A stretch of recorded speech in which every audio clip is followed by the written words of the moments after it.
Mistakes from HD. So let's see where we last left off.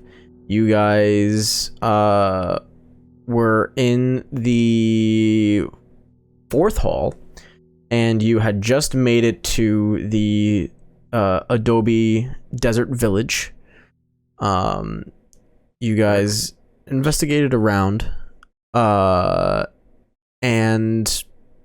didn't find much in the way of people or signs of life, but you decided to take a rest, get rid of some exhaustion, and in the night you all were harried by somebody's greatest fear of burrowing worms that would leap at you and burrow under your skin.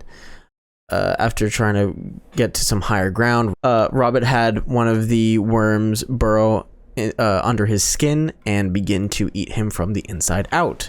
With some real haphazard surgery, you guys managed to... We got real lucky. Oh, you guys got very lucky. But you managed to remove the worm and do as minimal damage, as you possibly could have to Robert. You took another rest, healed up, took a breather from that fucking experience, and investigated the village a little bit more. You found pictographs, which I now remember what they're called, of what seems to be a timeline of some kind, I believe is what you guys deduced. And investigating around some more, you found a mechanical arm, which Robert discovered that it belonged to an automaton. It wasn't just somebody's suit of armor. Following the tracks that were just barely there, and with some pretty solid rolls, you guys found your way to a beach in this desert land. And as you looked out to the greater horizon of the ocean, seeing a storm on the horizon approaching you, with the limited amount of clear sky that you have, you saw in the distance to your north what appeared to be the carcass of a ship run aground. And the trail of footprints seemed to continue on in that direction. So with that, we pick up there, and you guys on your way. All right. So for the sake of the map looking right, we'll say that you guys have followed the trail further north. It didn't take you very long to get to where you need to be. You guys find yourselves on the beach, staring off to where the carcass of the ship exists. All right. Now you guys can totally derail everything and make this your beach episode, and I won't be mad. I was just about to say that. I mean, but also it's hot, apparently. It is So still... this has to be a beach episode. That's why the water's fine. Yeah, the water's fine. The water goes up This to time around, Gray makes me probably. roll a Constitution saving throw. to stop from drowning. Oh gosh. Just the moment I touch my toe in the water, it's like, oh, Die. Actually, super acid. super acid. Gonna bottle this for later. It ain't my Oh bottle. boy. The bottle's gone. Bottle gone, hand gone, arm gone. Oh god. Uh-oh. Alright. Theodore,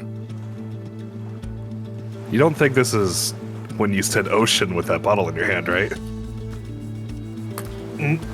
No, I mean, You think it was just too much water for it right there, so it like just did it here? if this can create oceans randomly, I don't think anybody should have that power. However,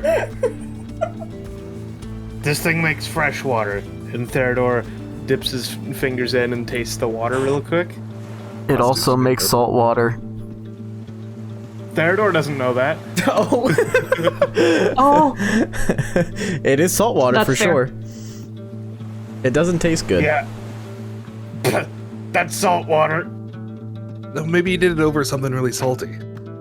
I don't know. I know how, don't like the world used to be just like one continent. This could be like the same thing, right? think our actions are having a greater effect than we think. Well, as a very great man once said, the only difference between science and screwing around is writing things down. So, you should catalog that. So if I say So? ocean a bunch, we'll get into an ocean planet. Maybe. Possible. First, we'll have to build a boat. Yes. Yeah, let's build the boat first. Probably wise. So, for only a shale, because, you know, numbers. I'm magic. You were the one. Sorry, dropped my paper. You were the one that was leading the group with your survival, and you were the one following the trail the most. You Yes. notice 2 footprints. No, I'm kidding. I was gonna have a whole Jesus and Bigfoot walking through the beach together. Oh no. But you do notice that the footprints make their way towards the water and keep going. And with the waves coming up onto shore, they are pretty much gone at this point wherever the water has found itself. But from what you can tell, they are heading out to the ocean and in the direction of Le Boat. Robert, do you have a moment to take a look at this? What's Footprints. You identified that automaton arm quite easily. I wondered if you might take a look at this and see if you can identify what, if either of these might be our missing, well, robot. Oh, that's a good idea. Yeah. Do I recognize that? I will say this wouldn't be construct lore per se, but I will give you an investigation. The DC is much lower though. Okay. Yep. 17. Oh, for sure. Blew that DC out of the water. So, looking at the footprints that aren't gone, you can see that they sink into the sand pretty far. And where you're at, it's not as dry and easily blown away by the wind. So these are actually pretty well-defined prints. Like if you were to take a mold of this, it would be picture perfect. You see that there are no markings for toes. There seems to be like, I guess, an arch where if you were to look at like a human foot, it would be in the same position. And you can kind of see that there are protrusions that come off of the ankle area that dig into the sand that wouldn't be attached to any normal creature, even if they were wearing armor. So you can put 2 and 2 together here and say, like, this is probably the automaton, because, I mean, when you're making one, why would you make toes? There's no fucking point. Right. Yeah. He was definitely a part of this. Do I also see, like, boat? Like, dragging a boat out to the shore marks? With the 17, I'll let you keep that. No, you do not. What is it? They didn't seem to have a boat. They just kind of, like, walked. Only mildly alarming. Well, I mean, you said it belonged to an automaton, right? Well, they don't really need to breathe, I think. Wait, was there 2 sets of footprints or just the automatons? No, just the automatons. Oh, okay. Yeah. That's true. That just means he went right into the water, though. Because that ship's gotta be out there pretty far. I do believe that metal and water don't mix. Construct lore, Robert. Ah. While I do some measurements for you guys. Yep. Dirty 20. 20, nice. And to be specific, the boat is 560 feet away from shore. How long is my teleport range? 90. Not that far. By casting at a higher level. Okay, DM. With the mod 20, you would know that, yeah, you know, generally if you're making an automaton out of some pretty shitty material, sometimes getting them wet will absolutely cause them to malfunction or have some sort of mechanical issue. But it is definitely not unheard of in your experience where there would be one where they were waterproof or they legitimately could just walk into water and just walk along the bottom completely fine. It is not unheard of. Gotcha. There are certain robots that can go into the water and be fine with it, especially after looking at this arm. I guess this is one of them. Huh. You know what? All right. Roll from memory. Uh-oh. Yeah, I made him. His name is Jim. Hi, Jim. We're gonna have to kill Jim, aren't we? No. 73. 73, so that would be full memory. Hey. So, as you're talking about your area of expertise and you're spending more headspace thinking about the details, there is a certain part of that where you're describing the waterproof automatons that you have this little flash in your head of being at a workstation, and you recognize it as a workstation, and you recognize it as yours. There are just the classic materials, the bits and baubles that you would expect at a table, and there are other items that are fogged in this memory. You can't quite make out what they are. And you seem to have a part of an automaton or some sort of construct in front of you, and you know in your head that whatever was in front of you was you are designing something to be submerged in water. You know that. You're not sure where you were making this, you're not sure who you were making this for, why you were making it, but you know you've done work just like that. Huh. Huh. All right there. Yeah, just thinking I've had more experience with these things than I thought. Isn't that currently the story of our lives, though? Yeah. Yeah. I'm gonna make sandcastles. Oh my god. I love it. Roll for sandcastle. How do I make you roll for Yeah. this? Like a survival? Maybe. I guess. Give a match 20 on that, make an actual castle. Yeah. I'm definitely Amazing. making a roll for sandcastle. I'll say we'll say sleight of hand because you're working with your hands. You're trying to make something a little bit delicate. We'll go with sleight of hand. Okay. Hit. Nat 1. Oh my Hold god. No. Are you kidding? You guys see Robin just plop his ass down right in the sand, and it's wet sand. So you realize, Robin, you're gonna have a wet ass after this, but you know it's worth it. And you start just.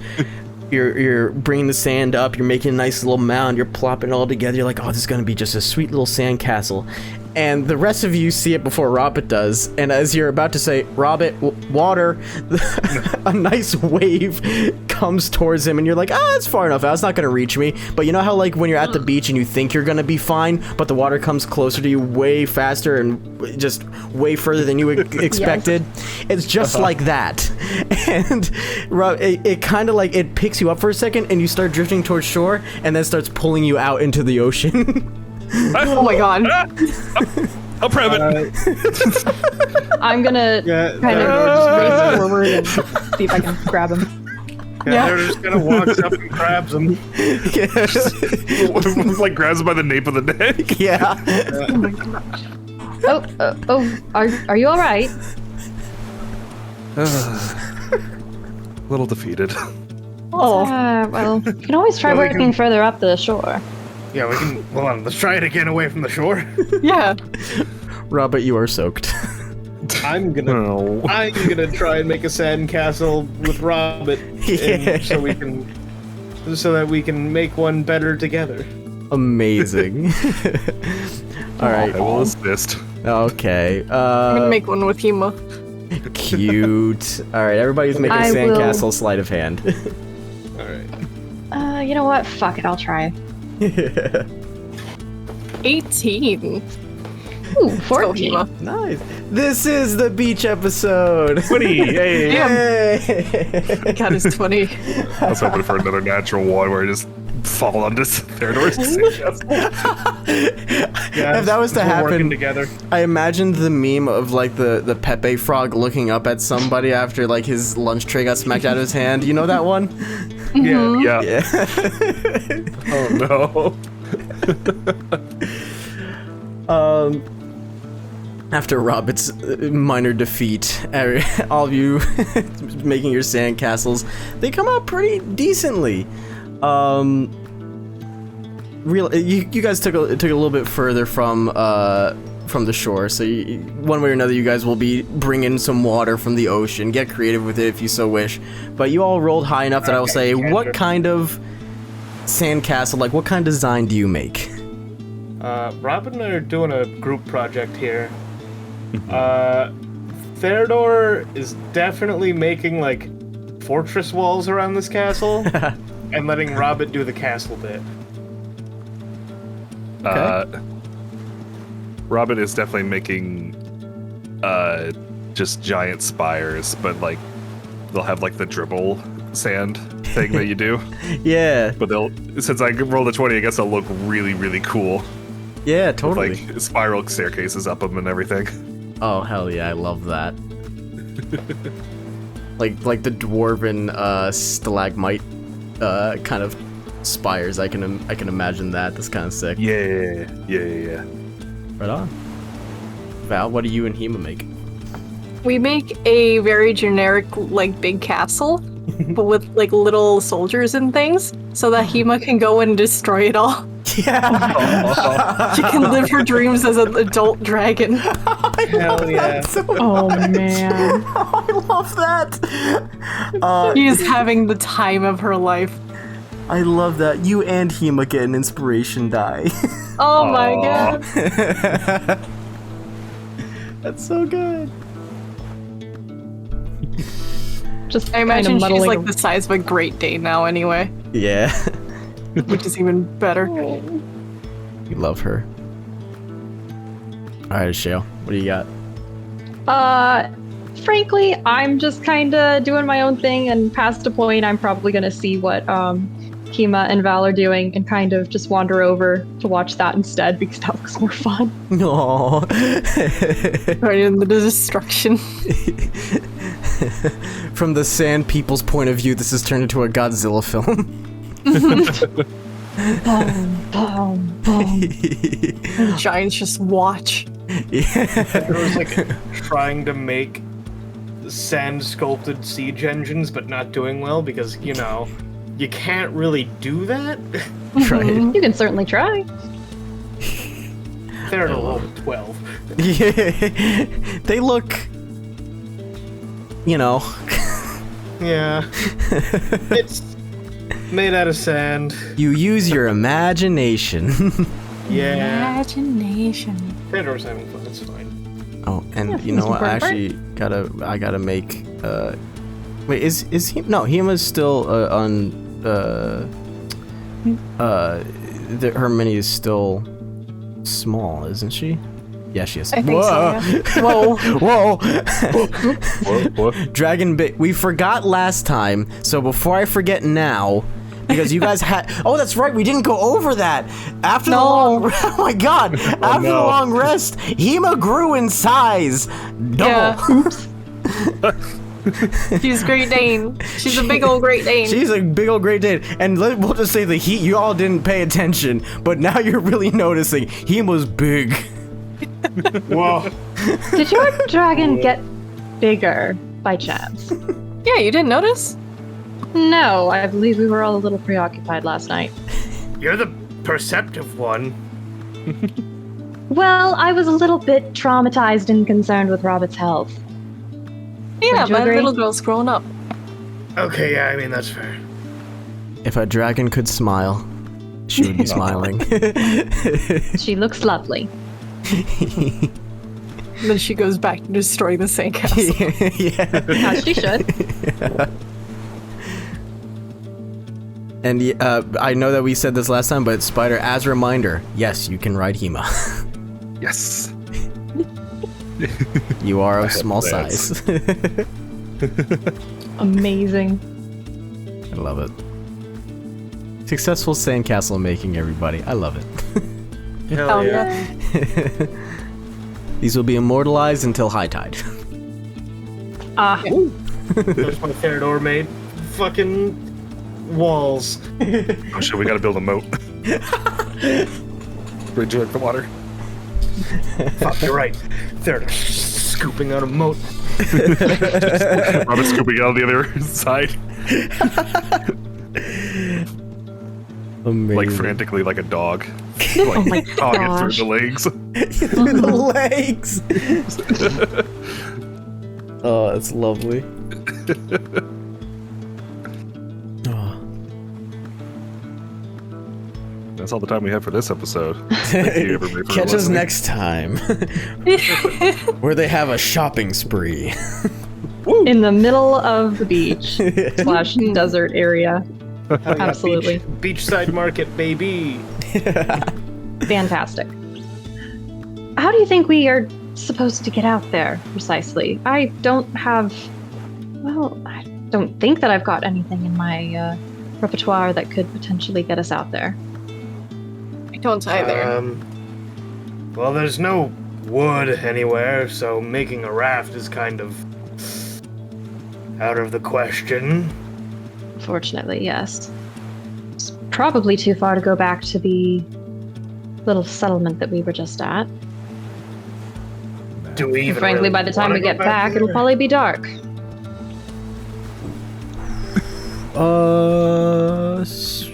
Sam. Mm. What? Oh no, okay. Yeah, I just looked it up for myself. You would know that because Hema is a white dragon, her additional movement is swim. Oh, yeah. Oh, Hmm. Hey, wait a minute. Yes. We could have Hema freeze the water. Ooh. He'll walk oh my over. God. If Hema Well- can produce that much ice. Hema, do you think you could do it? I'm looking up what she can do. Oh, I mean- I will. Potentially, she could at least get us closer. I will say that it is salt water. yes, and it That doesn't was- freeze nearly as fast. She can only do one breath attack per short or long rest, so she could not. Oh. Okay. Oh, drat. She's Do still you think young. it would be big enough to make an ice raft?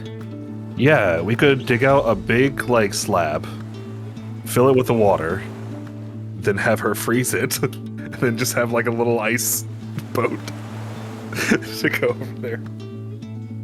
Wow. I mean, getting I've heard back. worse ideas, but. Well, But what? it Besides- is a little bit hot out, and that ice will melt very quickly with this weather. Agree. Well, we wait for nightfall. I don't. In the dark, however many feet offshore, if we fall in, we're in serious trouble. I also don't want to deal with those worms again. Okay. Well, here. Humor me just a little bit. And Theodore's gonna start digging out, like, a raft-sized thing. Okay.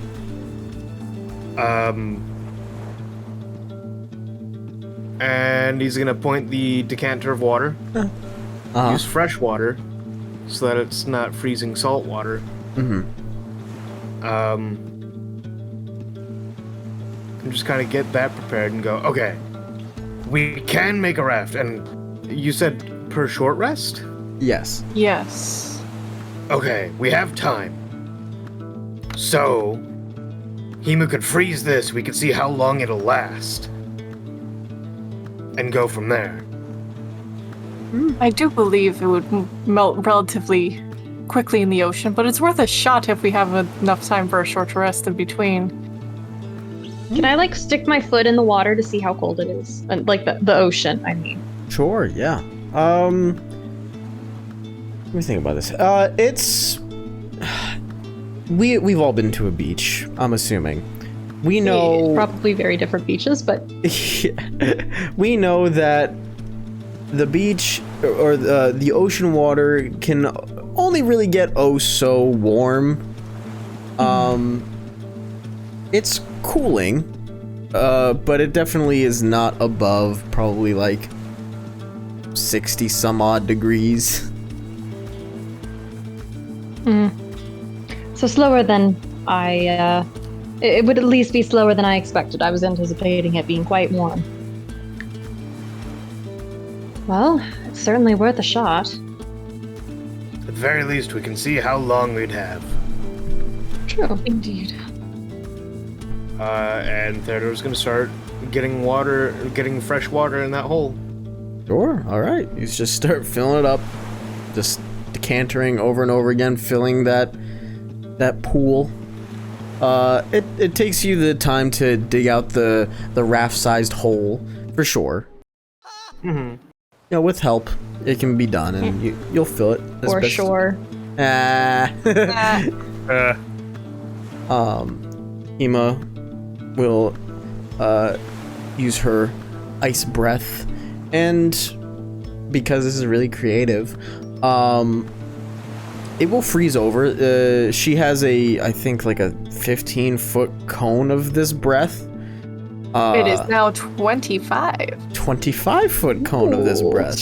So it would definitely be big enough to get that whole segment. This is such an interesting point that I was not thinking about.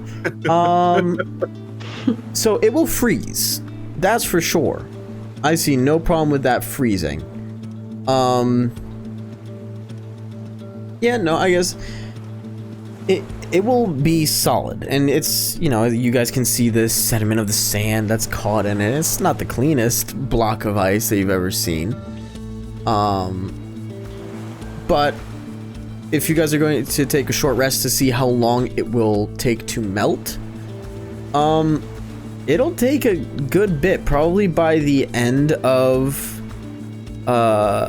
the short rest, there will only be maybe like an inch probably of the ice raft left. Because I'm considering this isn't just normal freezing, this is magical dragon freezing it. Yeah. So I'll say that it would last a little bit longer than typically. Okay, so we have about... I mean, how long was our short rest? Like 2 hours, maybe? A short rest to hour? D&D standards is an hour. Okay.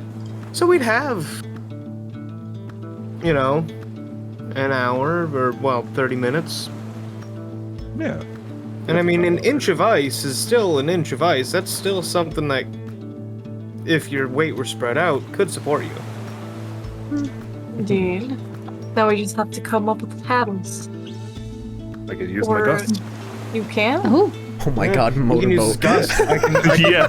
but yeah, he can use his gust, and I just put the decanter of water in the water behind us and yell geyser over and over. Oh my god. You We made a speedball. This is, oh my I want you to know gosh. this is coming from the two least intelligent people on this team. We're very, very stupid. But you're very creative. Holy shit. These boys. Idiot squad strikes again. Last time we just had a pool party. This time we're making the inflatables. Oh my gosh.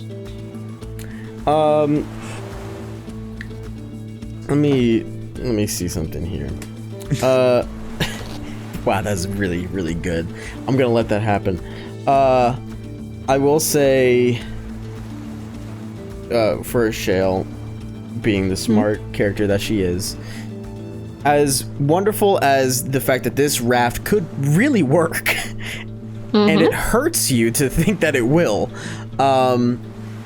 if you guys take longer and, you know, yes, you're going to be in heat, there's going to be body temperature on this ice, and you're also going to be fighting against waves, especially as you look to the horizon and that storm is much closer and the waves are getting a little bit stronger. So you guys are going to, this is a raft of ice where people can easily slip off. You're going to need to think of a way to stay on, and you're also going to really have to hope that it's not going to break either. And if it capsizes,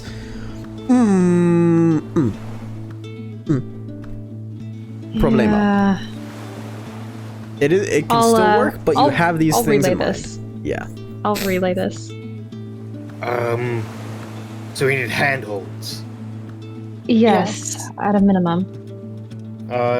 Well, Theodore has a hand axe, so he's gonna chisel away at certain spots on the current one that's like not a new one. We haven't done that yet. Yeah. It's like the current one. He's gonna kind of test with his hand axe to chisel a little bit, so he can grab it. So like there's handholds now. Like on that one is like his idea. Okay. This is going to be Gray speaking from experience. Making handholds in ice and actually trying to utilize them as handholds, oh my god, it sucks. Like if you're putting your fingers in those, it's gonna melt, it's gonna get slippery, and good luck holding on to that. I have an idea. So, wait, are we using this current ice raft? Or are we gonna make like a new one? We're gonna make a new one. We're just kind of testing on this one. What we could do is take like pieces of rope and then stick them into the water and like stick them through a bit so they can like be frozen into, and we can hold on to like each side of the rope. That would work better than compromising structural integrity by hacking out holes in it. I agree. God, this is so creative. Wow. And I have plenty of rope, and I'm sure some of us do as well. I do not, but I'm happy to assist in any way I can. I mean, if we put rope in the ice, do you think it would make the ice stronger? It'd have something else to freeze on. I don't know if it would necessarily make it stronger, but at the very least, if it melted halfway there, we'd have something to grab onto when we all end up in the water. Worst comes to worst, we can make sure that all the ropes are tied together, so if it does break apart and we're all holding one, we're not split apart. Yeah, because I mean, if the ice cracks, right? The rope isn't gonna crack. Unless like him is like super freezing this. I like the rope idea. Yeah, might as well. Just have like a couple of lines. Brings out his rope. All right. And starts laying it in the ice pit. Sure, yeah. Yeah. So I'll say that you guys can finagle a way where you're not going to have to cut the rope. It's possible. It can be done. I'll say why not. And so we'll say like you have the parts to hold on to, and then you just have like the big bundle of rope at the end. Okay. This is so creative. This is not what I was expecting you guys to come up with at all. Neither was I. I'm so Ian was impressed. just frantically Googling the logistics of an ice raft in an ocean. Didn't the Mythbusters do an episode about that? Did they? I don't remember. No, you know what they did? It was Pykrete. Yeah. Which is kind of that's what the rope in the ice is like. Yeah. It's not paper, but like, it's same idea. So let me see something here. Cannot believe you dragged that one out from the recesses of my memory. This. I'm gonna see if I I can. know give full well you guys- can make a camp on a floating piece of ice, so But how thick is that ice? usually like 6 to 12 inches, I guess.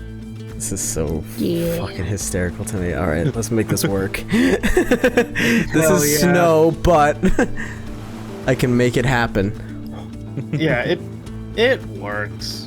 Convert. It just It, works. it just works. I can move Oh my this. gosh. I can move this now. Oh my god.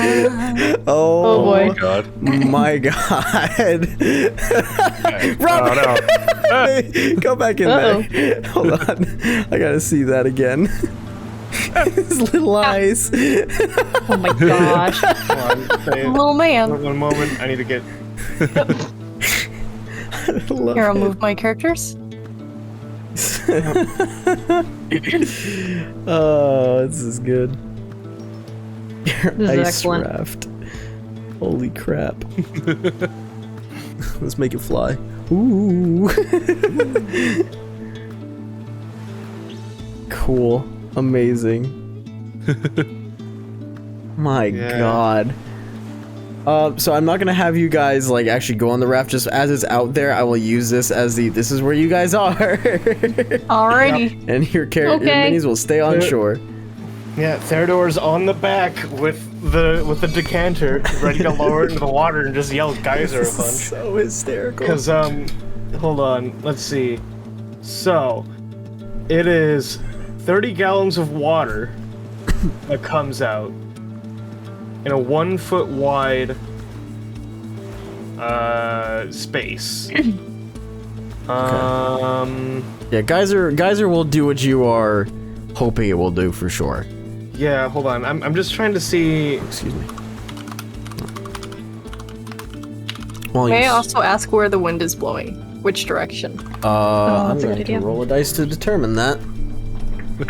Ooh, hiccups. The Exactly dice where will we not need to favor go. us. If it's exactly where I need to go, I have another thing. Oh no. Oh yes. Where's my... We're gonna go fast. We're gonna go so fast that we're there in like 3 seconds. They're like, oh, we took hours to complete this house. You know what's really funny? I looking determined it by a D8, and I went from I guess the northern position. So it is blowing in a northeastern direction. Anyway, do you want a sail for a little bit, and at least to get in that direction as well? Hema, you want to hold on to some ropes? Oh my god. Oh my god. You don't want to become a kite, little buddy? I cannot believe this might actually work if the dice are with us. Yeah. I know. So, for the sake of it all, you guys have prepared your raft. You freeze it. The ropes are in place. You have plans. You have Gust. You have the decanter of endless water. You have Hema as your sail. And I will say, for this, there are going to be just general strength checks to hold on. And oh man, I want to say dexterity. Actually, well, I will say for Robert, because you are casting a spell, you are going to use your spell casting modifier and roll a d20 to and for Theodore, just using the decanter, you're going to roll a dexterity check to essentially like guide your raft. Hema,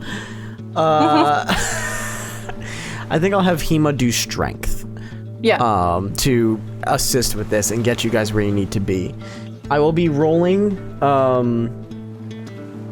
I guess I'll roll a d10, and because it's a little stormy, the odds are going to be 60-40, not in your favor. That you guys will not hit a rough wave that may potentially knock you off. Uh-oh. So that is what the strength checks will be for.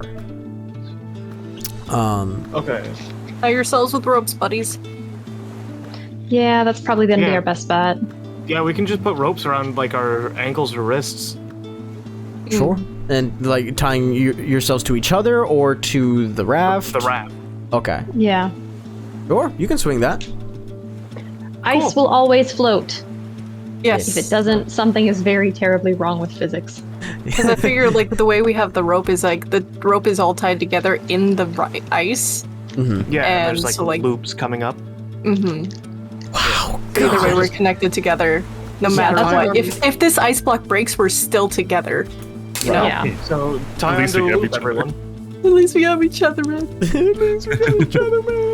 Dude, wow, this is so good. Listen, if you kill us at this point, you'll feel bad. This is a proud Yeah. DM moment for me. Like, this is amazing. All right, yeah, you guys have pretty much crossed your T's, dotted your I's, so you can move along. I will say, based off of Hema, Therador, and Robert, they will dictate how far you guys move and the direction which you guys are going. Failures will lead to slower speed, or and I'll dictate this with a roll of my dice, or misdirection. So you guys will either veer off course or what have you. Yeah, I feel like mine's kind of a constant flow, so I'm probably more direction than anything, aren't I? Yes, You'll be our rudder. that is why I have you doing dexterity to like guide. Like if somebody up front is saying, you know, like wave ahead, move us to the left, well, you shift to the left. Or you're trying your best to, because I mean this is a block of ice that you are trying to steer and is not exactly hydrodynamic. Gosh. Thank you.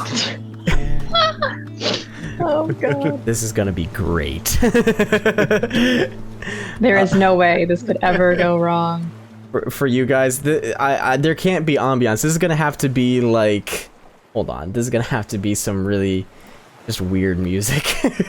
All right, gang, as you with the combined effort, you guys can lift this block of ice out of its mold, start dragging across the sand, and get it closer to the waves. And at a certain point, you all decide to hop on and let the waves bring you in. And with a little bit of locomotion and help, you guys are on your way. So What? Theodore, Robert, and Hema, I will have you guys roll your rolls now to see where you're heading off to. I'm rolling the spell one, right? Yes. Oh no. Wait, that's a save. That's not right. Hema rolled a 19. Whoa! Good job, Hema. Was it What was did it you want me to dexterity roll? save or was it dexterity? Dexterity check, but he doesn't have proficiency in the save, so it doesn't matter. 17. Yeah, I was trying to get him to read. 16. Oh, wait, you said saving throw, right? Oh, no, okay, it's I see where I need to click now. For Ignore that. Hema and Theodore, and actually all of your rolls are checks. They are not saving throws. Okay, so just My 17. check was 13. Yeah, we're still taking the first one. Check for what specifically again? Dexterity? So Dex for Theodore, Strength for Hema, and spell casting ability score for Robert. Ah, okay. So Because Hema's is +2, but Hema's Hema plus 2. So 19, 16 from Robert, and a 3 from Theodore. All right, sounds good. So you guys are in the water. Robert, you start casting Gust, and you're pushing the group along. For a cantrip, Gust is still a pretty strong spell. It is enough to lift a fully grown medium-sized creature off their feet. So you guys at front, Val and Shale, holding onto the ropes, you feel it lurch forward, you know, like the classic speedboat where the front lifts. And you guys are cruising on your way, and Hema has to kind of actually keep up with it, flapping her wings and trying to be the pulling force here, and she's doing it with all her might, and she's doing a great job. Theodore, you weren't expecting the lurch, and so the geyser kind of goes all over the place. It's like a drunk man trying to piss in the bathroom. So classy. It goes everywhere. You're like, ah, fuck, and you try sticking it back in the water, but you're missing a little bit. So you guys don't get immediately as far, but you guys get a pretty decent distance. We'll say that was a solid. We'll say that was a solid 30 feet. So, from this point, 5, 10, 15, 20, 25, 30 ish. Right? There you go. Thanks. Yeah. Thanks, buddy. So, yeah, you guys got it offshore. I love this so much. Study on there. All right, I'll have you Just guys. shout back towards Theodore. Hard to control. Sorry. You're fine. All right. I'm gonna try my best to call out directions and like tell him if we need to go more left or more right. Sure. Because you know what? I'll have you roll. You haven't been rolling enough yet today. General, I'll say general charisma because this is a commanding role. This is a little bit of leadership. So this is to get the directions out clearly. That's an 8. 8? You could have rolled worse. I could have, but I could also have rolled a lot better. I'll be keeping that number in mind. Oh God. Thanks. You're welcome. So I will have the three of you roll again, and I'll have this next check last a little bit longer. I'm not gonna have you guys roll every 30 feet here. Thank you. Yep. 9. It's better than the 3. Yeah. Hema again with that 19. Hema's Hema. proud that she Yeah. grew up. 13. 13. Okay. All in all, not too bad. Excuse me. Your average is a little less, but you guys are well on your way. Theodore, you're still having trouble getting the geyser to work exactly like you want it to. The waves and the bobbing around, it's not working with you. And you're also still trying to hold on as well as guide, and it's nice, Raptor. You're slipping a little bit. But Robert, you're tied to the raft as close as you can, and you're just keep casting gust. You're having a time. You're pushing along, and Hema is pulling with all of her might, doing her little dragon best. Hema go! Hema go! Oh, yeah, Hema. Hema MVP. Ashale, you see that for a good distance there is no wave that's going to hinder you.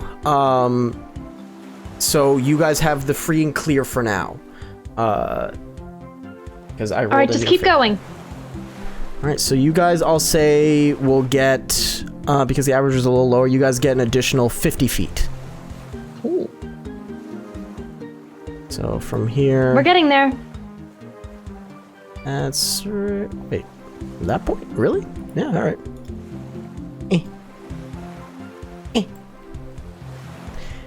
Congrats, you have 400 more feet to go. Hell yeah. Alright. Yeah, roll one more time, and if you guys roll a little poorly, you're gonna go further than 50 feet because of the calm waters. Okay, Yeah, so short is the hardest part. Oh, 7. Ooh, Still 16. Okay, I'm picking it up this time. yeah. 16, pretty good. 2 16s and a 7. That is a better average. Hema doing her best and actually putting in a lot of the work. As much as Gust and the guys are helping, Val, you can tell that Hema is a fucking workhorse right now. Let's go, Hema! Yay, Hema. But you guys have some pretty good synergy going on, and you guys will. I'll say that you guys move a whole 100 feet in this calm water. Hell yeah. Hell yeah. So let's see. Let's get the 100 feet down. Okay, so right around there. Nice. All right, and I'll roll for the waves. Okay. I don't see the thing anymore. It just disappeared. Oh no! Oh, is it out of your? Oh, they. Oh, that's Uh-huh. right. They fixed the minis like range. Oh god. Here, you know what I'll do? I'll put Hema out there. Go Hema. Go, Hema. Fly! You're guiding light. Oh, there it is. Fly, you fool! All right. Shale, you see a pretty decent-sized wave coming, and as you are trying to yell backwards to let everybody know, a bit of the wake of the raft leaps up, and you kind of swallow a little bit, and you start coughing, so you don't get out the full command.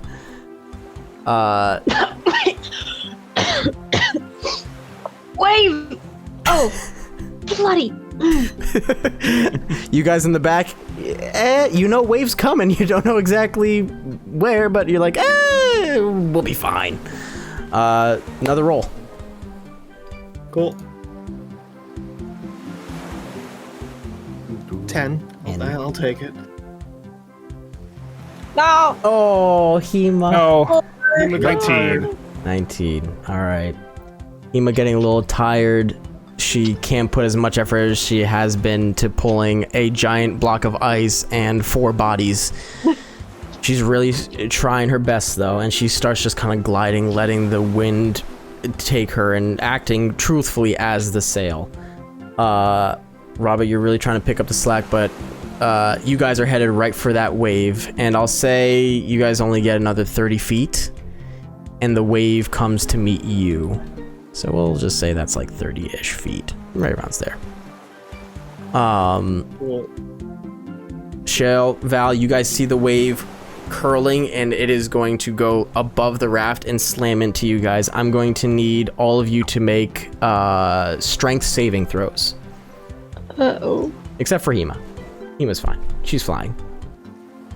15. 15, 12, 13. 14. 13. Okay. 12. That's a 22. That's... Wow. Dang. Yeah, his save is a little ridiculous if I remember correctly because reasons. I'm not even proficient. I'm proficient in fucking wisdom and charisma. Nice. Wait, why do you have a plus 12 to your strength? Wait, hold up. What? Wait, plus 12. Yes. What? Wait, didn't you just say No, plus 12? Plus 10. No, Oh, I said it's 22. I said it's not 12, it's 22. Oh, okay, my bad. I was like, what? All right. So, 13 was the DC. You guys have a magical way of meeting those, so you succeeded, Shale. Oh, thank God. And none of you get taken off the raft. You all hold on for dear life as best you can, but you are all now absolutely soaked. But you're holding on, and you're not afloat in the ocean. All right. Even fewer, still tied to the raft. Still tied, just being dragged along like a horrible, horrible rafting experience. All right, make another roll. That's a dirty 20, baby. Yo. Nice. Dang. Soup. 14. 14. 12. 12. Very nice. The wave slows you guys down a little bit, and what would have thrown you guys off course, the two in the back, you guys look behind you and redirect, and you stay in a straight line. I'll say 80 feet. Why not? You guys are crawling, but you're getting there. Where's 80? That is 80? Really? Alright. Whoop. Well, it's also, it looks like it's measuring down to the ocean floor. Is it? Could be. Oh, it might be. I was gonna say. Wait a minute. Yeah, wait a minute. Oh, yeah. Wait, you definitely gosh, have to be like darn it. Oh, yeah, wait a minute. Hold I was gonna say, on that's not second. 80 feet. That's Wait a not 80 minute. feet. Hold it right Hold there, up. buckaroo. Wait a minute. Yeah, you guys should be like a little further up. You're probably like right there. Yeah. That makes more sense. I like that. I like that look better. I don't care what the ruler says. Fuck you. Yeah, I think we gotta start measuring Yeah, on the ocean floor. Yeah. Or like at least have the camera top down for it. Mm-hmm. Yeah. Yeah. Yeah, I like that look a lot better. Let's roll for wave. Ooh, not good. All right, this time, Shale, you see a big wave coming, and I will say you get out the warning ahead of time. Wave incoming. Big one up ahead. Everybody make your rolls. Can I- Alrighty. Can I No, wait. That's a very terrible idea. Never mind. I was gonna ask if I could redirect the gust to split open the wave, but then I'm like, wait a minute, they'll just push us. Oops. It might be a little too much for Gus to handle. 18. 9. Uh-oh. Oh. Uh-oh. Oh, thank God. 17. Hema check also for the redirection. Oh, right. Humor roll's good. Okay. So that's a mod 20, an 18, and a 9. Pretty damn good.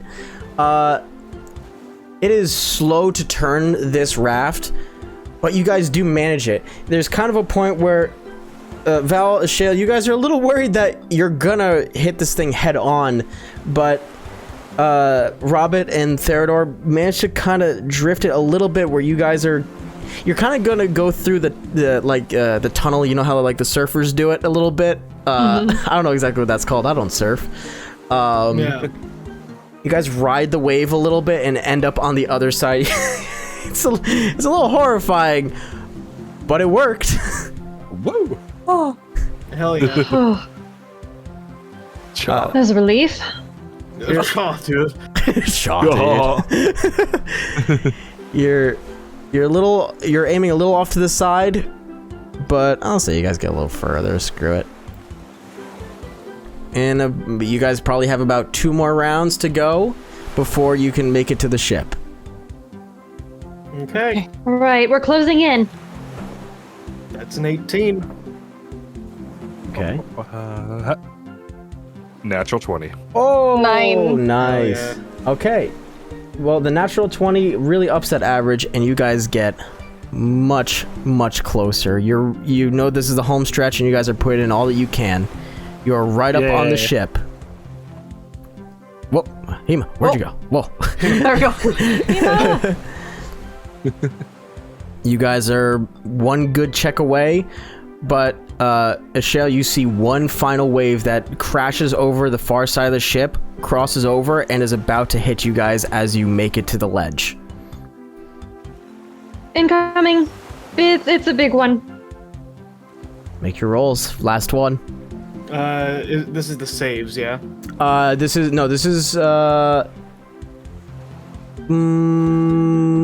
yeah, you know, I'll make this one just a save. If you guys succeed on the saves, then no more checks. You guys will just make it to the ship side. Okay. Okay. Ooh! 25. Should I still roll the save for Hema? Nah, she's flying. Rob Wait, is the was it- only one. Wait. Was it strength saves or? Yeah, strength saves. So, Oh, strength saves. Oh, yeah. sorry. I'm It's all good. womp. 5. You Oh, no. all fail. Oh, no. My god. Oh no. Oh no. As this Well, we're all tied to the raft. as this wave crashes on top of you guys, the raft doesn't even protect you at all. You, Ashale, Val, you guys are smacked away from your grip, and you slam into Theodore and Robert in the back, and you all just fly off the raft. Your whatever appendage you had attached, you guys feel the rope that's wrapped around it just kind of snap and tug as you are all still attached to the raft, but now you guys are... You have nothing to grip onto, and those in heavy armor, Oh no. Oh no. Ah. you guys are having a little bit of a problem staying above water. Theodore is going to grab the rope that's attached to him and just start hoisting himself. I was Okay. gonna say the same Because thing. because he's in heavy. He's kind of sinking, so he's got to climb the rope, basically. Right. Okay. So the two of you, Theodore and Val, you start climbing the rope up, and we'll say in that time it's doable. You guys break water. You take a breath, as you did kind of have the wind knocked out of you. Ashale, Robert, are you guys doing the same, or are you trying something else? Yeah. I'm just trying to kind of tread water, get above if I can, I'm gonna try and get to the ship, get onto the ship. But if we're not close enough, I'm just gonna stick with the raft. Okay. Oh, let's try to get on the raft. Right on. Okay, so you guys are not close enough. You guys are still probably a good 30 feet away, and now that wave is actually sending you away. You guys are going to be losing ground. So, getting on this ice raft in choppy water, I will say either athletics or acrobatics.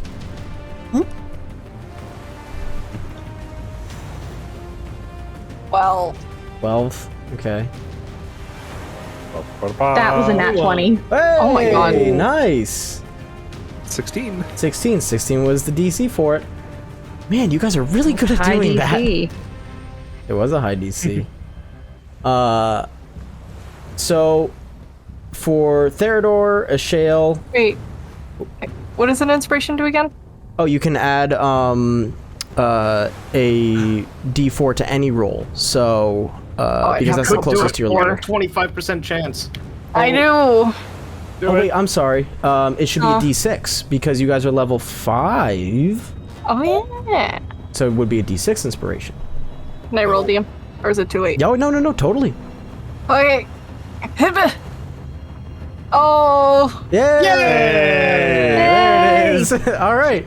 Yeah, with the inspiration die, you have tread the water, you pull yourselves up, and simultaneously all of your hands slap against the ice raft and grab hold of a rope, and you all pull yourselves back up, get yourselves back into position.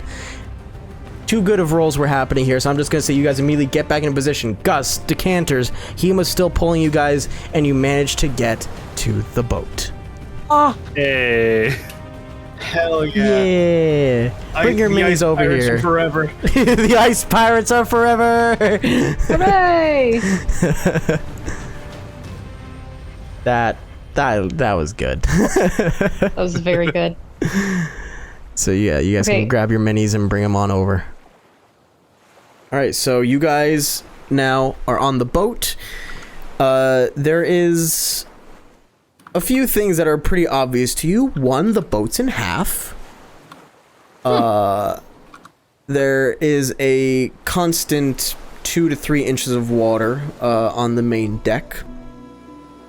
There are no sails left at all.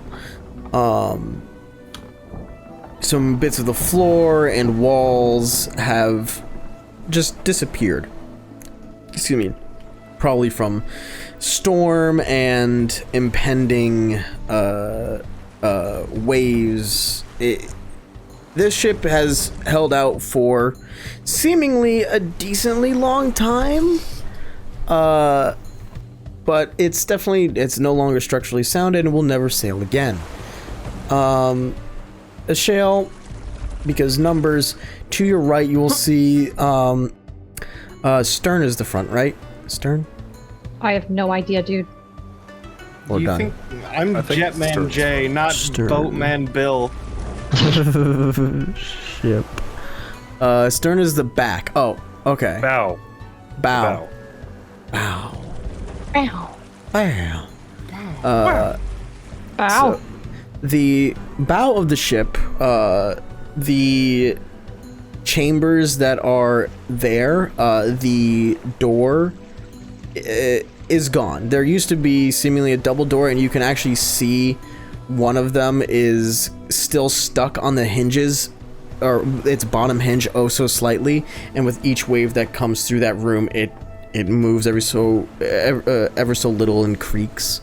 On the stern, the walls, the doors, all that is gone, and you can see inside. There is a big open space, seemingly nothing left. And it seems like the stern has taken the brunt of Mother Nature's wrath. Well, where do we want to explore first? Oh yeah, say goodbye to the ice Well. raft. It's starting to go away. Okay. Oh, we couldn't tie it down. Oh, did you want to? I mean, wait a minute, how Thera are we was gonna gonna get like back? try and like, yeah, We'll Thera make was gonna another like one. try and like tie it, Okay. you know, just in case. Because it lasts for a couple hours. Yeah. So. Yeah, Well. Theodore would like try and tie it to the boat best he could. Okay. Because I think it's funny. Make a survival check. Yeah. Oh boy. 9. 9. Hold on, I have to. Oh, there it is. It's a knot. You kind of tie it around one of the banisters of the ship, and you're like, maybe. We'll see. You're not entirely confident. Hey, anyone good at knots? Am I? No. You weren't like a Survival's Cub plus Scout or 1. anything, Robert? Yeah. Yeah, sure. I'll hop over and try to tie a knot. Alright. Survival. What I offer this, I have +2, 12. 12. Okay. 12. You look at Theodore's knot, and it's just literally like a single little knot that, just you do one loop and it's done. You're like, I'll make this better. You make 2 loops. Just one on top of the other. You're like, It goes up the hole, around the tree, back in the hole. Fuck. Shit, which hole? It's a little sturdier now. It's got 2 knots. Woo. Well, looks good to me. That's a job well done, and it's gone. Where'd it go? So, the ship is yours. What do you do? Yeah, they're just gonna go towards those double doors. Right on. Take a little I'll peek follow. in. Sure. You take each step, and your footsteps just splash in the water, and you have to kind of duck underneath the broken staircase. But you look inside, and immediately, dead ahead of you, you can see 3 skeletons. Not living undead ones, seemingly, but they are kind of huddled in a corner and very long gone. And immediately to your left, you can see 3 fairly large, and I can only have them be shown by these cages, but they are fairly large, like glass cylinders, all broken, and they kind of have like this these brass I guess strappings that go along the top and the bottom. They are all 3 of those are chained into loops into the ship's wall. Okay. Is there like any liquid or anything around them other than like seawater? The cylinders or the corpses? The cylinders, is there like any liquid like residual inside them or like any stains? Yeah, going over to them, you can see that below the breakpoints of these cylinders, there's like this turquoise, lime greenish liquid that seems very thick. And Good, you're smart enough, that does not look like seawater. yeah. Do you think a forensics check would be able to help discern what this is or what happened? No, I will say not. Forensics, I think, is more for figuring out, like, how people died, Yeah. per se, and, like, what's wrong with the body, what's wrong with, like, oh, the blood smattering on the wall, what direction were they, smacked with an axe, that kind of thing. So, investigation then? Yeah. Or, I mean, you're trying to identify a liquid. I will say either investigation or nature.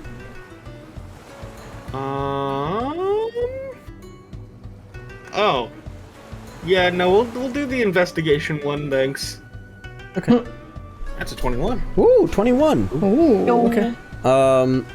You give it a look, and the ship does like bow and creak a little bit with each of these hitting waves, because these waves aren't small and they aren't gentle either.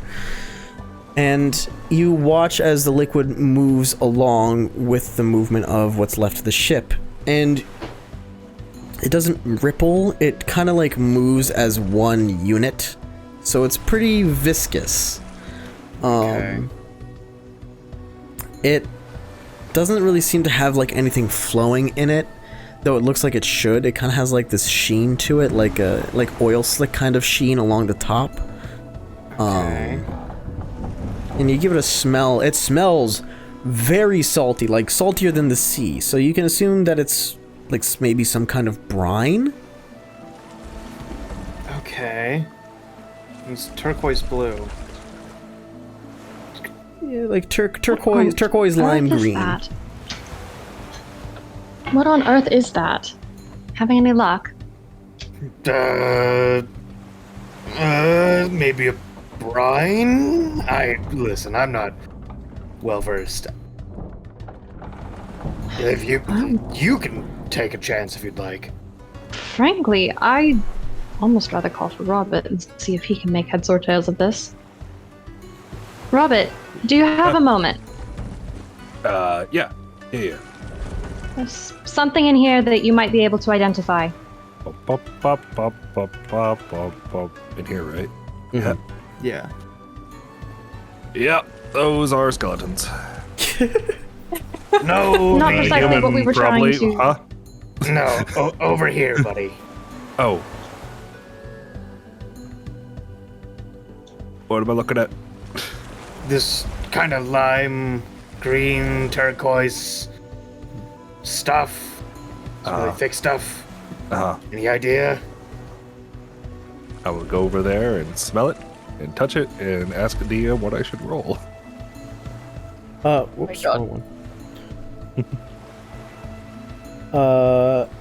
Alright. Either investigation or nature. Why'd you ask me? I have a +1 to both of these things. I thought it was something to do with the construct. Is it something to do with the construct? No. Fuck. Okay. Yeah. 15. 15. You come to the same conclusions, more or less, as Theodore. Like, you don't discover anything new. It is very much just... It's a liquid. It's a very salty brine, and... Excuse me, it's not simply water. It's very strange. Huh. Seems So, not part of a construct? not that I can tell. No. Unfortunate. Just briny and salty and weird.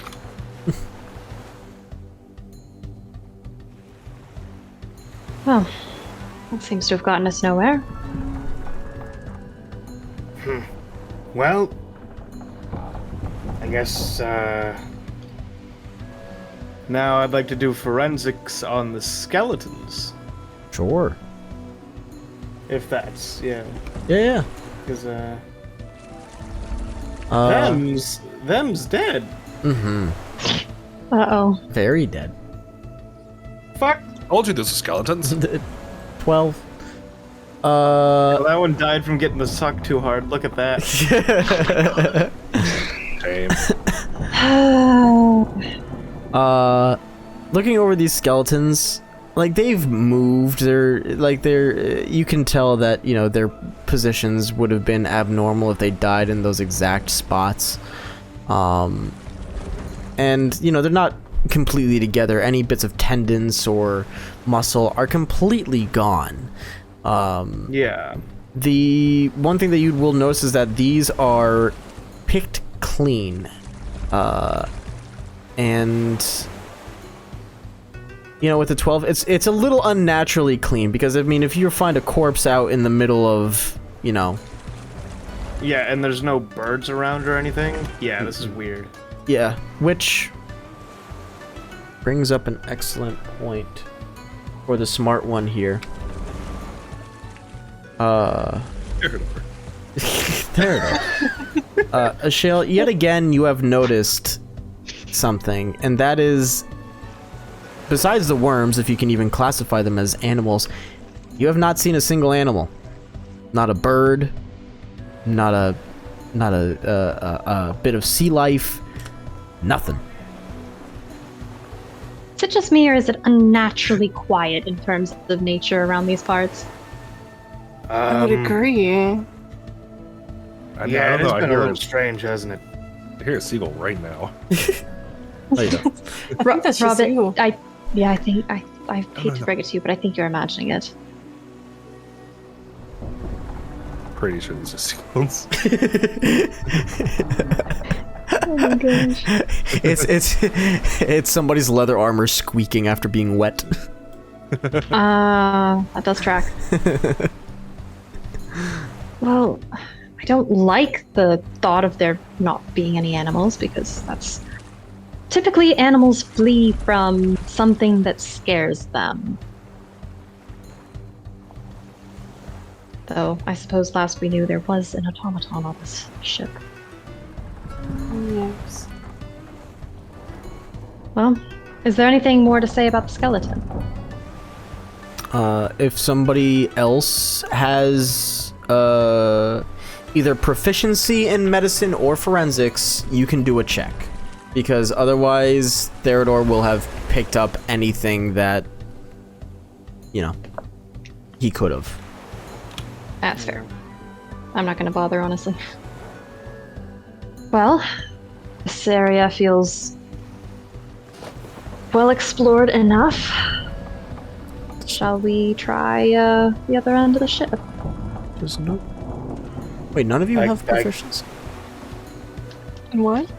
Hold on, Hold on, I'm gonna... So none of you have proficiency in medicine, huh? Let me double check. I don't think I do. No, Plus I don't. 2. How proficient is that? I mean, Not proficient more proficient than my enough. +1. Yeah, wow, none of you do. Oh, hot damn. Noted. I'll remember that for later. Oh, that's horrifying. Hearing the DM say something is noted. Thanks, sir. Well, fuck. Alright. So anyways, continue on. Well, I don't know. Alright. Theodore's kind of stumped. Yeah. He saw Oh. thickened Baja Blast and then a skeleton getting a blowy, so I don't know. Gosh. That's Well, what we I can put always. in- Sorry, go on. No, nope. We can always continue on with the other part of the ship. Indeed. Sounds good to me. Alright. And I will start Theodore trudging will- through the water. Yeah, Theodore will, as people are leaving, do a quick little ceremony to, like, honor the dead. Like he did in the graveyard that one time. Yeah, sure. Not a He problem. can't bury him, but... You do so. Oh, and Robin fell through the floor. Oh, that's not good. No, I'm fine. Uh-oh. Does what I posted in Shippo Station clear anything up for you, Jay? Thank you.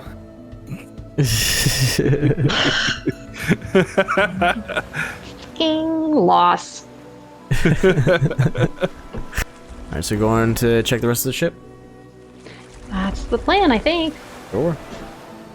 I'm gonna just kind of wander towards the opposite end of the ship, taking care not to fall through any holes in the floor that may be in the way. Gotcha. Alright. So, you make it to, or at least near the other end of the ship, and there is a giant gap. You can swim it. That's not a problem. Oh, she drowned. I am drowning. Oh no, I shall. Uh-oh. I can't. There you go. Maybe? There we go. Okay. It's a, what is that, like a 20-foot gap, pretty much. of the waves passing through. It's a little choppy. You could make it, though. Most of you are strong enough. That would just be an athletics check. Most of us, he Hell. says. Can't Theodore jump that? I remember Robert my long can. jump is ridiculous. What is your long jump? Jesus. Because didn't I jump like 20-something feet when we were going against fucking Scrangly McDangle? Dangle. Long jump. Hold on. Double checking. Making a long jump, you cover a number of feet up to your strength score if you move at least 10 feet on foot. Oh, yeah, okay, so I can jump 19 feet. Okay, so I'd have you do an athletics check just to grab on. Okay. Because, I mean, you're like a foot short, but, you know, whatever. I'll make you roll the athletics just to grapple. Oi. Yeah. 17. 17? Yeah, no problem. You get that 10-foot head start, you make your long jump, and it's a I believe I can fly as you just clear a 20-foot fucking gap. God. God. Hey, how's it going? Well. I'll just kind of be there to help Why? catch people. Okay. And pull them up if they fall in the water, that sort of thing. Right on. I was gonna ask Kima how her wings felt. She's fine. She's just a little tuckered. That's about it. I will not make her fly me then. Okay. I will do a I jump. guess I'm gonna have to do the jump as well. Because, no other options. Okay. Make your jumps. Athletics or acrobatics, you said? Yeah, either one. Okay, thank you. Oh no. Wow. Okay. So with the 12, I will say Theodore being there to help like grab people. You won't make it all the way. You will jump in the water, and being heavy armor is gonna. That is. What That the is Zach. fuck? I mean, I figured. You'll land. You'll swim. It's a little bit harder to do in your heavy armor. But Theodore will give you the helping hand that you need. I don't think 12 is enough to really hurt you there. A 5, however, probably will. Oh, 5, absolutely. Zach. You're not in heavy though, so. That is Cheryl, true. as you get your running start and you make your leap, you're looking down to make sure that you're stepping where you should. And as you look down through the water, it's clear enough that you can see something at the bottom. And I'm letting the passive work for you here yet again. Thank you. You see what looks to be like this dark colored humanoid figure in the water below, and it distracts you just enough where you misstep, and instead of launching off of the edge of the ship, you just kind of, like just right into the water. Oh, scheisse. I'm gonna like scramble back up onto that side again. Yeah. The side I just left, because that's the easiest. I'm not gonna try and swim it. Yeah, that's fine. And Robert's still there, so he can help you up. There's something down there. There's something at the bottom. Do I see it? You look down. Having it pointed out to you, and you have a passive of 14 perception. Yeah, that would absolutely be enough for you to notice it. Yeah. How big does it look?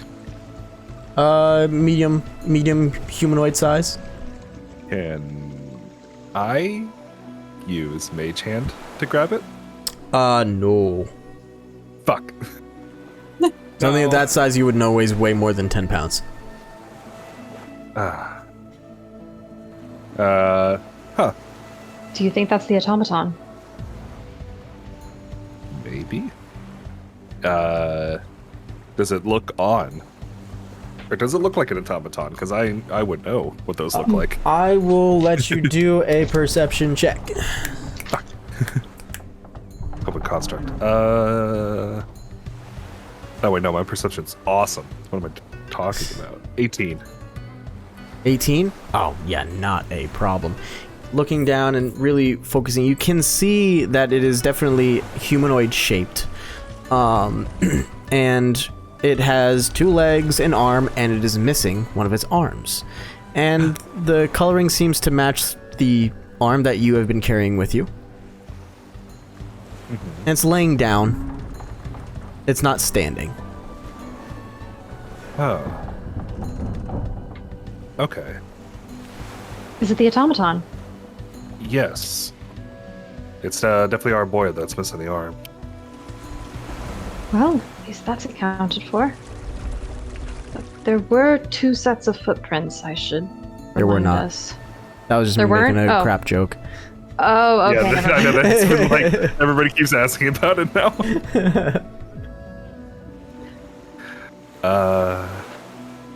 I can cast vortex warp and get him out of there if we want to.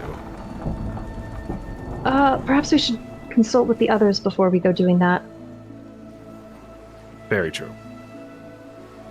Very true. Especially wanna- if we start a fight. Right. You guys across the way can see the 2 of them looking down at something in the water. Yeah. Robot! Yeah. It's down there. Well, how the hell do we get it up? I don't know. You tell me. You're the magic one. I'm not going in the water. I'm going to teleport Theodore. Oh my gosh. And letting you know, so Vortex Warp specifically says that it works on creatures. Yeah. That's why it was a question mark. Yeah. But he's sentient, maybe? What defines a creature? What? We are not getting into a whole bunch of discourse. So, well, the automaton. If I were playing Warforged, would I be teleported? It will not work in this case. Fucker. Ouch. For specific reasons. It will not work in Damn, this it's case. not It's reasons. such a good DM response. Reasons you're unsure of as of yet. I'm going to cast fire. No. Fucking boil it. There we go. Perfect. I mean, wait. Why are we even after this thing anyway? I don't know. I don't know. It You feels seem like, to like it. It's cool. well, it feels like we need to access it. Wonder if it's got keys or something. Might. Oh. Okay. Well, how the fuck do we get this up? Okay. I have a very stupid idea. I love it already. I'm gonna jump back over there. Uh-huh. I'm gonna take off the heavy armor. Uh-huh. You are going to hold me by the ankles, someone. Or all of you. Uh-huh. Oh no. I'll grab it, and you pull me up. That is about... How far down would that be? Yeah, I was gonna say, DM, how far down? From this point down is about... Hold on, I have to maneuver my camera angle. 15 feet. Oh. Never mind. Well, on the plus side, if you happen to fall down there, it's only 15 feet to the surface.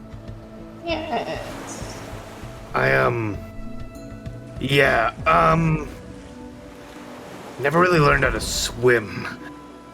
You can't swim, and you didn't think to mention this to us prior to us getting on that raft and coming out here. No, not really.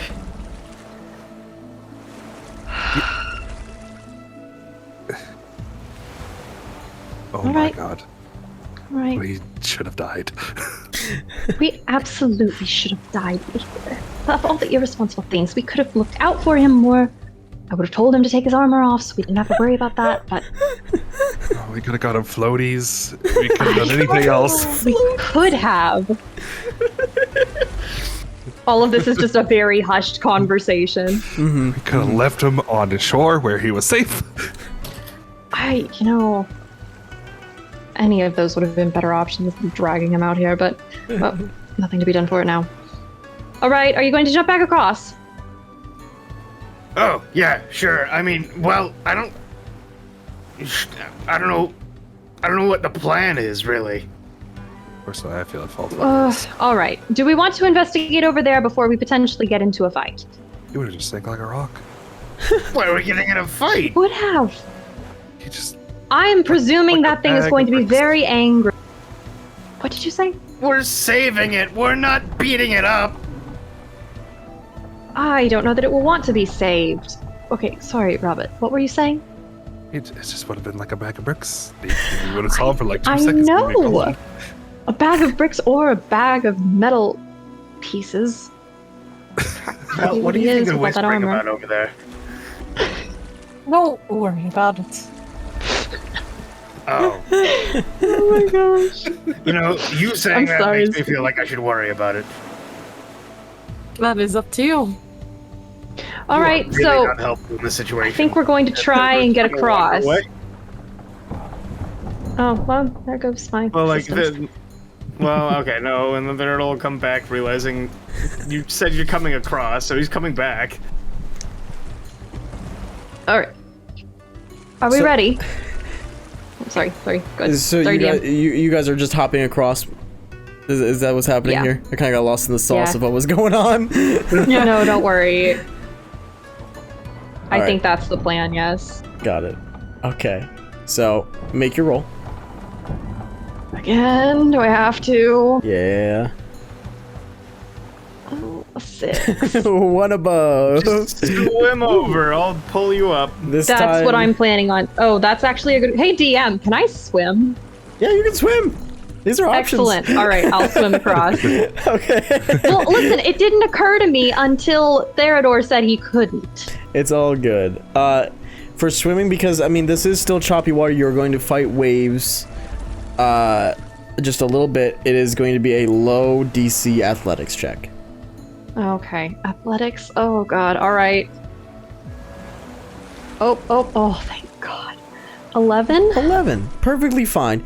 You struggle just a little bit because a wave kind of bumps you into the wall that is still standing, but it keeps you from going away from your comrades, and you make it to the other side. So, I'm gonna be perfectly honest. Mm-hmm. I just kind of said Theodore can't swim without thinking about it, but it's absolutely canon now. He just flails his can't way across the swim. water. Oh no! It's not swimming with grace. He just powers through water. Boy. Amazing. I wonder if we could All right. get him swimming lessons back at home. Now you're just Now whispering to Robert's yourself talking because to I'm on the Hema. far side. He's just talking to Hema now. I just don't understand. How could we have all been so irresponsible? I feel partially to blame here. And he was just looking at you, cocking her head. Are you okay? I'm gonna use rabbit hop just to make it like easy. I'm standing there looking a little bit like a drenched rat, shaking myself off, and then I just give you like this deadpan look of like show off when you land on the other side. With no effort whatsoever. Oh yeah. So good.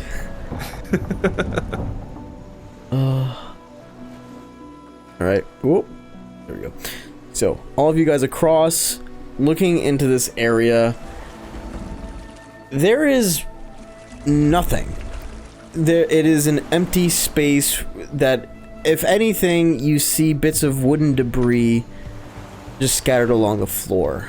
A shale, with your passive investigation of 20, you can see that there are some drag marks, probably from like heavier furniture or what have you, that probably got swept away when there were larger waves that busted through the walls and just dragged them out to sea.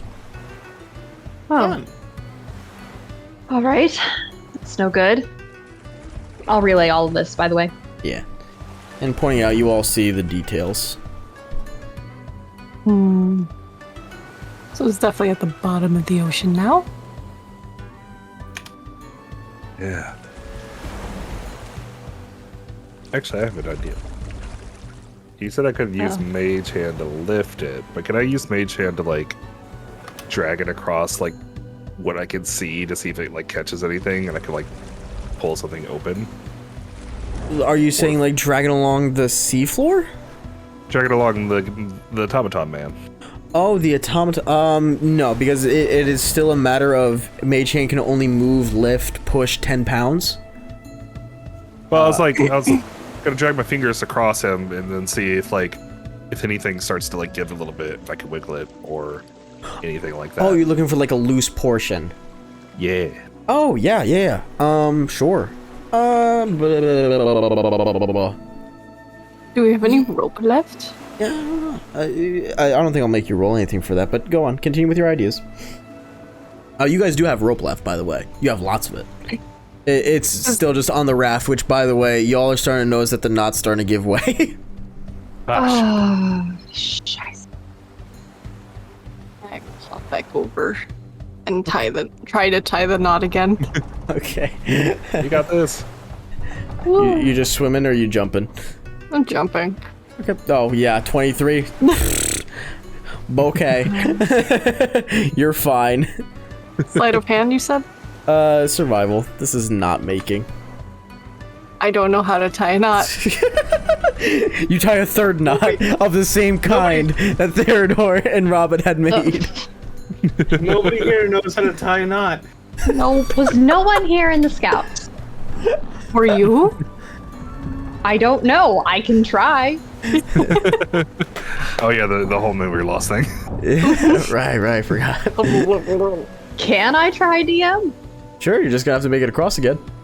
Oh no, never mind. Not no. Anyway, Roberts, is there any way you could use your mage hand to maybe tie things around the rope around the automaton? We can use our collective strength to perhaps pull it up? That's Doable. the best idea I've heard yet. You would just have to cut the rope that isn't in the ice, so you would be losing probably like 10 feet of rope. I have enough, I think. Okay. Yeah, we have our own rope, right? Yeah, because Or I did we used, like... There were two I mean- bundles that were used on... Right, there were two bundles that were used on the raft, or just one? I believe one would be fine. To it. Yeah, one to tie us to it and one in the raft. So... Okay, so I that assume was the stuff. two. Yeah. Alright, So who I else has assume rope? the stuff, yeah. I think mine I would have don't gone think to I the do. ice. Okay. I don't I actually think I've lied. got I any don't rope. have rope. Okay, so Oh my Theodore and Val God. are the I only have people rope. who had the rope. Well, Oh my I mean, we God. could just take the rope we were using to tie ourselves. But yeah, sir, you, Robert, you cast Mage Hand, you bring the rope down, and, we'll roll off of the fact that you were able to see some details before with your last perception check, and your passive of 14, which is pretty decent for this situation. You have Mage Hand, slide some of the rope around, we'll say the arm, probably going to be the easiest place for it. I will have you roll your spellcasting score, so d20 plus charisma, just so you have you can utilize the dexterity of Mage Hand to do what you want. Ooh, 12. Well, yeah, that's pretty. You know what? That's pretty decent enough to get done what you want it to. It's the same knot that you can only tie, and that's the only knot you know how to make. Woo! But it's around the arm, and you're hopeful that it will be able to withstand. So, you guys have the end of the rope. You know that it's tied off to the automaton. Who is pulling? Assumedly. I can. Okay, sure. Well, I mean, we all can, right? Yeah, you all can. If it was on your guys' side, or if you managed to, or you had Val on the other end. I can cross easy peasy, so... Okay. But like Val does have the other end of the rope, so she can toss it to you guys, or you guys can jump over. Whatever you want to do. Doesn't matter. Toss the rope my way, I got this.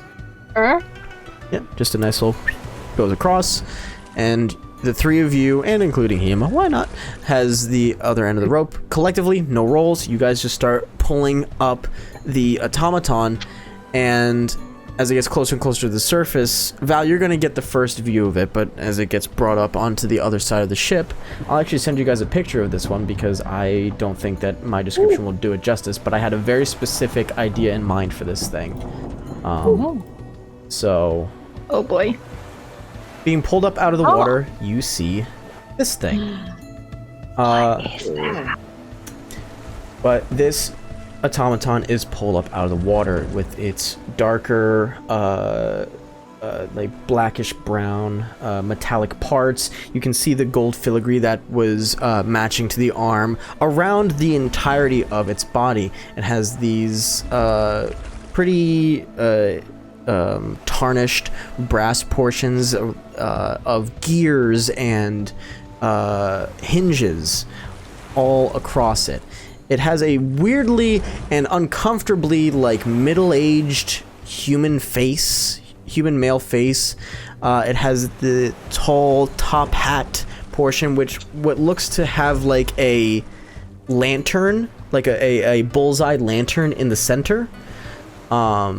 Its eyes are this like clouded over glass, and its centerpiece is what looks to be like a holding chamber. What its purpose serves, you are unsure. With a Robert construct lore check, you might be able to decipher. But this is an incredibly intricate machine, and it seems inactive. Well, that's beyond my pay grade. You aren't kidding. Robert, do you know what this is? How to do anything with this? I do. Construct roll. Roll. Zoop. 16. 16. Not bad.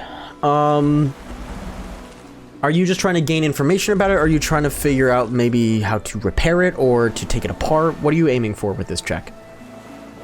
I was kind of hoping all three. So all three, I can give you information. Giving it the once over,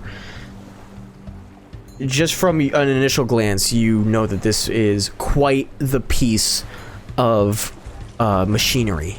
It took talent to make this, and it seems to have some intricacies that are even beyond your current comprehension.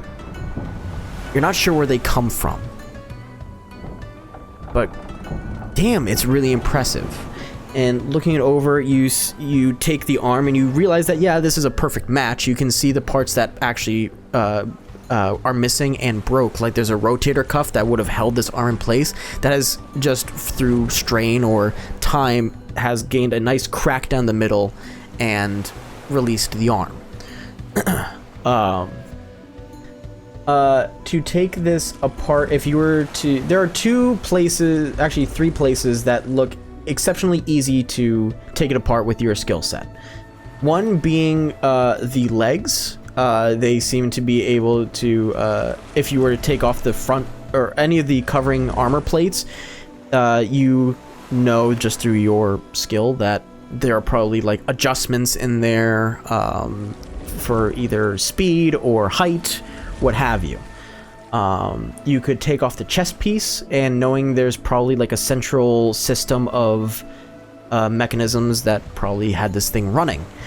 And the other portion would be the face, or just actually the head, where you could see the like ocular bits of machinery, as well as probably add oil to the headlamp that this thing has, or replace it. So those are the three pieces that you know that you can take apart. To gain anything about fixing it, you would have to take it apart to figure that out. But the centerpiece, it's locked. It's locked down. Like, it has the You know, like the fan blades, like they would rotate to close something shut? That kind of mechanism? Iris? Yes, an iris. It's that it has closed the center orb of this automaton.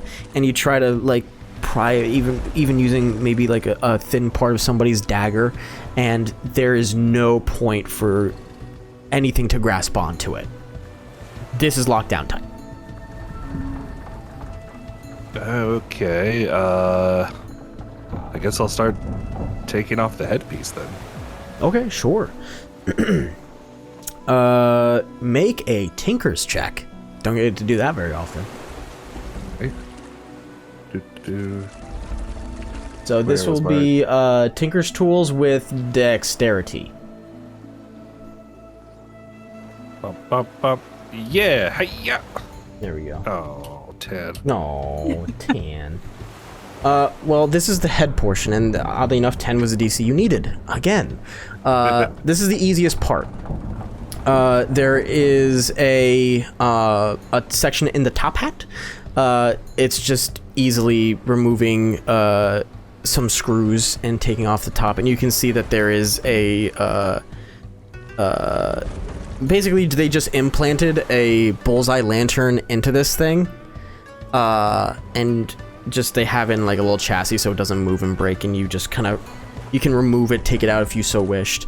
And the faceplate is it's honestly just being held on by like some snaps, and with one of your like tinker's blades you just kind of pop it off in each place, and you take it off, and you see like a horrific, like the Terminator kind of face beneath it.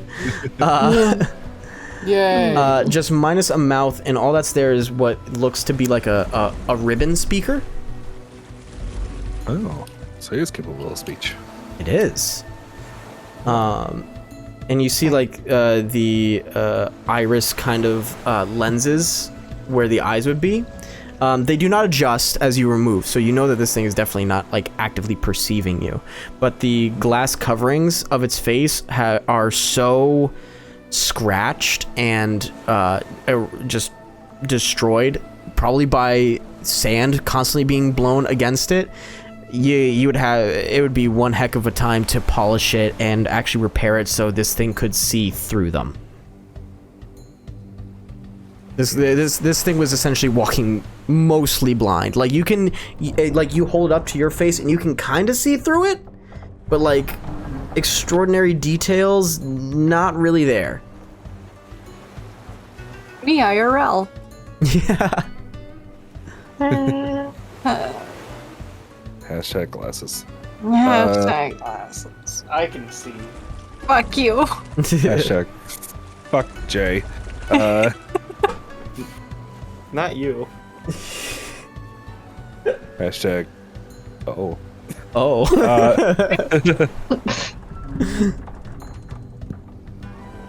Does there seem to be like any sort of on switch or anything? Like anything to kicks? Maybe I can hook something up to kickstart this guy. As far as like an obvious switch, no. Your construct lore 16. This thing, as you think about it, this thing probably wouldn't have an exterior switch to turn it on and off. It would probably be interior, specifically because this thing seems pretty well armored. It was meant for combat or something adjacent, so it wouldn't be something so easy as to just push button and then be done with it. And it also doesn't seem to be the type of automaton that should have been turned off. It seemed to be kind of a eternal life kind of a situation, you know, where they just want it, you know, like how people will keep their phones on all the time because they'd never want to turn it off. It's like that.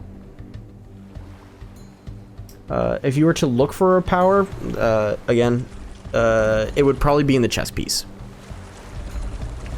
That would be all internal. Chest piece is completely impenetrable, right?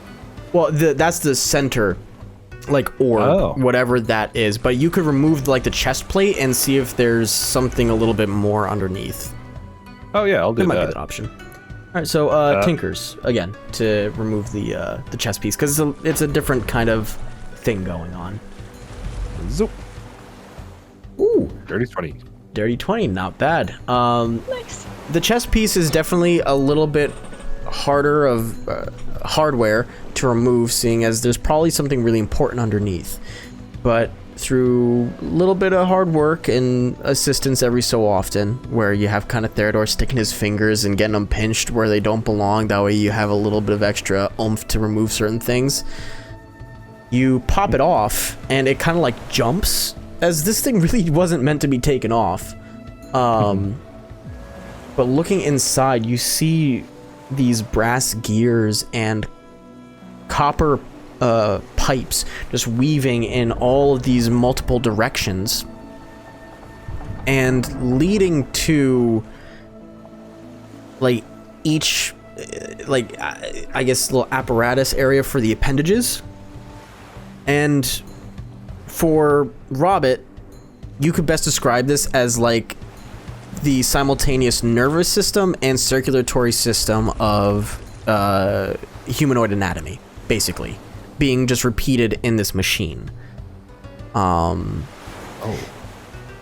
you see two, I guess, vessels. We'll say glass vessels, very thick glass. One of them holds a like bright red liquid that would be probably best equated to everybody's characters' minds. In color and in form, it looks like a healing potion. As far as what that is, it probably isn't, especially with Robbit's expertise. But then there seems to be a the other vessel. I'm sorry, it wasn't the vessel itself. The glass wasn't broken. The copper piping that it was connected to seems to have actually dislodged. And has leaked out this other necessary fluid, which looks very bright blue and seems to have like little flecks of sparkle in it. And there's not a lot left. There would maybe be, I don't know, if you were just maybe a couple milliliters, a couple 100 milliliters at best. And you're wondering to yourself, well, why would this liquid still be in there if it was under the water? Well, its chest was watertight and airtight. You broke the seal. Oops. Oh. But there's just barely enough in there where, with that mod 20, if you were to fix the piping and somehow get it fused and connected properly, you could potentially get this thing back up and running. It's just a matter of then how do you jumpstart it? How do you activate it afterwards? Because it seems that these vessels are like its fuel. It's its blood, essentially. Gotcha. Mod 20 was very good for discovering all of this, so Yeah. you did well. Whew.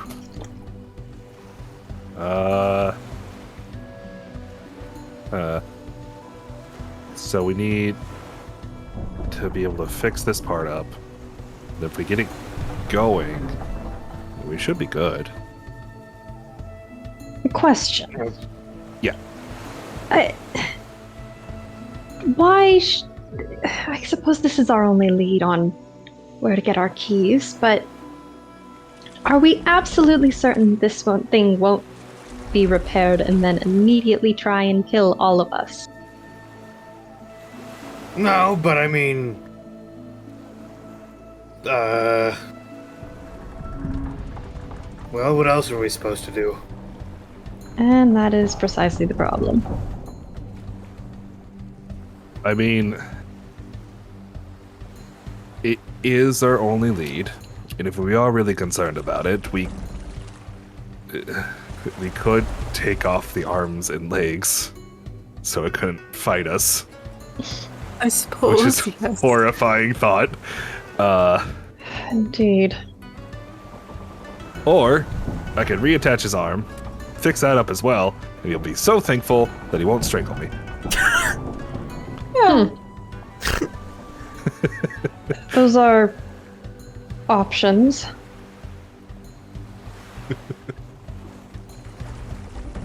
Well, I say we just reassemble it as is.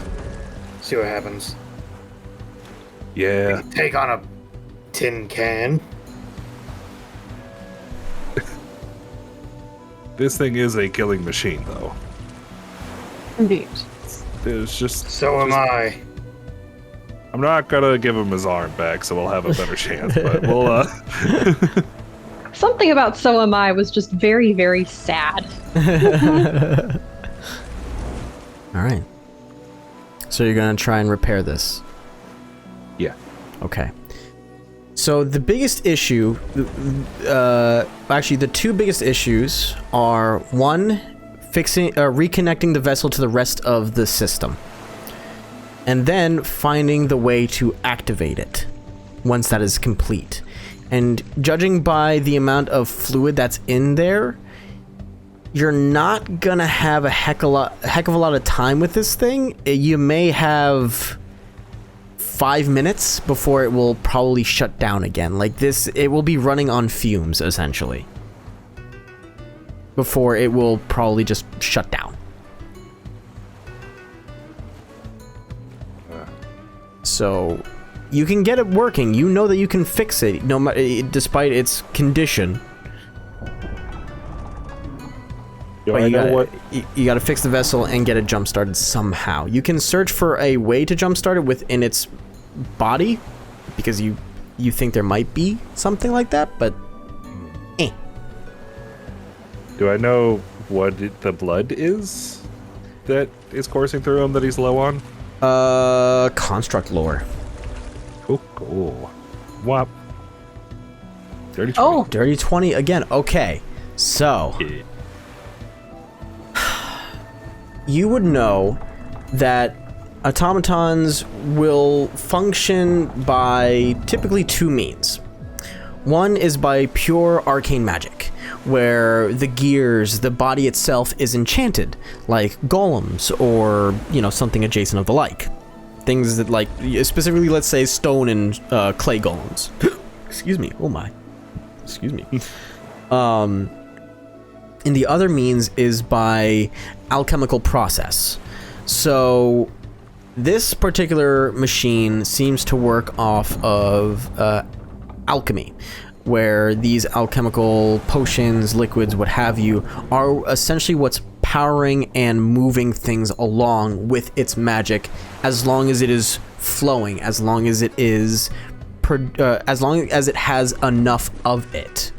And it seems that it's almost cyclical, where it would produce, lose, and then reproduce.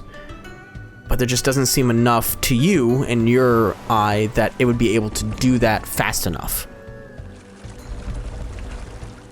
So, as far as what exactly these mixtures are, you don't know. You would have to sit down with like alchemy supplies, break it down, figure out at its base, and then recreate it. This would be a process. And I don't think any of you even have alchemical supplies or alchemy supplies proficiencies. No. no. No. Yeah, that would be what the proficiency in alchemy supplies is, what I deem a necessity to recreate what is happening, or recreate any of that liquid. Okay. So I can get this up and running. Yeah. Promise. But we got 5 minutes to ask him any questions. Not much time, but I suppose that will do perfectly fine. What does everyone want to ask him? Where are we? Why did you come to this ship? Where are the keys? If you're looking to drive this, I think we're rather past that, unfortunately. I think he means our key. No, wait, you're making a joke. I get it.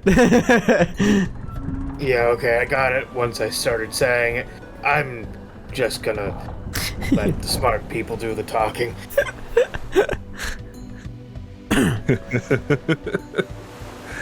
No, okay. I will start her up. Okay. And you guys ask the questions. So, Fix it. let's see. To fix this, Tinker's check for not only your deciphering of how to, but also your end of fixing. Because this may not be an only you job. That way we don't waste any time. Oh my god. I was asking Shale to help me, Do what? but I don't know that name. Help me fix Robot Man. I can certainly try, but I don't have anything construct lore. So, what do you That's need from all right. me? I need you to, and then I will explain what I need her to do. Okay. That construct lore was the... Wait, was that the check to decipher what you needed to do? Oh, Yeah. Yes, we needed to fix up the pipes, and then we needed to start it. right, okay. And we'd only have like 5 minutes. Okay, so... Yeah, I don't remember if you rolled or not, but either way, I'll give it to you because we've been rolling hot anyways. So, to reattach the pipe, it seems like it actually just snapped from force. So, it is going to need to actually be heated again and then reattached somehow, some ways. Obviously, you guys don't weld, but you can probably heat it enough. I have firebolt. Yeah. That is completely doable. It is going to just be the tricky part to have Robert, I guess, reattach the pipe and not get injured. So what I'm gonna have Ashale do is roll. What was that? Said none of these wizard fucks have mending. Nope. Yep. No, we None of them don't. have mending. If you had that mending, is it would have the- solved the whole problem. Yeah, that is an essential whenever I make a wizard. Yeah.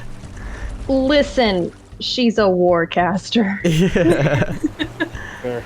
So, for Ashale, I'm going to have you roll just a d20 with your spellcasting modifier, so your intelligence, to control the firebolt. And Robert, I'm going to have you do a Tinker's check to attach it properly and also keep your hands and face away from the fire. So we'll work it off of that because it's going to take a couple of firebolts to get this working. But we'll just have it rely on 2 rolls. All right. So, Yep. D20 with my intelligence modifier. Yes. Okay, that's a 15. Okay, that's a 15. That's not bad. So, Shale, you carefully aim your firebolts a couple of times, and with surprisingly amazing precision. You are aiming for a small target. Again, you were aiming for worms, not 24 hours ago, and you were nailing those things. So honestly, it's no surprise to anybody. But Robert, as you're trying to move the pipe, bend it, and reattach it, each time there's some sparks and flame that lick towards you in your hands, and you're trying to keep as far away with your tools, but it's too hot for you. And I will say you will take just a little bit of damage. I'll roll it. It's only going to be a d4 because Ashale rolled very well. You take 3 fire damage as you at one point your fur kind of catches on fire. You have to pat it out. I am unconscious. Don't. Looking at the job you've done, you melded it off kilter. So half of it is a bit of it is on and a bit of it is off. You're gonna have to redo this. So close. All right, let's try again. Well, was a good try. All right. One more time. Heat up Yep, here. one more I'll time. just Roll again. squish it together. Yeah. Oh god. Whoop. Oh fuck. Oh fuck me over. Fuck All right, that's I'm- an 8. God dang it. I'm going to use my inspiration. Okay, yeah, go for it. That's a D6, right? Yes.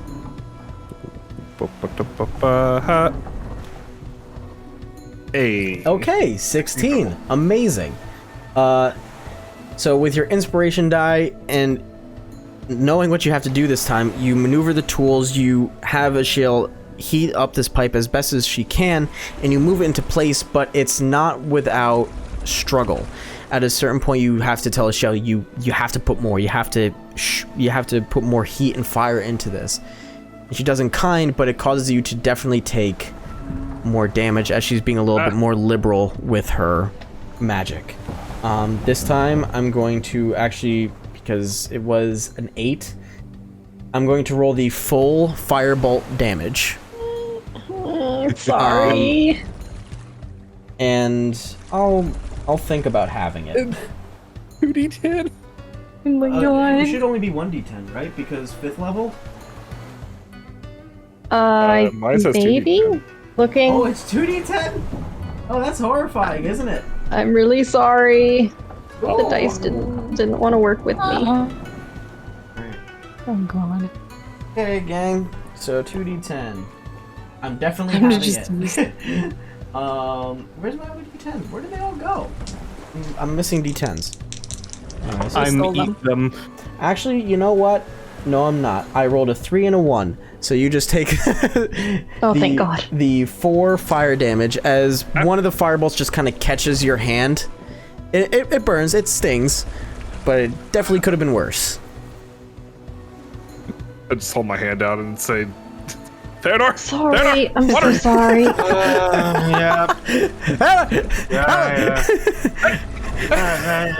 Hold on, wait, not geyser. Not was it found? No, wait. I've been saying guys, stream. Just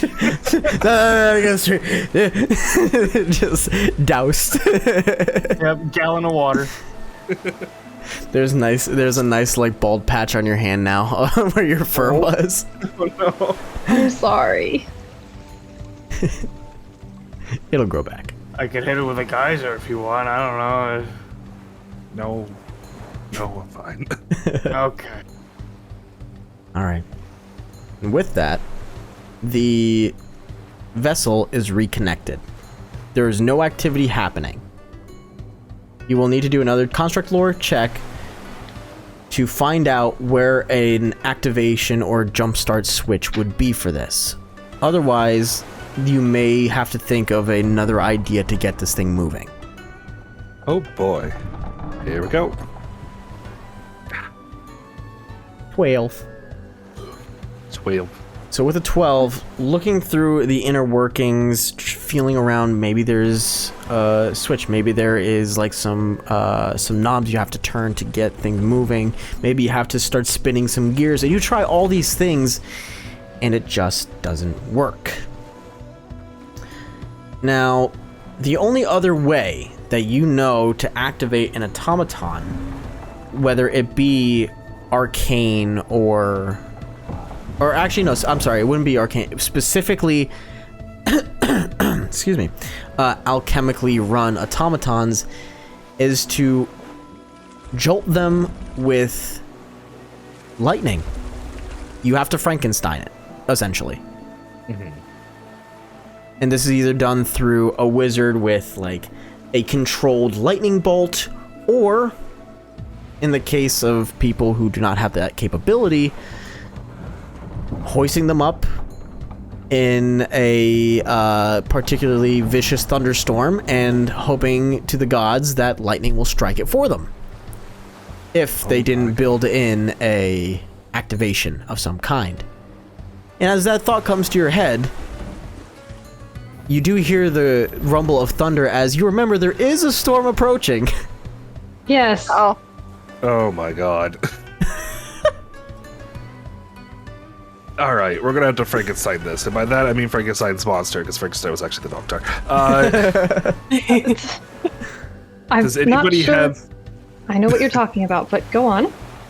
It's a true story. Anyway, does anybody have any lightning damage things? That's a I really don't good think question. thunderclap. No, that's just thunder. That's not lightning. Yeah. Chromatic orb maybe?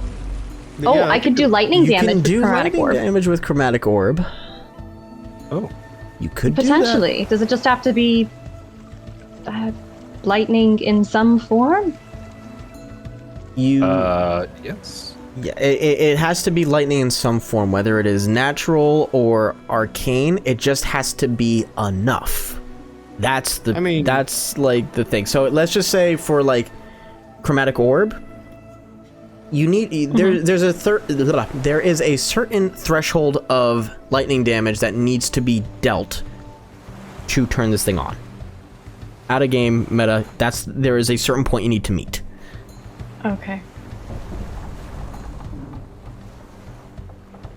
Well, we can certainly try with a slightly lower level, and then I should be able to cast a sufficiently high level attack if necessary. Yeah. That is the best shot we got. Alright then, we'll clear away. All right. So there's not going to need to be a roll to hit. It is just going to be you rolling the damage. Right. Okay, damage. I'm gonna do we think I should do first level or second level? I would assume just first level. We don't want to actually damage the thing. Yeah. Alright. And this is lightning damage, so let's go. Roll well. Oh. Okay, 16. Okay, 16. With the 16, you launch it towards its inner workings, hoping that's going to be enough. And as the chromatic orb hits it, it almost instantaneously, like, sucks it into its center orb that was closed. And just as quickly as it opens to absorb it, it closes back up again. And you see some of the gears start to move and shift, and you see that actually the lamp in its top hat begins to just flicker a little bit, and then it gives out. Drat. More power. All right. We need more power. All right. I'm somewhat reluctant to try it, just to go again, just in case it does attack us and I'm out of 2 spell slots, but I don't suppose I've got much of a choice, so. Everyone ready? Yep. I'm taking another step back. Okay. Oh, that's not as good. 10. Okay. 10. You launch it one more time, really putting your all into this spell, and it sucks it up again. It begins to turn, it begins to move, this time longer. It actually starts to move, and it's sputtering. It actually kind of like reaches a hand outward, like trying to lift itself, and the arms lock into place, holding it in like the partially sat up position, and it stops. You're very, very close. I'm assuming that I needed to roll just a tiny bit higher, but I didn't, You did. so. All right. Well. Once more, I suppose. Everyone ready? Hopefully last time. Here we go. As long as you don't roll minimum, you're fine. 14. Perfect. One last chromatic orb, launching it into its centerpiece. You see the lightning actually arc out of the orb and wrapping around its systems, arcing around the pipes, the gears, and you actually see and hear the liquids in the vessels moving like they're being sucked through a vacuum. The arms begin to shakily move, and the light in its eyes actually begin to glow, though very dim and flickering. And it sits up in like a like Undertaker if you know WWE, Undertaker like lifting himself up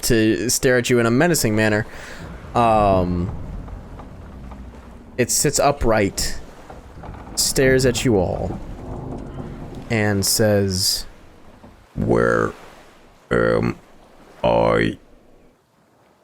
And we'll cut session there.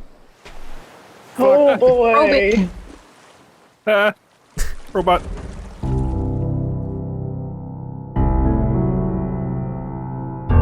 Well, with everybody gathered, we can begin. And we pick up with you guys. There on the ship, the automaton looking at you with clouded, glass eyes. And you guys having either a lot of explaining to do, or, a lot of ignoring to do.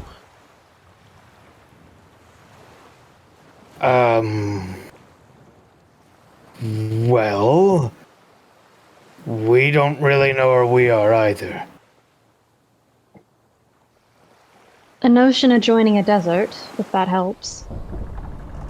The robot looks at you with a blank expression, as its metallic face doesn't seem to have any moving parts to show any change in emotion or what have you. And it just blankly stares with its clouded glass eyes and looks around and slowly tries to stand up, but it collapses back down. Its legs don't really seem to work that well.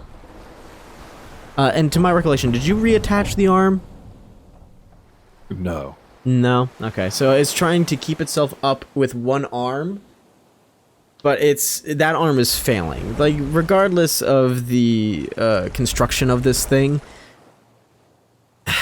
it's falling apart. And when it tried to stand up and fell back down, its arm just kind of gave way, and it's just rescinded itself to laying on its back at this point. Oh. Maybe, you should give it its arm back. Alright, it will take a second, though. I'll... Do you have a name? Sorry. Sorry. No, I'll try to just fucking Lego piece plop that arm back in. Okay, make a Tinker's check. This is using your intelligence modifier. I knew there was something I was forgetting. Well, maybe I'm... Oops. You were gonna say, hon? I was just going to ask it while Robert was working. Do you have a name? As it lays looking up at the ceiling, it just simply replies, "No." Huh. 24. 24? Yeah, you can get it back in place. It's not going to function right anymore. The rotator cuff and the... Oh, I'm sorry if you can hear the jet plane. And the ball joint are split. It's being held in place, but this thing is going to have limited mobility, if anything. But it has its arm back. You remember where you're from? It's silent for a long time, where you think that maybe it didn't hear you, or maybe it's ignoring you, but it replies eventually with, "I am not from here." And you hear that its voice is actually giving way. It's you I remember you had seen previously that it seemed to have like this ribbon kind of microphone or speaker in it. It's probably damaged and very waterlogged. This thing may not be able to speak for very long, as well as run out of power fairly soon. And it was asking where we were, right? It did not ask a single question. Oh, it asked where it was. Where it was, okay. Do you know what you were sent here to do? I'm making a roll for this one. Huh? I rolled and did not roll good. It replies, I was here to move things. What things? It moves its one good arm to its head. Unsure.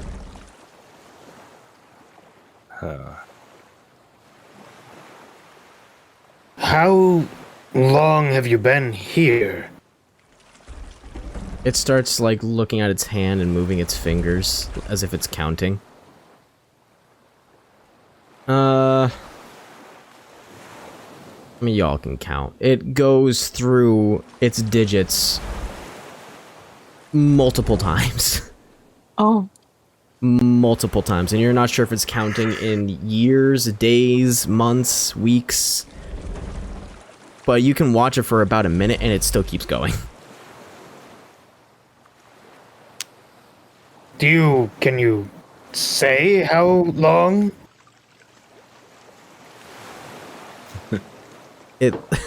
It pauses its finger movements. I am not sure. And it continues to count.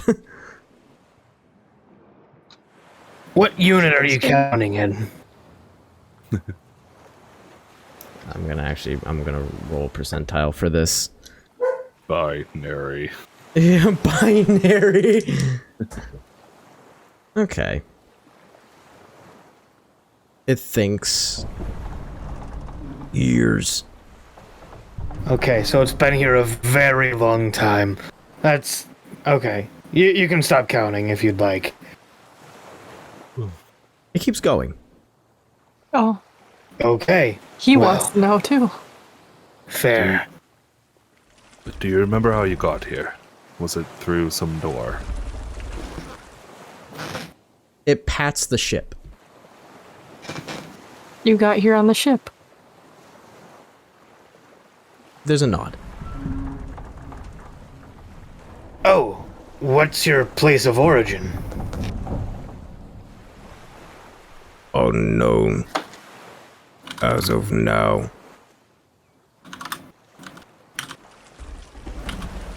But Okay. not here. Do you remember who made you? No. Was there a reason that you need to still be here? I'm gonna roll again for this thing. I'm rolling to see how damaged it is, and it rolled another. First roll was a 3, second one was a 4. Whoa. So not very damaged. Yeah. I was here for protection. Protection. Interesting. Well, based off of the hieroglyphs or petroglyphs or whatever you want to call them, you were brought here almost as protection from the native people that lived here. Make another roll. No. And it kind of actually like sits up. It's still counting on one of its hands, but it's using its other hand to keep itself up. As it seems like the more you talk to it, the more it's starting to remember. Robert, make a construct lore check. Yeah. 15. 15. This thing is weird. Constructs don't, like typically, whether they're golems, metallic made, whatever, what have you. One, typically they don't talk. Two, they never have lapses in memory. This is weird. By the sheer nature of the construct, it should be perfectly fine in every way as long as it is functioning. This thing is strange. It seems more alive than you were expecting. Huh. And as that realization comes to you, it says, in response to Ishael saying, protection for the natives, it says.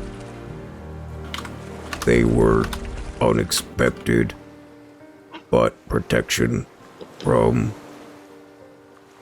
not them. It just So there was a bigger threat. Ooh, make a... Oh, I need you to make a check for this. Oh boy. I'm gonna say make persuasion check. I know this is a weird one for this, Persuasion? but this is, yeah. This would function. Oh, I don't know. That's a 15, actually. That's not Okay. too terrible. No, that's not bad at all. Its head turns to you, and it's not looking at your eyes, it's just kind of like looking in your general direction, but it does seem to have a bead on where you are located. Interesting. And it just replies with, A much bigger threat. Oh, Like in size or number or what? Yes. oh. Well, fuck. Do you know what did this to you? No. at this point you're all realizing that you're running out of time, Robert. You've been keeping a beat on how this thing is functioning, and like the lights are starting to go out behind its eyes. You don't have much longer.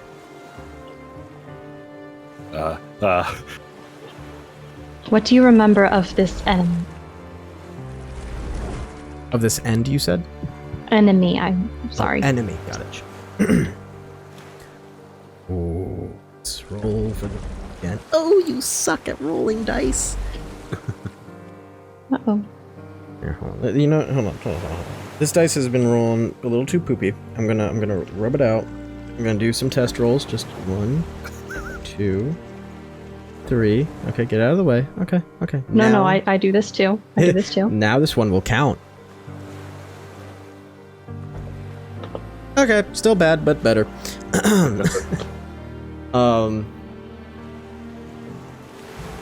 It says there was only darkness everywhere. Do you remember a storm? persuasion check from you. God. This is you guys jostling a memory. Oh wait, no, I'm really good at persuasion. Okay, Oh. 24. Whoa, Oh, good. Okay, nice. Oh, Always a storm. Ever moving. Always there. And it actually will chime in. For a long time. It has or was that way. A very long time. what changed? There came a light. And then the people were gone. Like a flash of lightning? Brighter. You have 2 questions left before this thing drops.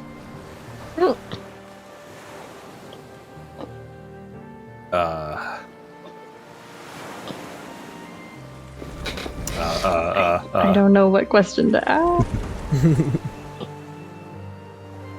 We couldn't get his chest piece open, right? Nope. What? Didn't wait. We didn't already ask what the threat looked like, did we? We just kind of asked what it, how many We or how It big it did was. say the storm. True. My assumption is this. Well, assumptions are, you know. You can ask if you want. I mean, Yeah, I just don't want to waste the last 2 questions. I know, but we gotta ask him before Gray just goes, well, he's gone now. I'm not gonna let you guys, like, your pause to discuss as players is not going to be effective on the duration of this thing's life. You will get your Thank 2 you, questions. Gray. You're welcome. I haven't even been asking questions because I'm writing down the answers to these questions. Oh, Thank excellent. God for Thank the you. note taker. Yay! Everyone I mean, loves even- the note taker. I was gonna say, we've been making them nice and like making his answers bold. Ooh, fancy. Oh yeah. There's one in every party. Mm-hmm. And if there's not, it's chaos. Uh-huh. What did that noble say 5 sessions back? I don't know. What did the threat look like? You said it was big and there were many, but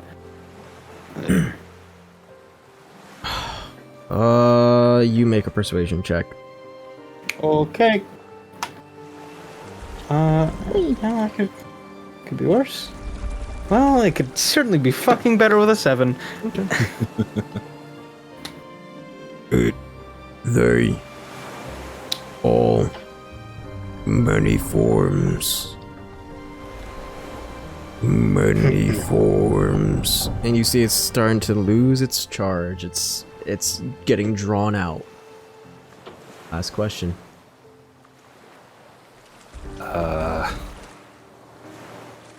Nobody else has one. I got kind of one. The only question I have is, can it be killed? But I don't think we want to waste. Yeah. What was your question, Spider? I was just gonna ask if it had any last words.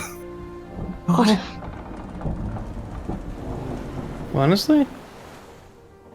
I don't know. I can't think of anything else to ask it. Yeah. Yeah. Maybe if it wants us to do anything for it. Yeah. I will hop up towards the robot and put my hand on its chest and say, is there any last requests or last words that you have? Roll general charisma check. Cool. 22. 22. And, also roll an insight check. Cool. Less cool. 12. Okay, 12. As you ask this question, there's this moment of clarity for both you and this thing. Excuse me. Where you ask the question, and it actually reaches the arm that you had reattached to grab your forearm, and then its good arm to grab like your bicep area. And it doesn't feel vicious. It doesn't feel like it's grasping onto you. It just feels like it's just holding on to you. And it slowly tries to pull itself up closer to you. And all it says is, Do not let history repeat itself. and then it just locks in place and goes cold. Ominous. Oh. Very sad. Well,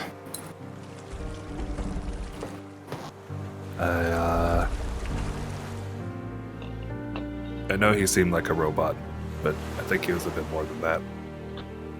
Yeah. Would you mind saying a prayer for him, Theodore? of course. I'm just wondering, what do we do with the body? We could give him back to the deep. You could. It was where he went. Wait, how much of the ice raft is left? There's a little bit left. We could put him on the ice raft and give him like a Viking burial. You could. Yeah. Oh, I don't know if Sure. we could light it on fire necessarily. It's worth a shot. As you guys are discussing this, you hear like this hissing, like something is disengaging, and the chest piece that was holding in like the center Oh, right. reactor, we'll call it, releases. and like the chest piece kind of opens up like Iron Man suit a little bit. And it's loose. It's like the centerpiece with like the oh god, you told me what it was called last session. I forgot. Like the lens, like the camera lens opening. Shutter? Shutter? Oh, an iris. Oh, iris, thank you. Yes. The iris is still shut, but the actual apparatus itself is loose. It can be taken out. I'm gonna reach my hand in there and grab it. You take it out, and it's hefty. It's pretty hefty, and for you, Robert, it takes up literally like your whole torso in size. Oh. I had a very different sense of scale with this. It is. You are literally like you're taking out the majority of like a human-sized torso, and you are holding it in your hands. For everybody else, it would be like just an oversized bowling ball. For you, it's a little bigger.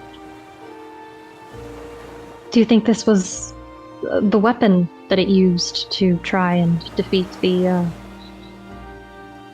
enemy? I think. What do I think? You've done enough construct lore on this. This is not anything indicative of weaponry. This is a power source, or at least at the bare minimum, like a storage container. Does it feel like it could be him? Like his processing stuff? Make a construct lore check. Alright.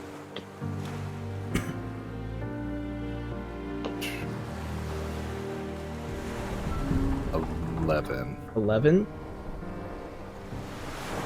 You're not sure. This is a machine that, at least to your memory, is beyond you. Like, this is some intense craftsmanship that might exceed your own.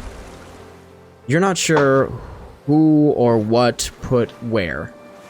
This could be like a center of consciousness. It could be... Oh, sorry, truck is driving by. It could be simply just a power unit or a container. But looking it over, you do see that it actually has like this graded slot that seems to have something affixed into it. Can I pull on it?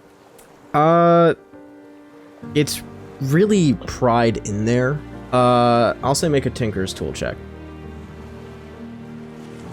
Yep. 13. 13, not enough. That little grate is pretty stuck on there. It seems like it's I forget the welding technique, but it's like spot welded. Kind of hard to break off. Touch welding, I think. Touch welding, is that what it is? I think. Yeah, sounds right. That's believable enough. Remember to correct me in the comments, everyone. Yeah.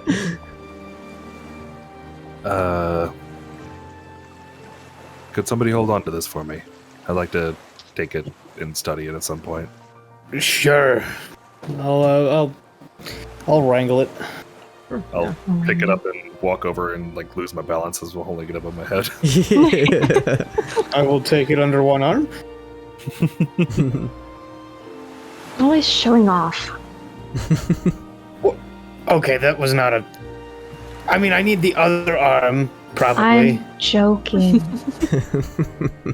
I think she was talking about me, and I pat my bicep. Oh my god. You're right. You are looking buffer.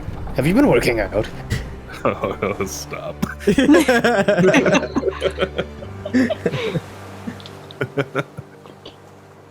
So, are you going through with the plan of putting Automaton on the raft to sea? Yeah, I'll do a quick little, like, you know, what I can remember through sheer muscle memory of like a ceremony of it for it. I don't have the ceremony spell. Right. We'll say for the sake of argument, it's basically the same thing that you've done for every place of the dead that you've come across. It's just a simple soldier's farewell. Yeah. Same meaning, may not be to a particular god, but it still shows respect for the dead. You guys put him onto the ice raft. I'm assuming just kind of like taking the rope that's there, that's stuck in the ice, and just kind of like putting the legs and the arms through. Is there still a hole in his chest? Yes, there is. Can I put my ever bright crystal in it? Oh, Oh. yeah. Yeah, you can. Cool, because I also want to take out my songhorn, so when we send him off to sea, I can make a little tune for him. Oh, that's lovely. Oh. In addition to the other horn I have a horn of my own that's just an actual songhorn. Oh. Woo. Oh, my heart. We're gonna lose the rope.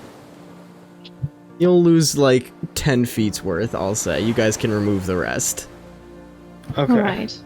I will have Val roll performance with advantage.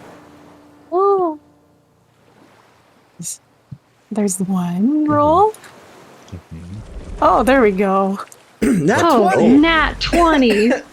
Went from 2 to 20. That's, yeah. Amazing. Alright, as you guys set up this automaton on the ice raft and getting it ready to be sent out to sea, it's pushed off and the waves take it. It takes it into the horizon towards the coming storm. And Val pulls out their songhorn, and to everybody's surprise, one, they have a musical horn, and two, they play it immaculately. It's beautiful. It's amazing music, and to everybody here, it's a prose that you've never heard before, and just seems to flow out of Val as if this was something that they had practiced day and day and day gone by. You all gain an inspiration. Yo, I already have one. You can stack these, so have multiple. ultra inspiration. Wait, you can? How? So these are the inspirations that I give. These are the inspirations for everybody, you know, either doing something wonderful or cute or really awesome. And you guys can have a pool of these for just your character, or you can put them into a party pool so anybody can use them. But only one inspiration die can be used on a roll at a time. But you guys can have multiple of these. Yeah, I was gonna ask that because some DMs I've had, like, it only lasts the session, or some DMs it's only one, but you can hold on to it. Nah, hold on to as many as I give you, because in my mind you guys have earned it, and I'm not going to take that away from you until you use it. Right. Yay! Yeah. This was... Okay. So as you guys stand there listening to Val's music, you feel this wave of doing something just. That you've done something good here. And your characters may or may not feel this, but there might be an itching feeling at the back of each of their heads as you stand on the port side of this ship, that this is the first moment of true camaraderie that you guys have had amongst this horrifying forced excursion, where this actually feels like you guys have done something as a team. And this wasn't just an action amongst friends of circumstance. This was people coming together for a good purpose. And as Val's song ends, you are left with the sound of the waves, the smell of the ocean, and the wind that beckons a storm is coming. You guys have maybe an hour before the storm hits you. Do we think that storm from earlier and wait, that was a different... Was it this one that the storm nearabouts killed us? Or No. was that... 2 halls prior. God dang it. Is anyone getting a sense of deja vu, Storm? Well, all I know is I'm not sure I want to be on this broken boat in a storm. It will fall apart, absolutely, and dump us all into the ocean. I guess it's time to make a quick little new ice raft and, back to the land? shore has the worms. It does. Oh, you're correct. What's the highest point on this Or- ship? That would be either the bow or the stern, really. Both of which look just as dilapidated as the other. Damn, I was gonna ask, could I use like, no, you keep on saying forensics is for bodies Yeah. or battles. Yeah, at least figuring out, what happened in a space at I mean, most. you can see if Yeah. what happened to the ship. Like if you I see could. any Yeah, attack actually, marks. we just kind of have been assuming things about the ship. Yeah, I'd like to use forensics to see what the fuck happened to this boat. Okay, so when you use forensics like this, the DC is higher because technically this is for, a medicine purpose, right? Because that's the skill that it's connected to. But I will still allow it to happen. Because, you get to re-roll 1s and 3s, so, and you get a +1 to the roll. So, it can work. So make the forensics roll. 22. Not bad, Dang. okay. Oh, you're gonna know so much shit. Oh yeah, you guys are rolling hot so far. Looking at sorry, ice raft is gone. Looking at the ship, it is split in half. But looking under the water, it's still clear enough and there's still enough daylight where you can see that there seems to be like a line that was dragged or there was a break line that was, oh god, what's the right word? It's a broken bit of the ship that is going parallel with the ship, and then it finally turns into a perpendicular break. So it makes like this T shape. And you can see that there is actually a fairly large stone that is jutting upwards. That's maybe 5 feet from the surface. That seems to be in the perfect spot for that to happen. A 22 tells you that they definitely did run aground. They knew that they were getting close to shore. Like, that's, pretty close. And this was unfamiliar territory. But they thought that they had found a good place to potentially drop anchor. And, well, it ended up being the demise of the ship. Okay. Well, yeah, the ship did run aground. He points at the rock. That would do But, it. yeah, fuck, we're gonna be in the elements here if we're on the ship in the storm. DM, how close is there- nightfall? Yeah, nightfall is probably a little bit further off, 2.5, 3 hours at most. The storm is just gonna, it's gonna make it darker before it should. Yeah. Is there lightning in this storm? Can we see lightning? Yes, last session there was lightning, and to those who have the higher passive perception, it was not purple. It was just regular lightning. Oh my god. Ugh. Well, at least hopefully it won't actively trying to kill us, though. You I don't know. want to take off metal. Yeah. Yes. Robert? Huh. No, this would. I don't like forcing this on anybody. Actually, now that I think about it, I was gonna say like roll for an interest in Robert to just start working on what the sphere now, but that's your choice. That's not one for me to decide. So ignore me. Wait. There's part of me that wants to do that. There's also part of me that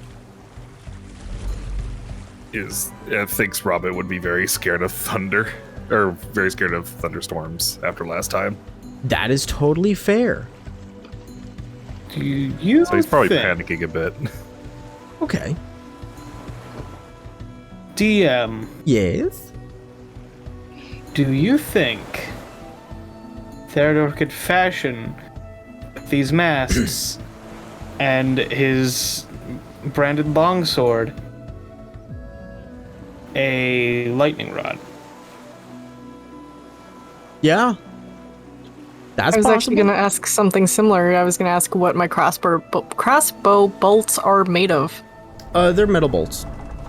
Ah. Oh. They're Theodore's- the ouchy ones. Yeah, Theodore's just gonna take that branded longsword with the compass rose and H on it. Mm-hmm. He's gonna kind of flourish and go. I mean, lightning likes metal and it likes it high up, right? Indeed. I think you are thinking what I'm thinking. I'm gonna glance over while this conversation is happening, just kind of out of like paying attention, but also trying to watch the storm. And the second I see his longsword, my eyes go wide. Yeah, you have enough you have enough of a passive to notice that. Yeah, you notice. And Theodore is not perceptive, so he's going to climb. Athletics Which check. one are you going up? That is an excellent. I will go up the one on the rear. Okay, sounds good. Athletics, please. You got it. I'm an athletic little man. But wow, twos really fuck it up, don't they? You start climbing. I'm assuming you've Can I taken stand in off. space and yell, "You've got this"? Never Yeah. mind. Oh wait, you know what? I'm gonna use my inspiration. Okay, sure. Yeah. That's a D4. Fuck it. Oh, I'm sorry. You're level 5, so it's a D6. My bad. Yeah. Keep screwing that up. It happens. Don't worry about it. Well, fuck me. An 11. It's higher than a 10. Yay! As you start climbing up, you're realizing that where you would feel confident in grabbing hold and kind of like wrapping around and kind of doing like the pull up with the arm, wrap the leg around tight, and just kind of like leaping yourself up. This mast is like styrofoam right now, and you're trying to break it off in places, and it's flaking off as you're trying to get better holds, and you get only maybe 10 feet off the ground before you realize you might not be able to get up there. Well, shit. What are you attempting to do? Well, I was gonna put the sword up there as a Okay, kind of once- lightning rod. That's fine. Come here, Hima. Help Theodore out, okay? She hops over. She does kind of like the dog trot, you know, like when they find a stick. Oh. And what would you like Hima to do? Potentially. Either try to like put the sword just like right on top, because I can't imagine her just like getting it in there. Or Theodore coming up with a new plan with the dragon in tow. Okay. Well, we'll make this easy. Because Hima totally has the capability. She's bigger now. Yeah, much bigger. Be a good dragon. And much stronger. Theodore, Hima takes the sword by the hilt and starts flying up with it. And like she kind of goes above the mast and then starts free falling, whips her head down and stabs this thing right into the mast as she catches herself on her way down, just gently glides down. Not a problem. Thank you, Hima. Very well done. Just slack Well, I jaw hope tongue comes out.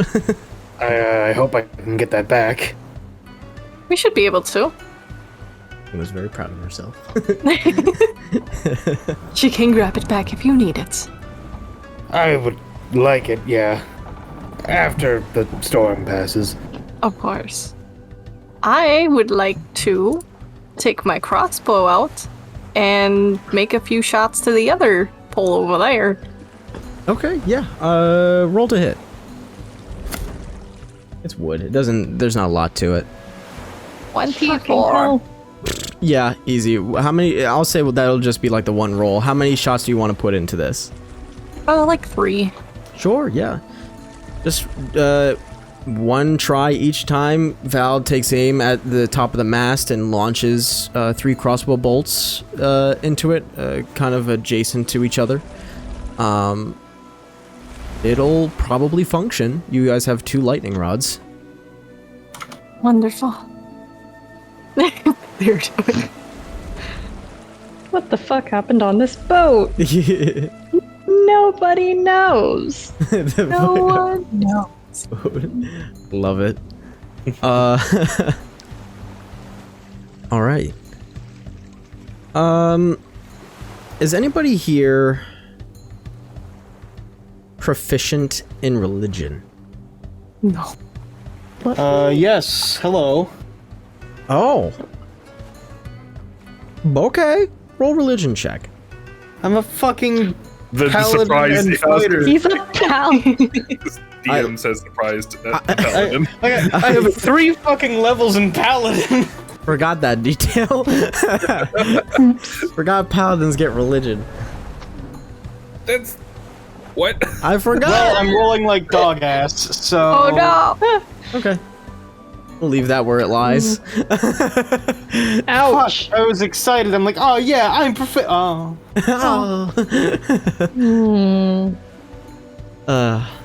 I'm proficient in a brain thing. I want to be cool, Never but the mind. dice won't let me. Yeah.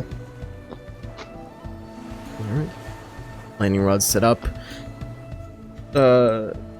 Robert kind of having a bit of an issue with the thought of the oncoming storm. That's amazing. Was that good or bad in your mind? That is maximum yikes. Maximum What yikes. did I miss? You guys see Robert literally like kind of huddling down and like tapping his rabbit feet as fast as they can go. He's got the nervous shakes. Oh. We should probably get undercover, don't you think?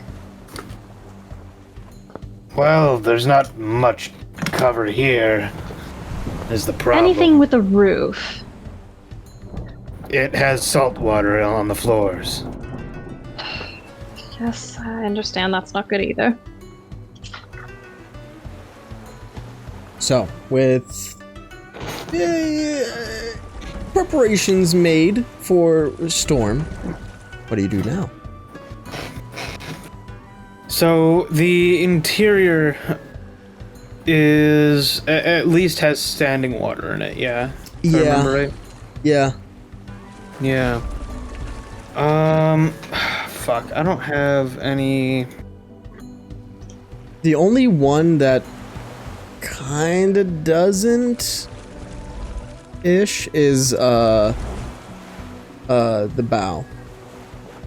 Is the only part that really doesn't have a heck of a lot of standing water in it because like there's only one wall that's missing and it's, you know, it functions. So there's a dry spot, or Yeah, there's dry spots, yeah. okay. Well then, I guess taking cover in that's our best bet. So Theodore's definitely down for that. Alright. Sounds good.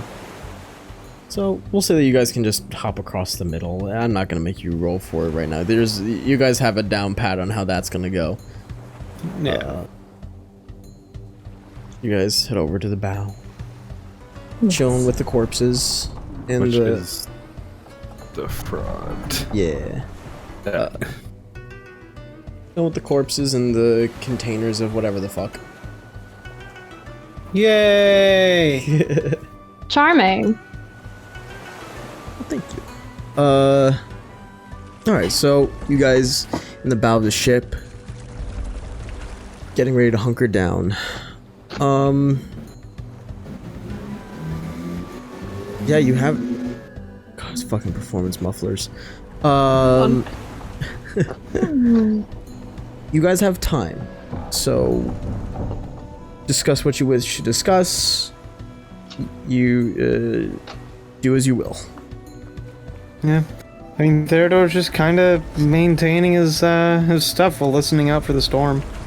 Unless someone talks to him. How? Did we? Go. How long has it been since Hema used her last ice breath?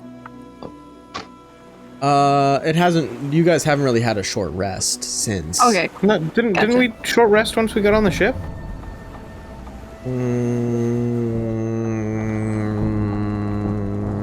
I honestly No, don't remember. I don't think so. Oh, I thought we did. Okay. I don't think you guys short rest. I think it was just, all right, we're here. Let's investigate. Let's figure things out. I mean, no. We have enough time to short rest now. True. Question first, though. Do you think that I should create the tiny hut again? Now that we know, obviously, that it only is a half dome over us, not under us, I think we need to be mindful of that, but...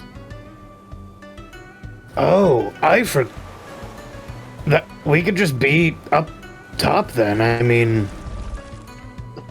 because if waves come through here and it starts filling up the dome.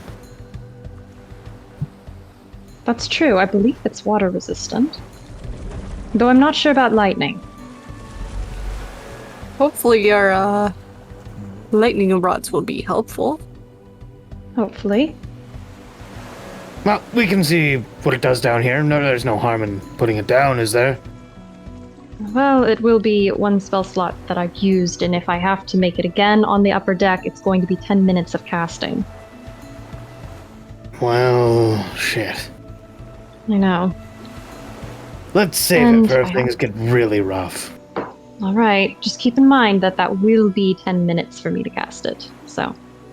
Well, it's 10 minutes regardless? Regardless, yes.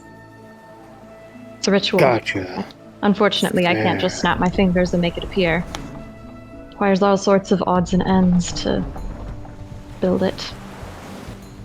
I think we should probably have it up before the storm starts. Yeah. Indeed. If that's the case. Alright. Then do we want it down here below deck, or do we want to be above deck?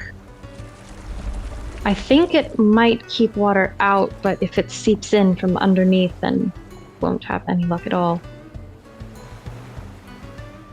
Yeah, but you're not sure it'll hold off lightning.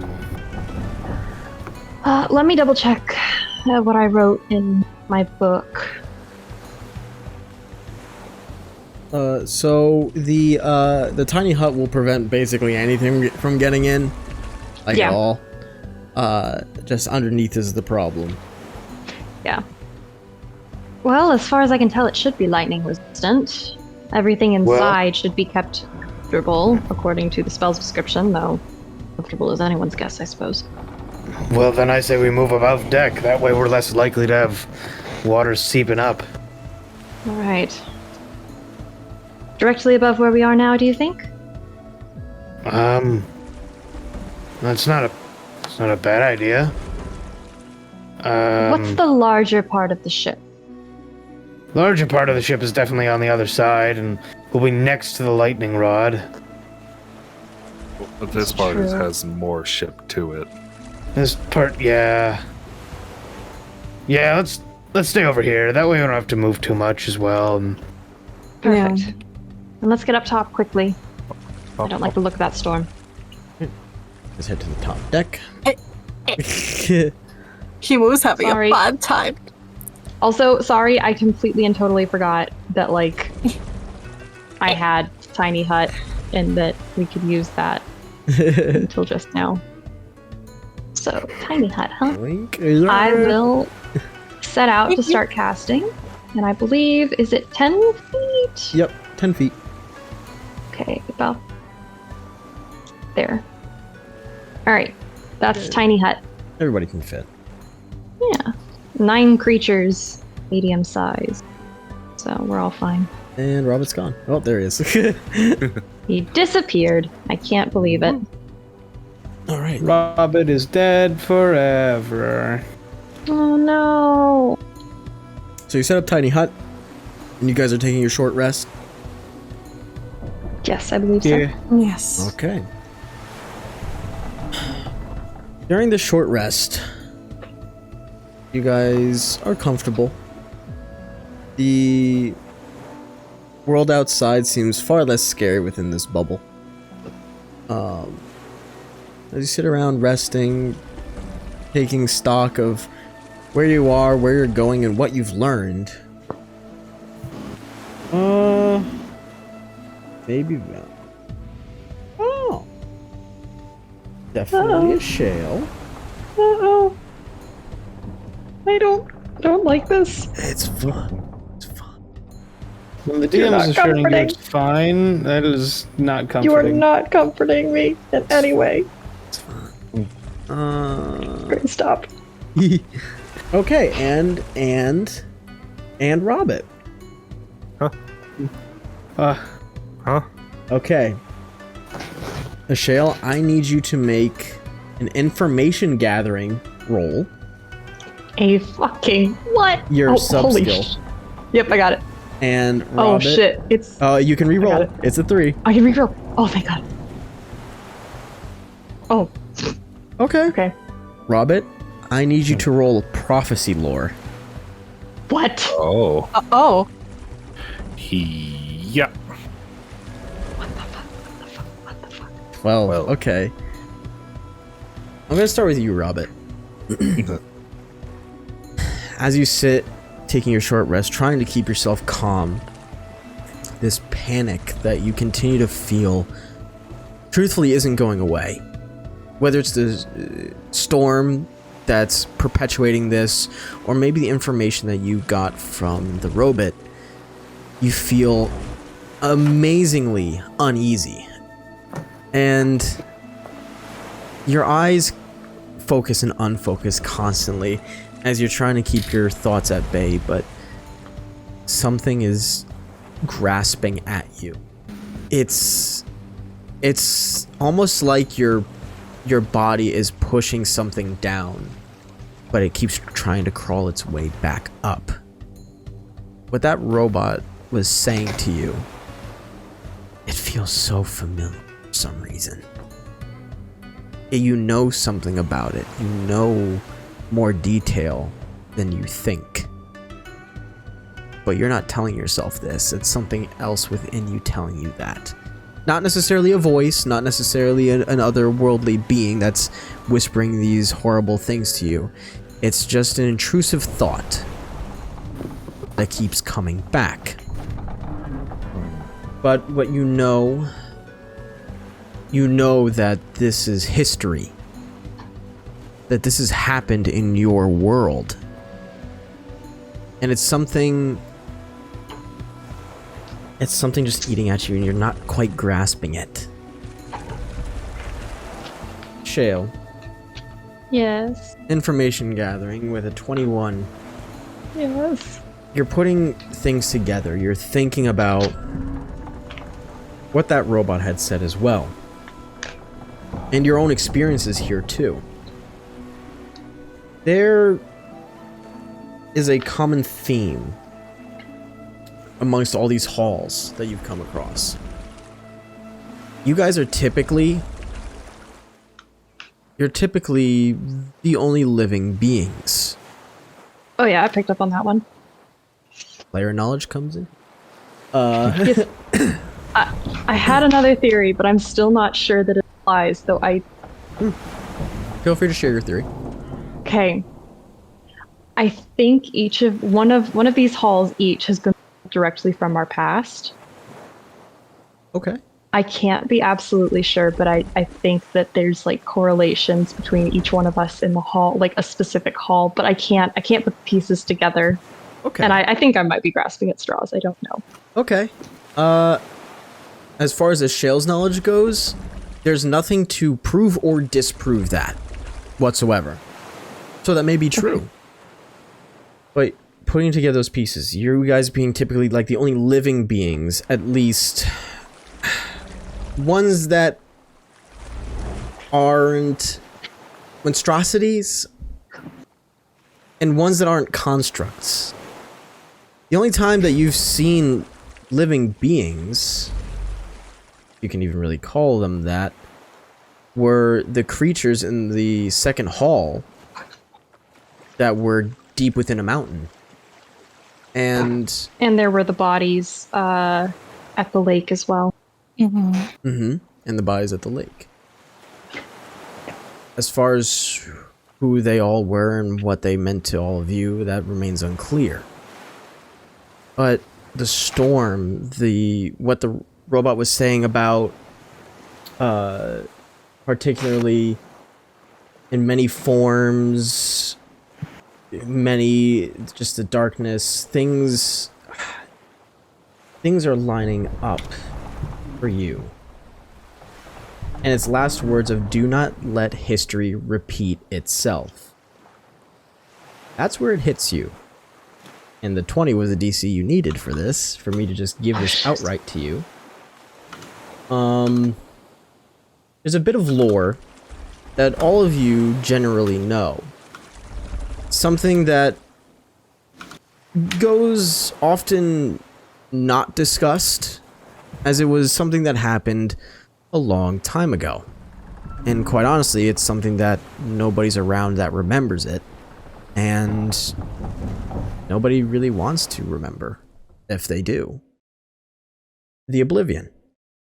The Age of Oblivion, which was the age that came before the one that you guys are in now, the Age of Rebirth. Now, the nice little lore link, or the lore page that you guys have in the Discord, pretty much outlines that for you. It could be very damn well that robot was talking about this. That Age of Oblivion. Oh shit. So not much is known about the Age of Oblivion anymore, and the information that your characters have is pretty tertiary at this point. It's been a long time.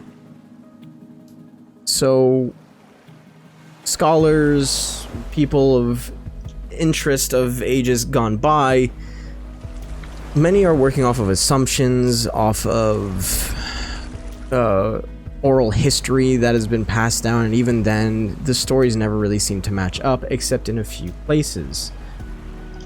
In particular, the creation of the moons that are in the sky, and the amount of death and destruction, and what necessarily caused it. The cause being this cosmic being that just came to the world. Nobody's exactly sure where it originated from. Nobody knows if it was summoned or if it just traveled here by happenstance. But all the stories of how this age came to end was because of this thing. But you guys can read the lore that you guys have access to get any of the other details. But this is what comes to your mind specifically, Michelle. Okay. There's a lot to unpack there. Okay. I'm not gonna say anything right now, but I'm gonna just kind of quietly ruminate on this and think about it. Okay. Sounds good. You all ruminate, you take your short rests. So, the storm isn't here yet. You have a little bit of time, maybe about 20-ish minutes. So if there's any last minute preparations that you want to do, feel free. Theredore's just good hanging out. He believes in the hut. Alright. Sounds good. Alright. So, storm comes, and it hits with vengeance. This is a torrential rain. The hut dampens the noise but you can feel the vibrations in the boards beneath you as the rain pelts the remaining bits of the ship. You can hear the rumbles of thunder, and you see the flashes of lightning not too far off. Robert, you're the one holding the centermost orb, correct? The robot center. Or Or was it Theodore that was? was there at all? I currently am, yeah. Okay. That's fine. Your passive perception is a 10. That's what you needed. Oh. Looking just around at the people that you're spending time with, you also look at the orb that you've kind of just passively had in front of you. Maybe you're rolling it around a little bit. You're not thinking about it too hard. But Yeah, I got done messing with my sword, and now I'm just kind of... I don't know. you passing it around yourself. Looking at... Yeah. No one's really talking to me, so I'm just kind of looking at things and fucking around. You look at it in the center, and the iris portion seems to actually have like opened up a little bit. Just a hair. Maybe you could slide a tip of a pencil through it. Okay. Theodore, like, tries to put his pinky in there. And just kind of like get the nail in there. He's just, like, silently fiddling. He's not even thinking about that it's opened more. Like, he used all of his brain today. I'll use up. I love the fact you're not asking anybody, telling anybody. You're just gonna like play with it. His finger gets a little stuck. All of you see this. It's not like he's hiding it. See him playing with it. So, I think this opened up a little. So it seems. Yep. You all see, clear as day. It's opened up a tad bit. Question is, what the fuck do we do with it? Robert, do you have any ideas?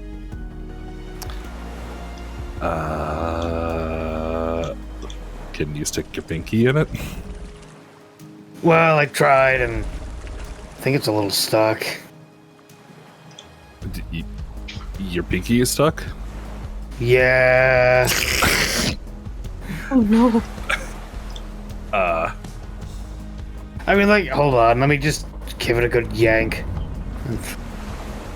Ow. Yank it out. It hurts. You get a little blood blister. Ah, Yeah, okay, well, I got it out, but ow. can I... Here, roll it over. Yeah, I roll it over to Rabbit. Can I peer into the core? Yeah, you give it a little look, and it is a pitch black void. You can even like try to shine a light through there, and the light does not illuminate anything in the center. Can I? What was I gonna say? Can I cast like a gentle gust into it to see if it will? I could feel like air going out on anywhere else on it. Sure. That's a gentle gust in there, and no, you don't feel air move within it. You don't even feel like the gust that you put into it come back out. Like, you know, if you were to blow a fan into an enclosed space, you'd kind of feel the motion of the air coming back at you. You don't even feel that. I'm just going to pull out a dagger and start fiddling with the opening. See if I can get to give any more. You fiddle with it. It doesn't give at all. In that case, I'm going to put my hand on it and measure how far down my pointer finger it's opened, and then I'll check on it here in a second. Okay, yeah, you take a little measurement. That's good. Theodore starts playing with it again. I'll roll it back over to Theodore. You guys roll it to each other, maybe pass it back and forth a couple times. Oh, absolutely. Guys, wait, and unless you guys have anything to do before nightfall, night will just come and the area outside the dome will get dark and the storm will continue. The lightning will be closer. And it will startle some of you, mostly Robert, by some of you. But otherwise, this is just... As you all sit here, it feels like you're at a point of stagnation. You have no idea where to go. You have no idea what's next. And all that you know is that you talk to a robot, you have its center, and that's it. How we try to live. Yeah. So, while we're all stuck here, I don't know. Do we want to talk about anything? Anybody have any feelings they need to share, or? I can't wait to go home and have food. That would be lovely. Like Silt's food, or? Belt's food. Silt does make pretty good food. As I hear more of the lightning, I just kind of will hug my knees to my chest. Oh no. And then have my hood like up over my head. Oh, I think Theodore's gonna try and continue conversation to draw attention away from the storm, right? Like, yeah. just like. So, he's. So, I guess we can't really do life stories. Those are kind of, lost, but, Yes. I don't know. I mean, we've been on a few adventures together now, so, like, I don't know. Robert, you're, you know a lot about, constructs and stuff like that. Like, any idea where you, what's up with that, or any, like, cool theories? Like, we can theorize, right? That's not crazy. Wait, about what? Well, like, what our lives were like. Oh, I guess I don't really remember much. Everything kind of just keeps coming back to me in, like, different memories. Well, yeah, same here, I guess. But, like, I don't know, I guess I was just, I don't know. I mean, I know a lot about robots. You seem to know a lot about religion and war. Well, sorry, what was that? You think you were a soldier at one point? Oh, absolutely. Yeah, with the visions I've had, I'd be surprised if that weren't the case. And with all the scars and the missing finger and all the weapons I had, yeah, I'd be really surprised. The what? Weapons? No, before that? Scars? No, after that. Memories? No. Oh my god. The finger? Oh, yeah, the missing finger. You're missing a finger? Yeah, he just holds up his right hand. Yeah, my pinky. My pinky on my right hand. I would have never noticed. What is my passive perception? 14. Oh. Huh. This whole time, you just thought... you kept mistaking his ring finger for his pinky, and you just weren't counting his fingers.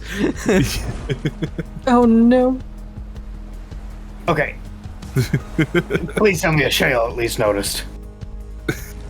What about the finger? Oh, yes. I noticed that a while ago. I just didn't Okay. bring it up because I figured you didn't want it brought up. I mean, I don't remember. I could have lost this in like I don't know, a drunken bet for all I know. That is fair. What is everybody's passive insights? Passive insight? Yes. 14. 13? 13. 13? 15. 14. 15. Okay, so 2 14s and a 15.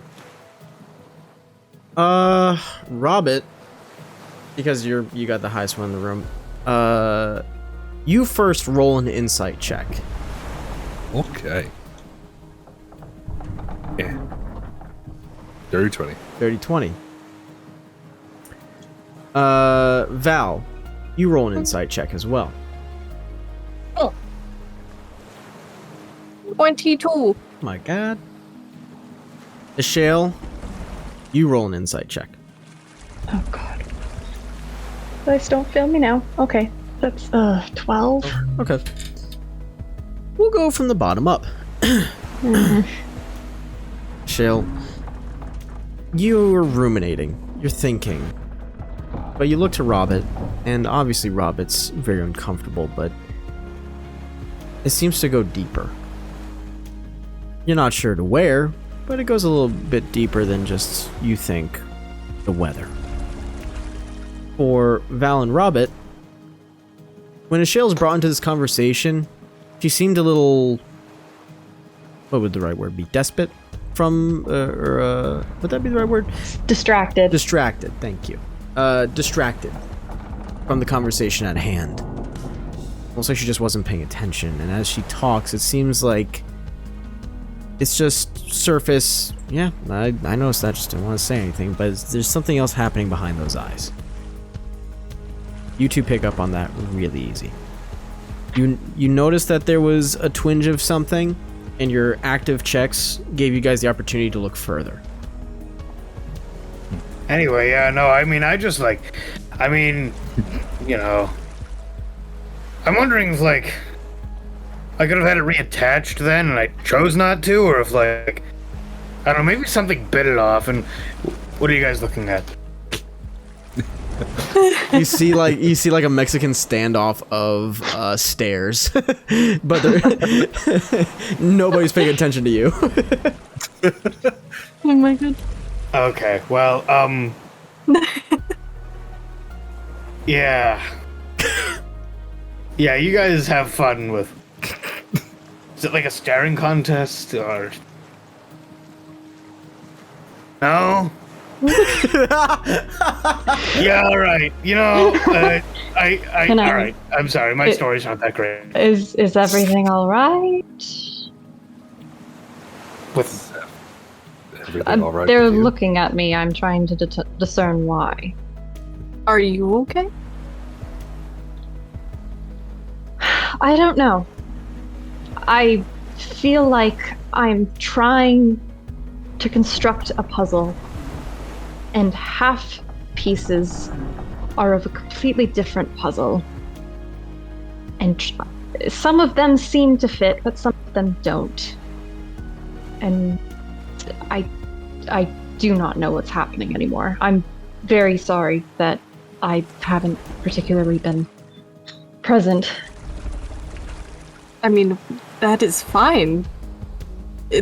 We were thrown in a very strange place with no memories of our own. It's okay to feel off. I want to present more of a theory when I have more of a theory and more evidence and more conviction, perhaps. I'm not convinced what little bits and pieces I have are correct. I just need some time and more information. I mean, you don't have to do it alone. Yes, but I don't even know where to begin. We're all in the same boat. Well, Do you really want me okay, to that dump was not all... intentional. That wasn't was intentional. you... Listen, I know I'm not really the haven't been smartest paying man. attention. I know I'm not the smartest man. I realize Don't discount yourself. You came up with the ice raft. I am an idiot savant. However, and yes, I know savant's a big word for me. However, I think there's nothing lost in relying on each other to try and figure out where and perhaps when we are. If you And want what to the know fuck is going on. when I think we are, I think we're at the age of oblivion. Well,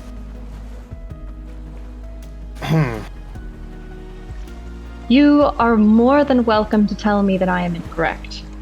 I would But think so. think of it. I've been rather thinking that it's we're in dreamscapes almost. That each hall of this is pulled from our memories or something. That each hall is tied to one of us in some fashion that I can't discern. But what if it's not that? What if we've literally traveled through time? We're back in the age of oblivion. We haven't seen another living being. The only quote-unquote living beings we've seen have been monsters or the dead travelers that we saw in the third hall with that hideous creature from outer space. We haven't seen any living beings. And what time were there practically no living beings around but the age of oblivion? Well, we've also been in just seemingly desolate areas. DM, Mm-hmm. can I roll to try and remember what the night sky looks like? Yes. Yes, you may. Survival. Or can I see what it looks like right now? I'm assuming it's cloudy. Oh, it's very cloudy. Yeah. Don't fail me now. Okay, 17. 17. Yeah, you remember the night sky. You remember the Guardian in White being the furthest moon away. Okay. And it's let's see. The Guardian White has always stayed from a distance in your recollection. You know about the Lady in Silver and the Lord in Gold, the two moons that when they come closer to the planet, either bad shit happens or relatively good and neutral things will occur. And when the both of them are in the sky together, there is the Night of Enchantment, where things beyond, honestly, some general understanding will occur. But it's never something dangerous, at least to anybody's experience. You remember stars, and you remember all of that. And because you brought it up, and because it's the 17, the night skies that you guys have seen, yeah, that doesn't, none of that was there. Oh, fucking knew it. Okay. Oh no. Have you noticed the moons? Have you looked at the night sky while we've been out camping? While we've been traveling in all of these halls? I suppose I haven't, concentrated on them. I've been a little preoccupied, I'll be honest. Understandably. There is no guardian. There's no Lady in Silver. There's no Lord in Gold. None of it. There's the stars. So there is, just for clarification, DM, the Guardian in White was there beforehand, and then it produced the two new moons during the Age of Oblivion? Let me double check my lore that you guys have. Yeah. Because there is specific DM lore and player lore that your characters know. Let's double check that I know what I'm talking here. So the Guardian in White. So you're asking, was it always there? Yes. According to, actually, I will say, Oh boy, I'll say make a history or religion check. They are equivalent. Excellent. Do history. Uh-oh. Oh, 7. Fuck. 7. Yeah. You were never one for studying the stars, and as far as you know, the Guardian in White from the stories that you had been told was either there and moved further away, or it was considered to be like the first moon to have been created after the Age of Oblivion. Okay, and then for the night sky that we've been seeing, there has been no moon? Oh boy, I cannot speak exactly for what I've told you guys, but I believe I don't remember, so make it up. Okay. Canon now, yeah, there's been no moon. There's no. Yeah, that's concerning. So, I don't know how to explain it. I really don't. Besides, we've somehow managed to travel through time and end up here. Considering all we've been through, I guess that isn't unlikely. But why the Age of Oblivion? And that is an excellent question that I do not have an answer to. The only potential answer that I have is the robot. Robert? The robot, yeah. No, this is me saying to Robert, make another prophecy lore check. Oh boy. 12. That's the same number as last time. You can use inspiration, can't you? Oh yeah, you can use inspiration if you want. Oh. Sure, I'll use one of our inspirations. What? That's a D6, right? Yep. Woo. Okay. For a total of 16. 16, that makes a difference. As Ashale is talking and you're gaining this information, it's all making a little too much sense to you. And it scares the living hell out of you. You're calm about it. You've been panicking long enough that your body is just kind of given up on the panic. So it's not completely outward. But this scares you. Because all the information is lining up pretty well. You know the Age of Oblivion. You know about it. And yeah, this is Shale might be right. And as you have that thought, we'll say that the bowling ball has been between your legs this whole time. Normal, right? And the bowling ball, the iris, fully opens. Oh. Do I see anything? Nope. I'm going to reach my hand into it. Oh, You reach your hand into it, and there's something in there. Slender, metallic. Take hold of it. Pull it out. Yes. You pull it out, and in your little furred hand is a key. Oh. Oh. I will show it to the class. The class sees a key in Robert's hand. Can I reach in there and see if there's another key? Yeah, you reach in there and you feel others. You feel other keys, but like it's just the tip of your finger that is touching them, and you can't grab them no matter how far in you put your arm. Which, as you kind of subconsciously just slide yourself in there, you guys see Robert's arm go up to its shoulder, and he still can't reach the key, and his arm is far longer than this sphere, so it's kind of weird seeing the vacuum space of, like, his arm Oh shrinking. dear. Oh no. Hey, buddy. Whoa. Maybe. I just pull it off and I thrust it at whoever's closest to Shale. Okay.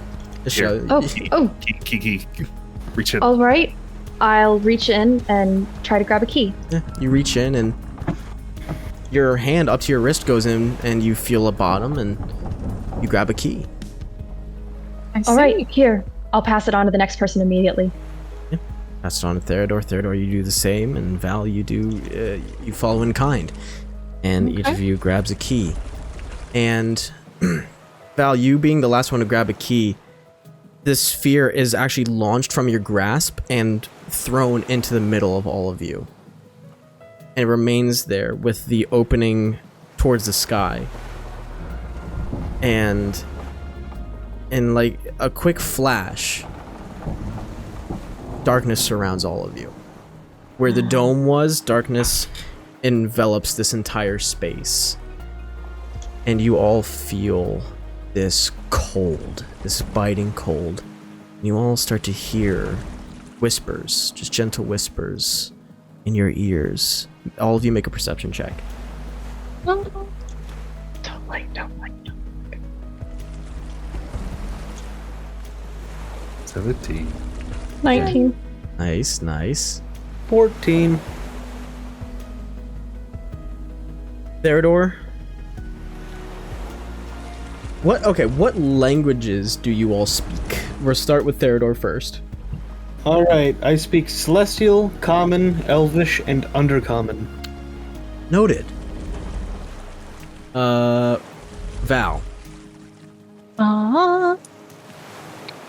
Common, Draconic, Infernal, and Orc. Got it. Robert. Common and Silver. Okay. Michelle. Celestial, Common, Elvish, and Infernal. Okay. Robert and Ishale, you guys hear voices clear as day whispering in your ear, but you don't know what they're saying. It's in a language that none of you know. And it feels as though there are people around you, and as you kind of like move your hands around to see if you can grasp at anybody, there's no one there. Val, you can't make out the whispers. You don't know what it's saying, if it's saying anything, or if this is just noise. Theodore, you on the other hand, you hear the whispers, you recognize the language, and you know what they're saying. For the most part. Because you did only roll a 14. But you hear a couple sets of different voices saying, Vlad, they can move on. This is good. First time in a long time. And as the whispers fade, you guys find yourselves where you were sitting on the boat. We're now sitting back at the inn. In front of the fireplace. What? Mr. Darren behind his desk.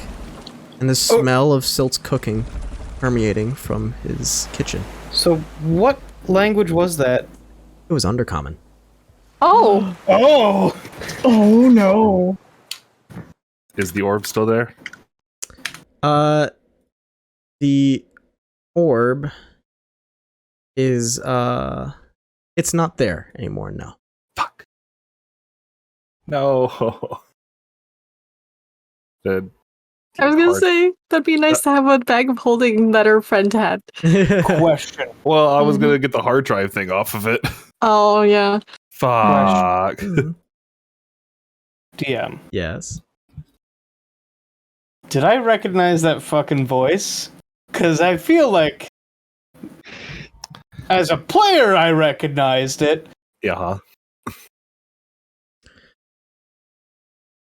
Oh, as in like from the beginning of the game? Of the campaign, or are you thinking otherwise? Uh-huh. Oh, okay. No. 'Cause I- Actually, Okay. it was not that voice. It was different voices. Several of them.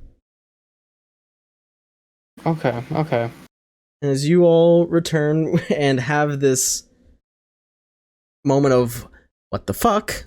Mr. Darren stands up, you hear his chair scrape across the floor, and he just slowly, gently claps. Well done. You've made it further than many have before you. My sword. Yeah, I was just Oh, thinking. fuck. Shit. And you have that realization, Mr. Darren holds up a hand. You've all done well. Very well. I'm very surprised in all of you. And you see Orion is sitting on the bench behind a shale. And his head is... He turns to, like, straddle the bench and looks at all of you, putting his elbow on his thigh and holding his head in his hand. And Silt comes into the doorway and looks at you all. And gives a nod. You have all shown capability. You've all shown the ability to perceive, to think, and to absorb information with little to no help. That's good. For what's to come, that will be necessary. I understand that this may all be quite jarring, but I do hate to be the bearer of bad news.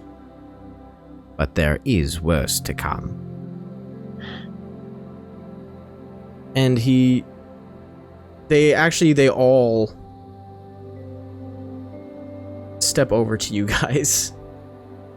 Just not like surrounding you in a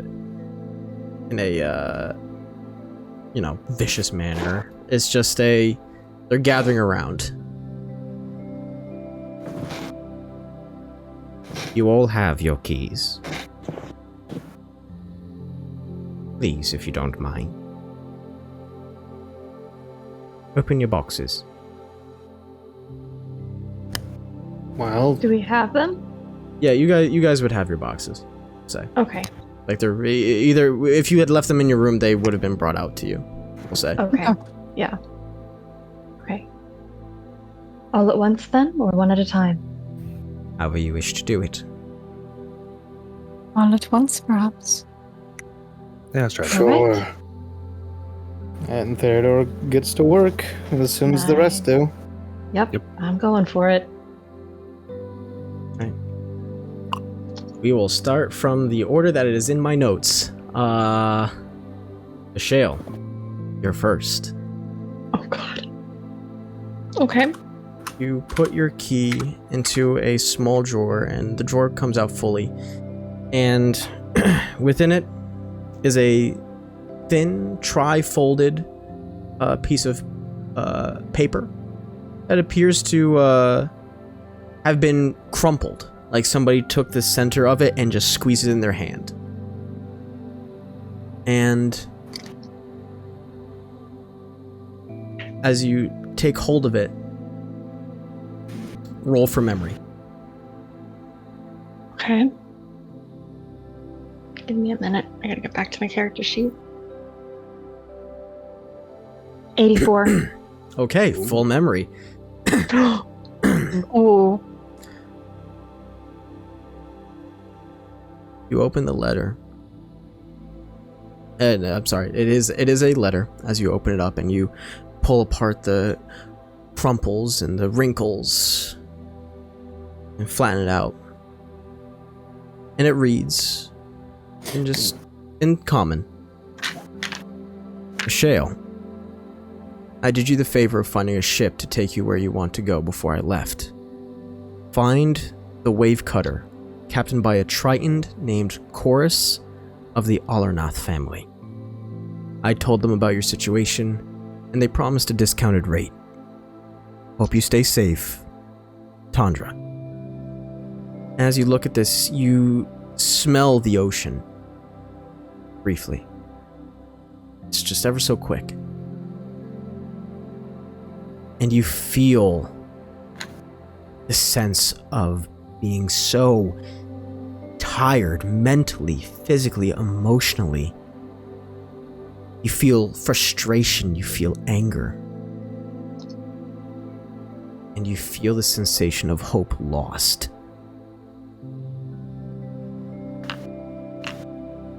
Roll a charisma saving throw. Charisma saving? Yes. Oh, fuck. 20. Oh, You I'm on 20. You feel a tear welling up in one of your eyes, and without even putting your hands to your eyes, you pretend like you're shaking it off like a long blink, and you shake your head like a memory did come to you, but you push it away. And Wait, so I missed on that memory? I just pushed it out of my mind, or? you push away the tear. Oh, okay. Yeah, just the tear. But that is your memory. That is your full memory. Okay. I'm gonna hold the letter to my chest and feel for the top in my pocket. Yeah. Top is there. Feel it. Take a deep breath. And you look to the group around you. Next up is Theodore. We're okay to use our own dice for this, yeah? Yes. Okay. Because I gotta use the dice of destiny here. It's a long-standing tradition for every extremely important roll. I'll be sending all of the information that you guys may need to remember. Do not worry about that. Okay, well, fuck, I also rolled an 84. No shit. Yeah. oh. Holy shit! Yeah, no, it's right here on the fucking... That's Right amazing. here on the desk, baby. All right. You find like a cylindrical drawer. You put the key in it, it unlocks, and you actually have to turn it counterclockwise and then pull it out of the box. And inside is this circular wrapped piece of paper. And it too looks like it's been crumpled many times. And you pull it out, flatten it a little bit, and hold it up in front of you.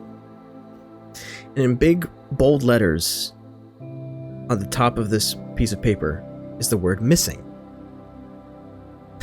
And there's a sketch drawing of what looks like a middle-aged man with some tanner skin. If you were to just be based off of shading. Short hair. Unknown what type of hair color it is. Human. Looks like in this poster they are wearing like common clothes. Looks like they might have like an apron on, like a working apron. And under the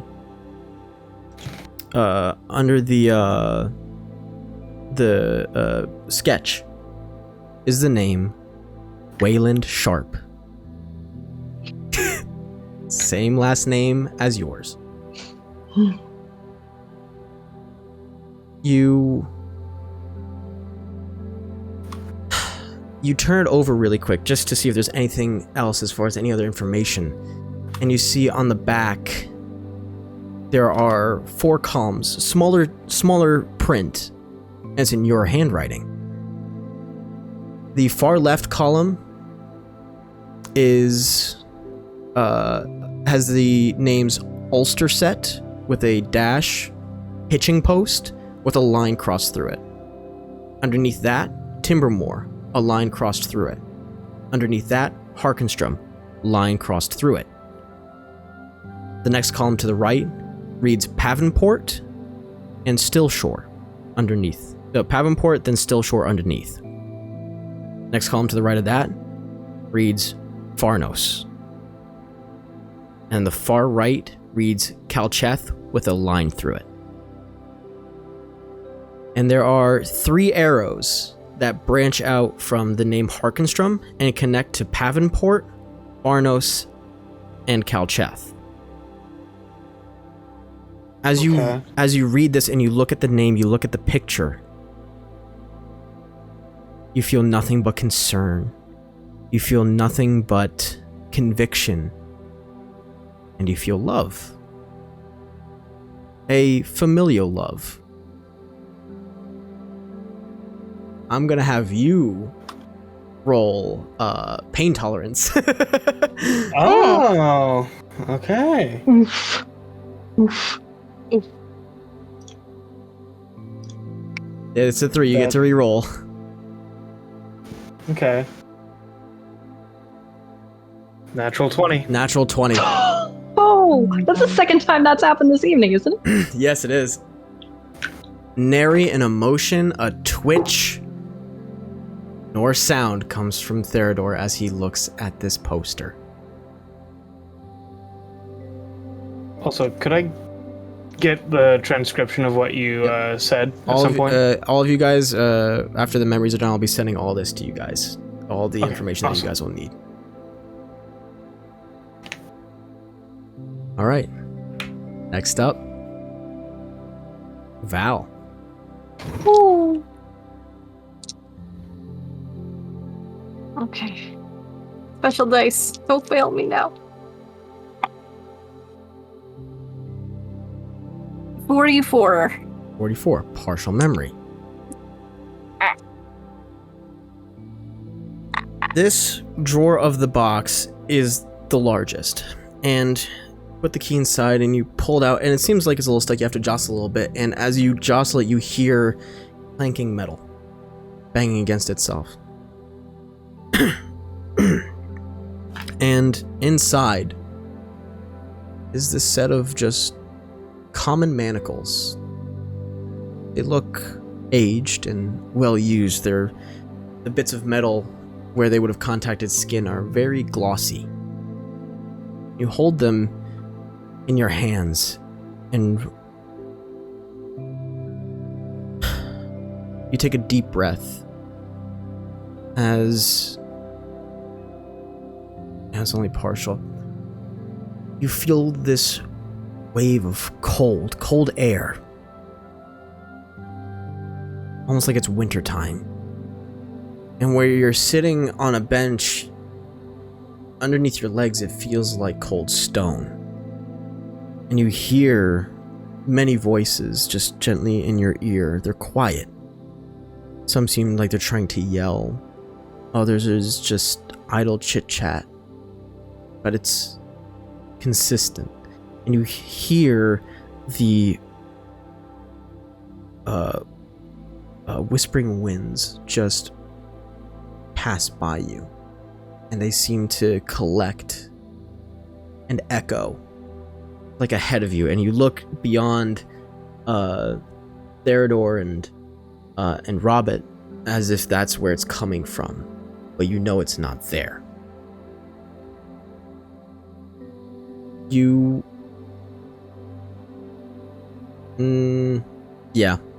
I'll give this to you. You have subconsciously put the manacles, not locking them, but you have put the manacles on your own wrists, and you sit there.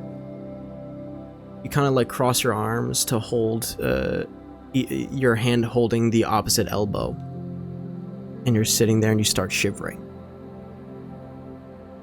And when you finally kind of realize the state that you're in, you realize you're fine, you're warm. None of that is there. You just take the manacles quickly off. And that is your memory.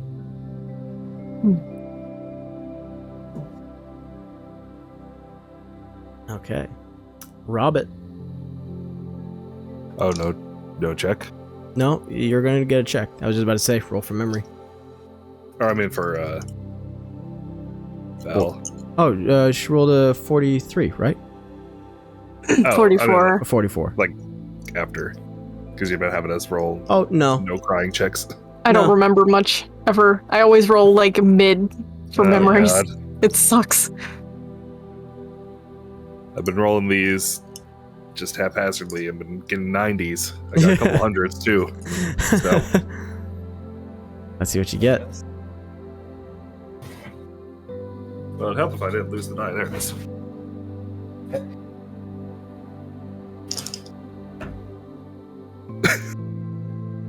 $17. 17. Minimal memory. Ooh. You unlock a little, like a little cupboard section. You just pull the door open, and inside is this tri-folded. It looks like ticket, but it's fairly large. It's faded yellow. It's seems like it has a printed image, like a printing pressed image of a large open book with the letters G on the left page and L on the right. And there are two like red ink stamps covering it, just seemingly placed haphazardly. That says cleared and duty, like to have a duty to somebody. And each of them have like a rectangular border around them. And on the back of this ticket is a set of numbers, 863. You just kind of hold this in your hand, and yeah, you rolled minimal.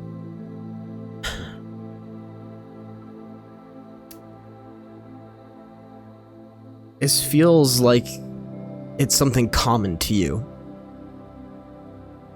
Almost like it's been in your pocket. It's almost like you would have never gone anywhere without it. This was just something that you grabbed during the day to start off your day. This is something you put in your pocket and you went out into the world. You're not sure why, not sure what this is for, but it feels that important and feels that common to have on your person.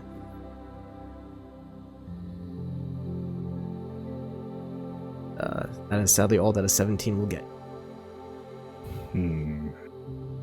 I do have at least like one conversation that I'd like to have before end of session. Sure, not a problem. When you guys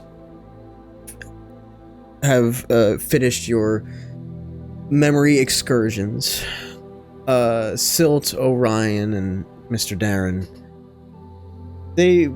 all three of them like have like hands on each of your shoulders, just making sure you guys are okay. And Miss Darren speaks up. I understand that this all may be quite a bit for you. And I'm sorry. Really, I am.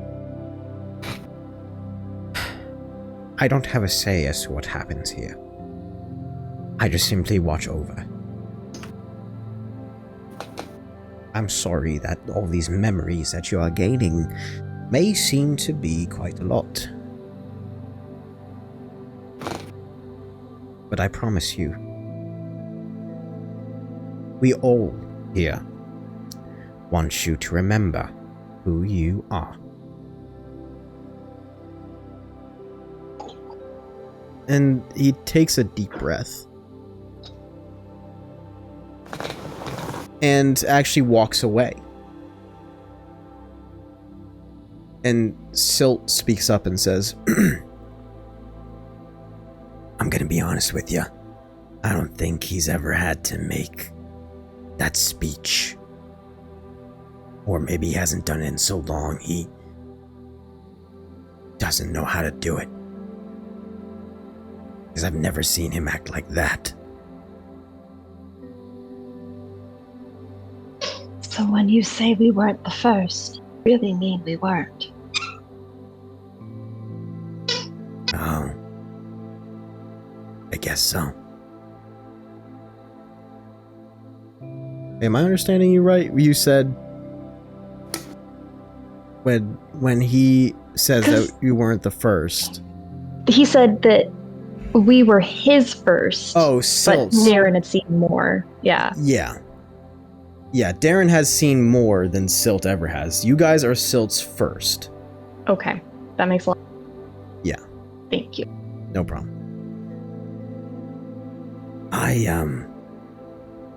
I'm proud of you guys. Really. You've made it this far. But I know what comes next. And I'm sorry. But it's gonna be the worst thing you guys have faced so far. Shit, I don't even know what to say. Silt just takes a step back, but looking at you guys. You guys don't even need to roll insight checks.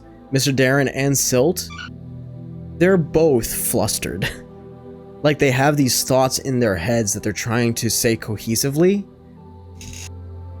but it's just not working for them.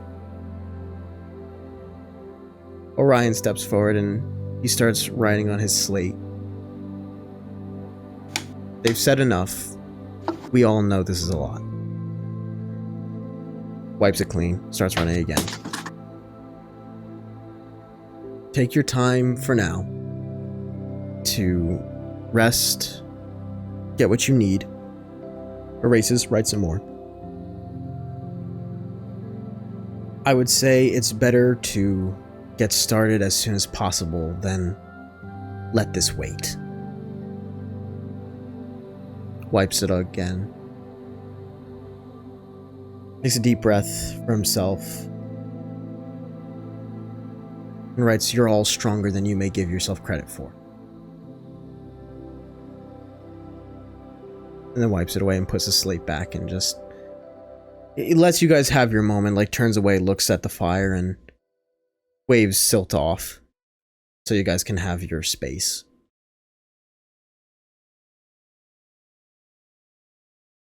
Well,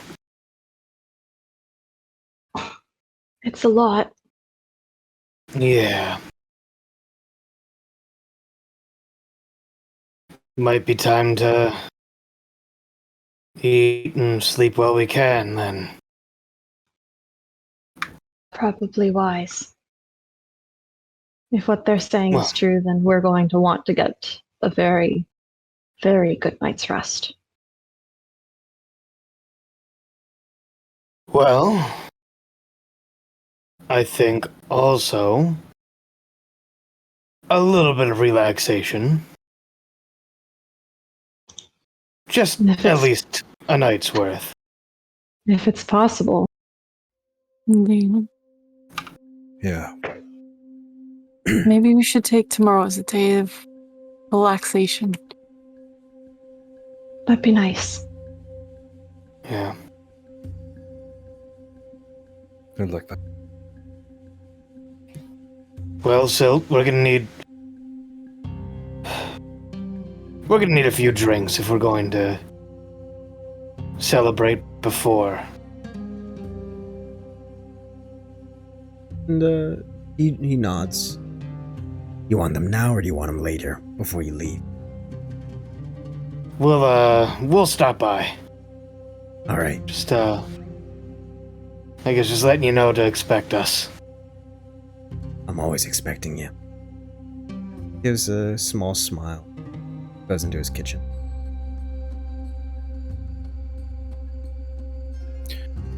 He's always expecting us. Means he expects us to come back. That's good. Yeah? I think I'm going to go get some comfort food for now. Come along, Hema. Yep. I agree on comfort food and maybe a stiff drink. Or 5, depending on the night. Yes, if we're planning on taking tomorrow off, I should like at least one drink. I'll catch up with you in a moment, though. You guys, the three of you, head off into Silt's kitchen. Grab yourselves whatever comfort food you wish to have, and drinks are prepped for you. Ashale? As soon as I'm sure that no one's really watching me take out my top, and I'm going to spin it on the table. Okay. Let's roll.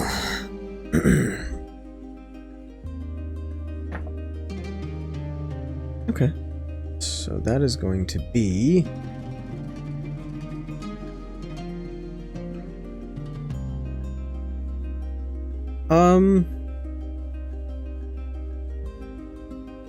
happy, actually.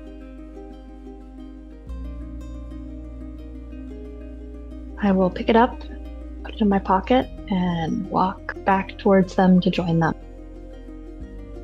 Okay. You're joined by Ashale in the kitchen. Robert, as you sit down on a stool, you keep like adjusting your clothes, feeling like there's something like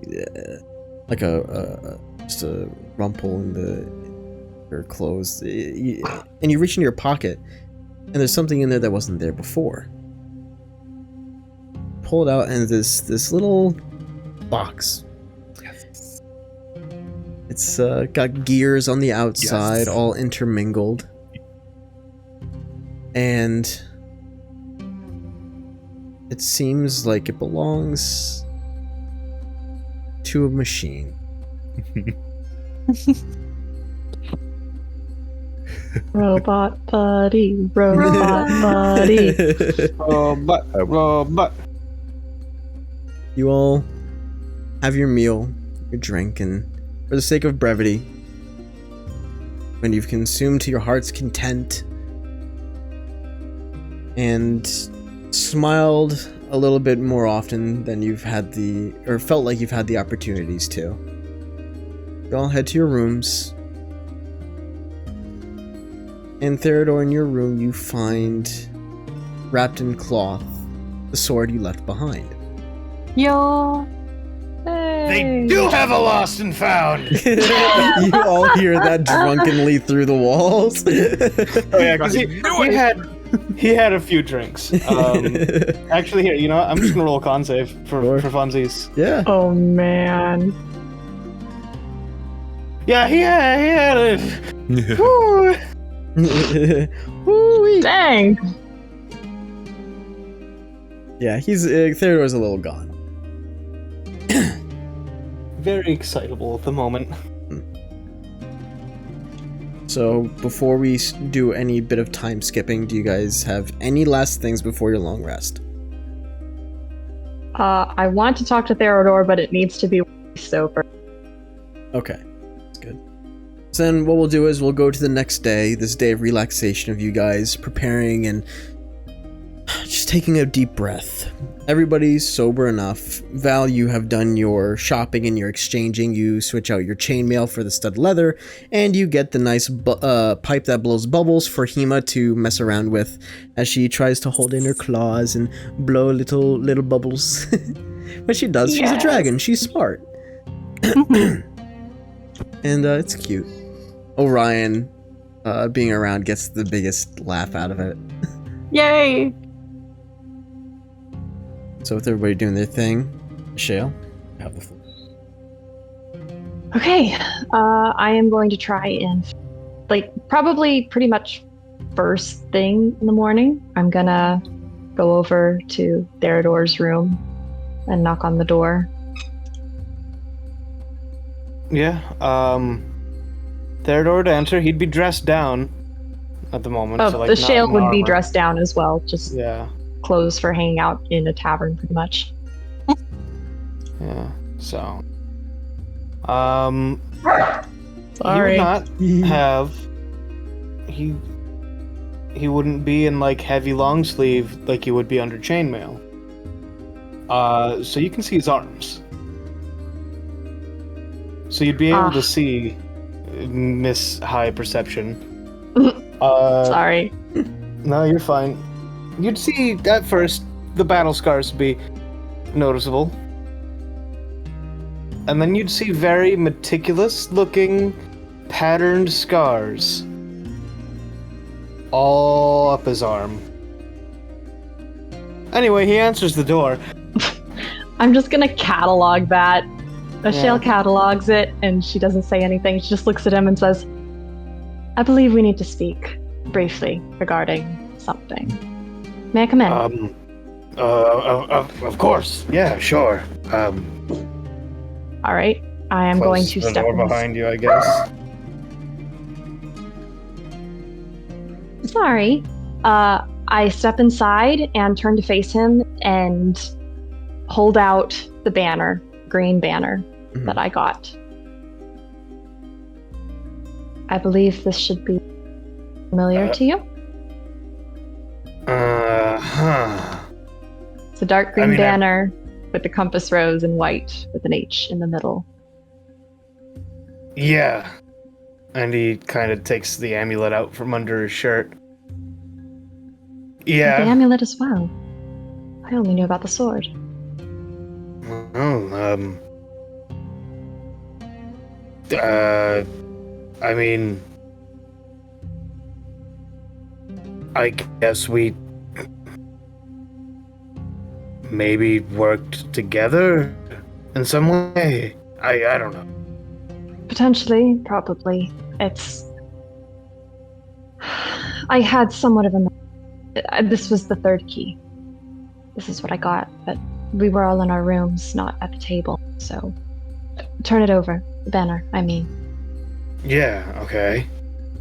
Flips over It's a list the of banner. names. Okay. There are 9 names, and I can send them to you if you want me to. Yes, please. Okay.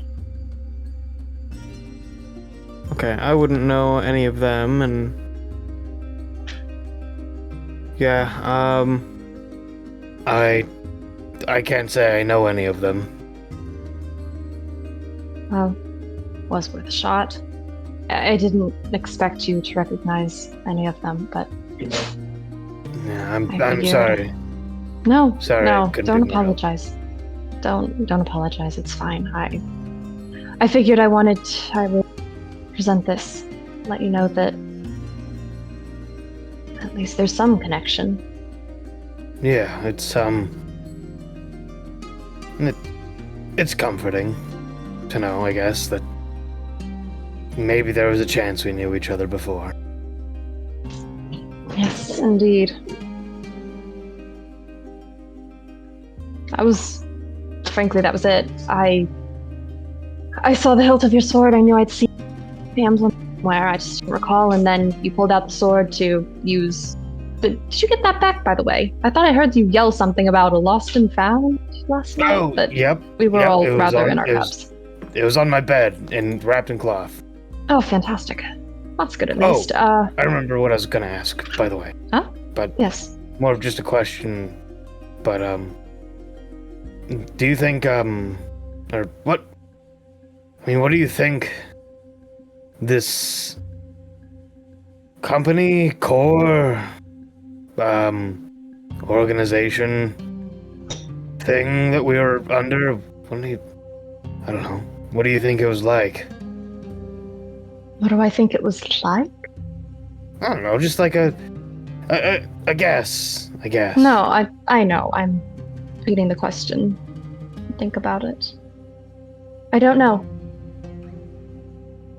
I look at the banner and I feel a great deal of just sadness, sorrow. I presume the names on the back are leaders of this, whatever this was. And likely the year is either when they took over or when they died. Potentially both in some cases. But I don't know what it was like, the day-to-day life. The memory that I got, there were palisades. I was on horseback, and someone was speaking to me. And they tried to take the banner, and I yanked it away from them, and I rode away, and that's all I remembered. But there were no words. I didn't hear anything they said specifically, so I can only imagine why whoever it was tried to take it from me.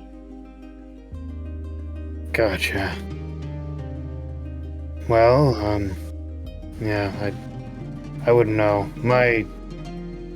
You said this was from the third hall?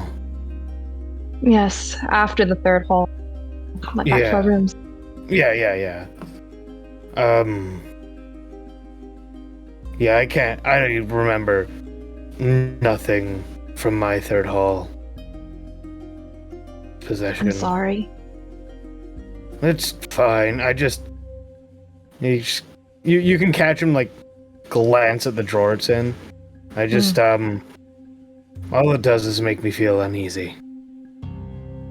I think sometimes the knowing is worse than the not knowing. But then the not knowing is terrible.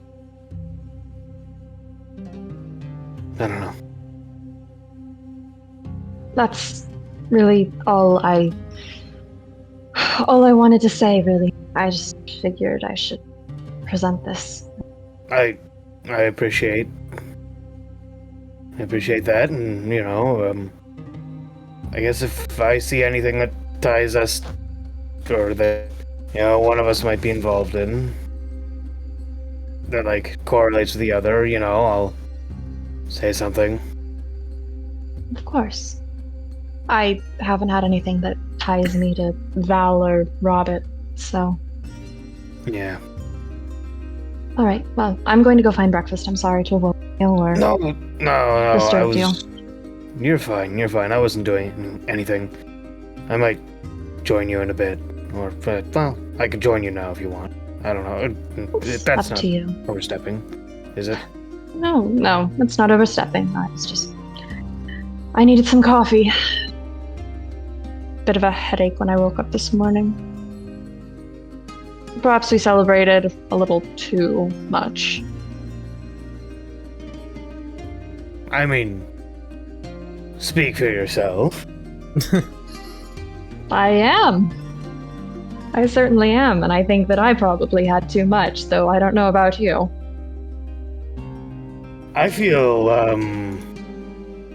I'm gonna start making my way towards Fine. Silts as we're talking. All right, sounds good. Yeah. Theodore's just gonna, without even realizing he's follow. He's just kind of talking idly. Okay. Well, considering I believe, if I recall correctly, Robert got into a drinking competition towards the latter half of the evening. Well, and of course I outdrank a tiny rabbit, yeah. Yes, what a feat. Congratulations. Well, I wasn't can't- trying to say it as like a, Oh, look no. at me. I was just, No, sorry. Sometimes my sarcasm comes across as mean instead. After all, he was the one that suggested it, if I remember correctly. Yeah, I can't remember who suggested it, so. I'll just keep up conversation as we get to Silts and get our food. All right. You guys have. Oh, sorry. I'll go be ahead. right back. Okay. Sorry. You guys have some nice idle conversation. It's all bringing a sense of normalcy to this place. Val and Robert, you noticed that, and I guess you could feel a part of it. On this day of relaxation, you guys eat, you talk, you get to know each other a little bit better, and as far as not your past, but who you are as people right now in this moment. Orion and Silt will of course be part of the conversation, but Mr. Darren seems quite away from it all. But the day will pass, and I think this the stopping point will be coming very soon here. I'll say,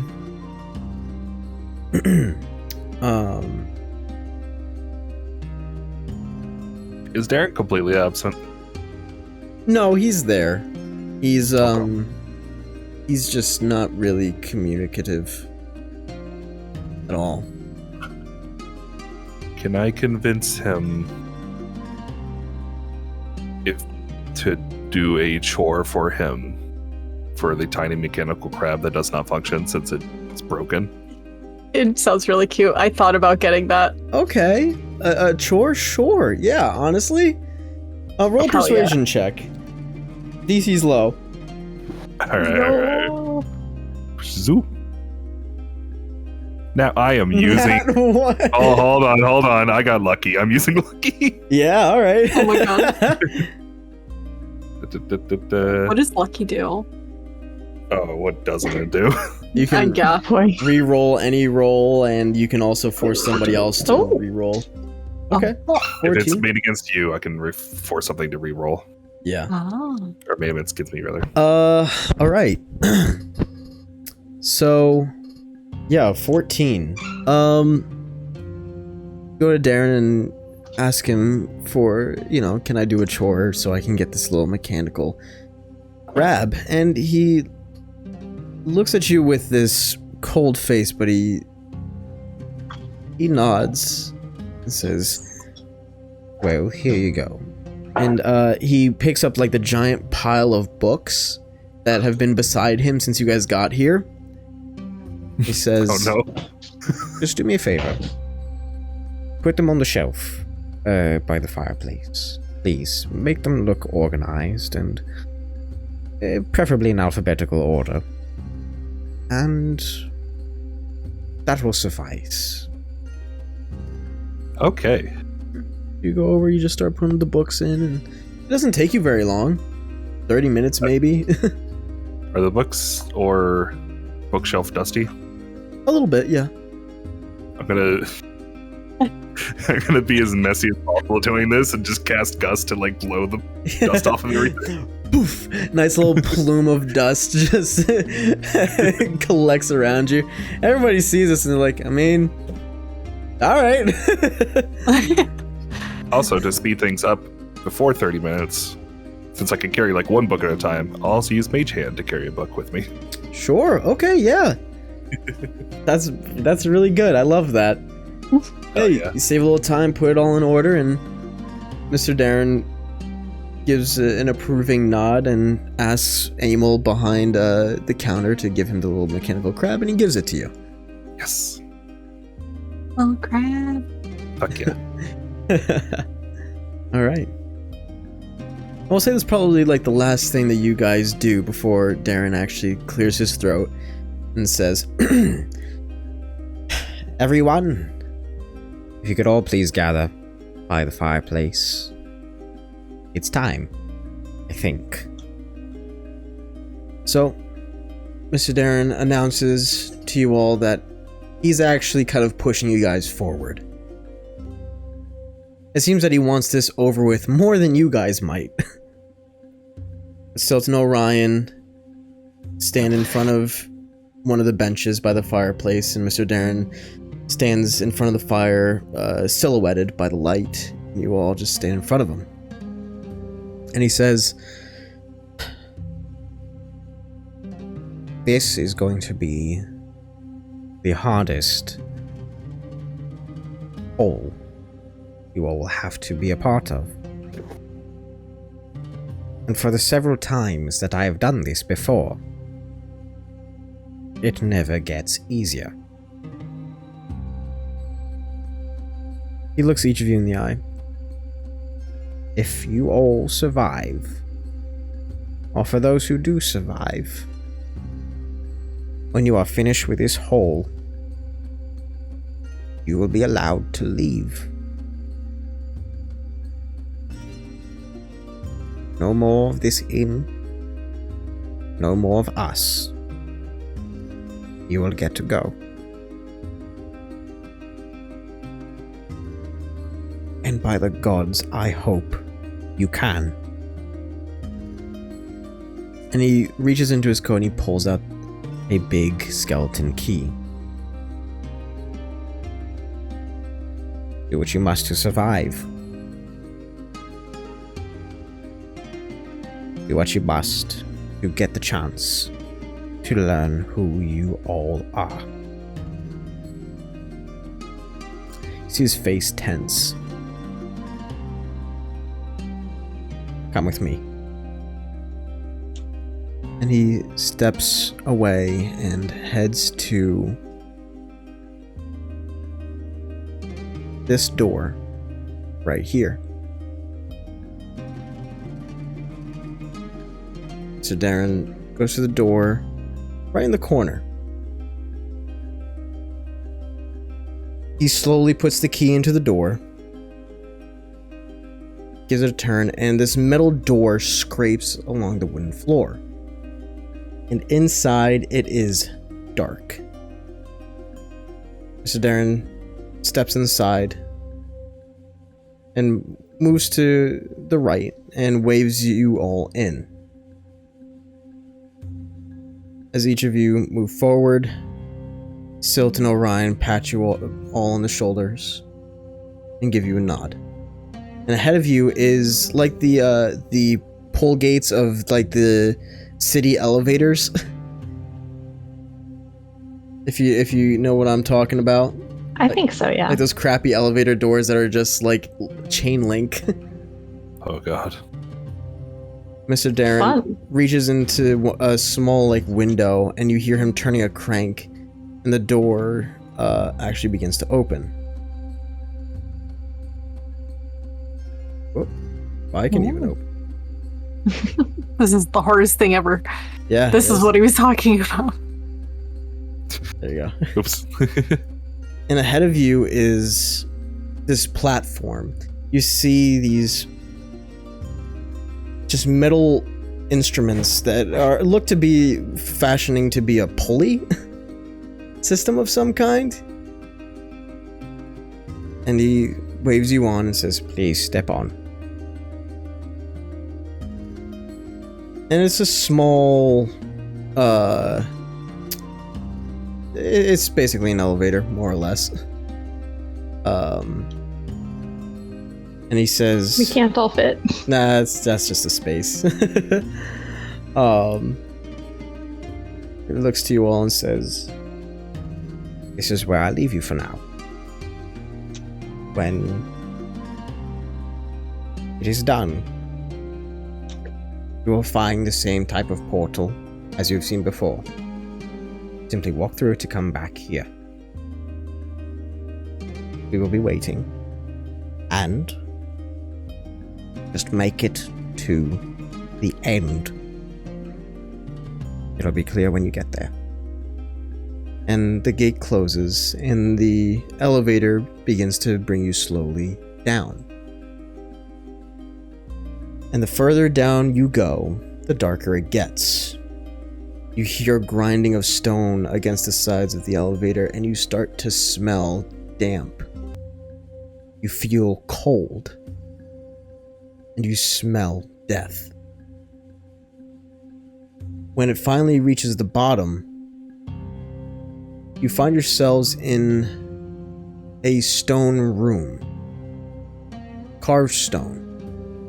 With big double iron doors in front of you. As each of you step off the elevator. And with the last foot being moved off of it, it starts to lift back up. There's no light here. There's only darkness. Fireball. Not.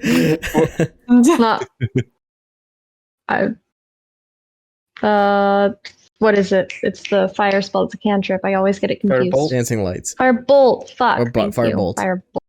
Yes, that one. Yeah. So I just so just you guys know, you are over here. Yep. Yep. Oh I my god. unsheathe my holy fuck. I unsheathe my my moon touched longsword. All right. For its light.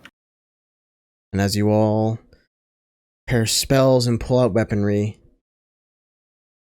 with no knowledge of where you are or what hell awaits you, we will end session here.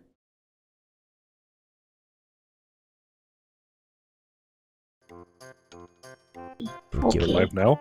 Yep. When are we live? Now? Right now? Right now? Wait, I we're can't live right Say now? believe it. something to get yourself canceled. Are we rolling? Oh no. Wait, we're rolling? Yes. We're rolling? We're We're rolling. rolling. We're rolling. Are we rolling? And take one. And Probably just woke her up. oh no. Oh god. Hello. That is Ocean. Okay. ocean. Hell of an ocean. Hell of an ocean. That's not even the one that I wanted. Oops. Ocean. Man. Take. Me. Bye. The Hand.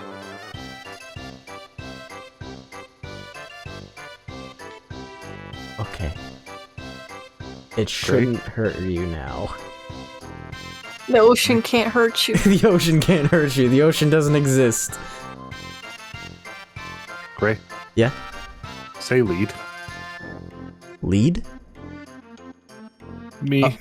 Hi. And? Okay.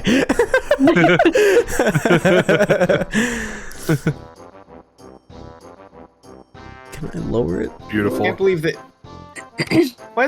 How'd the idiots come up with this? I know. Brain no worky.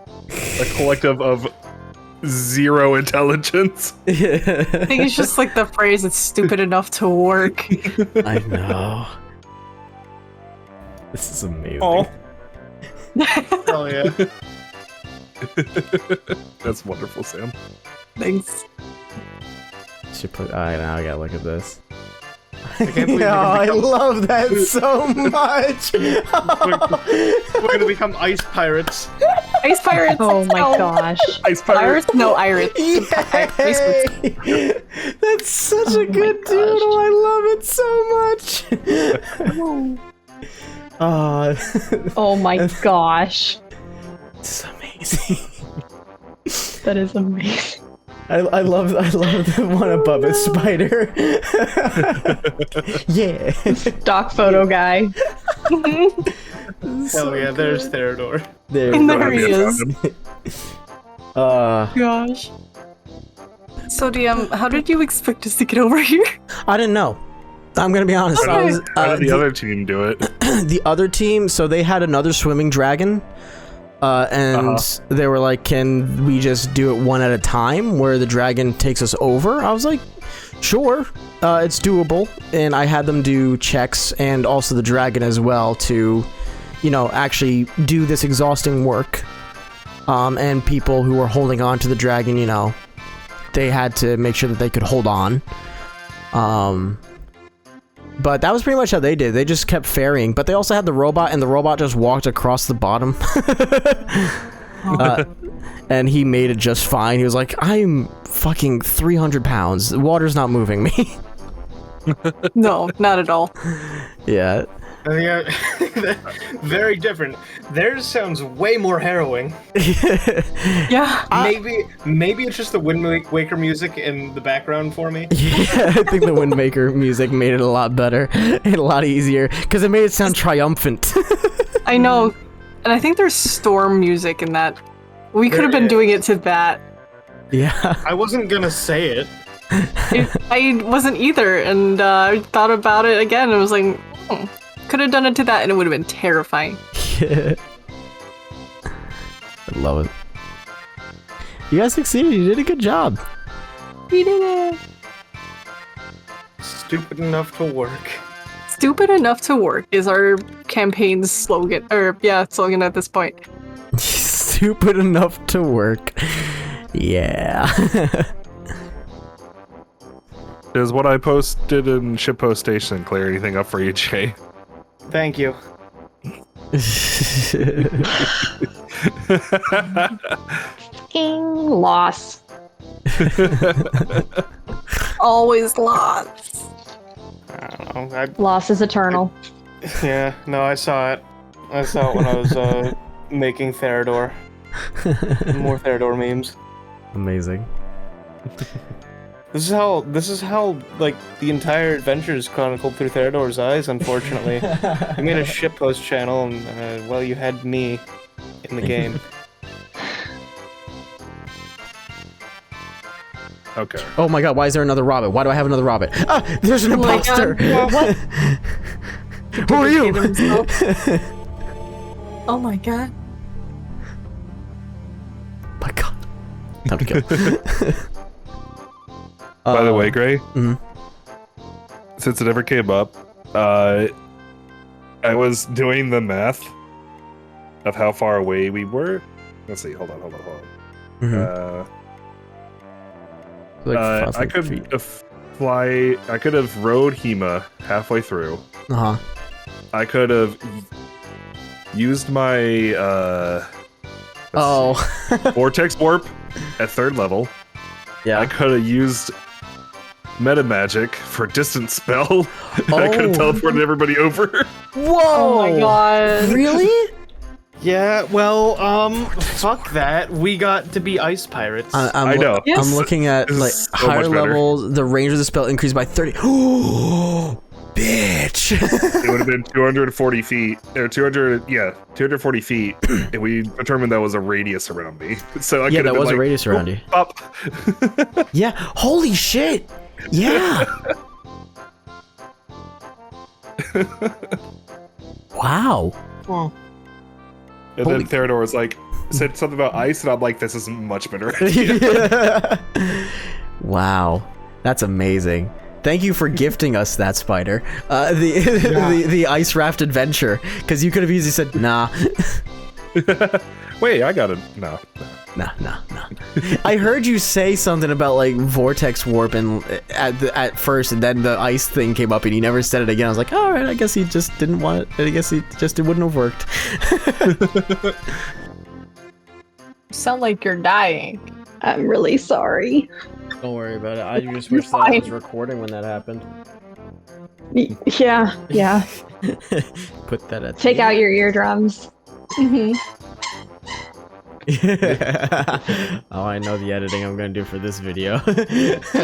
Yeah. Oh no. Yeah. Okay. Yeah. That's Just- not your toy, sir. That's the baby's toy. That's not. Don't you dare mess with my power cord. Disconnect. Take it elsewhere. Take it elsewhere. Don't put it on the baby. Are you?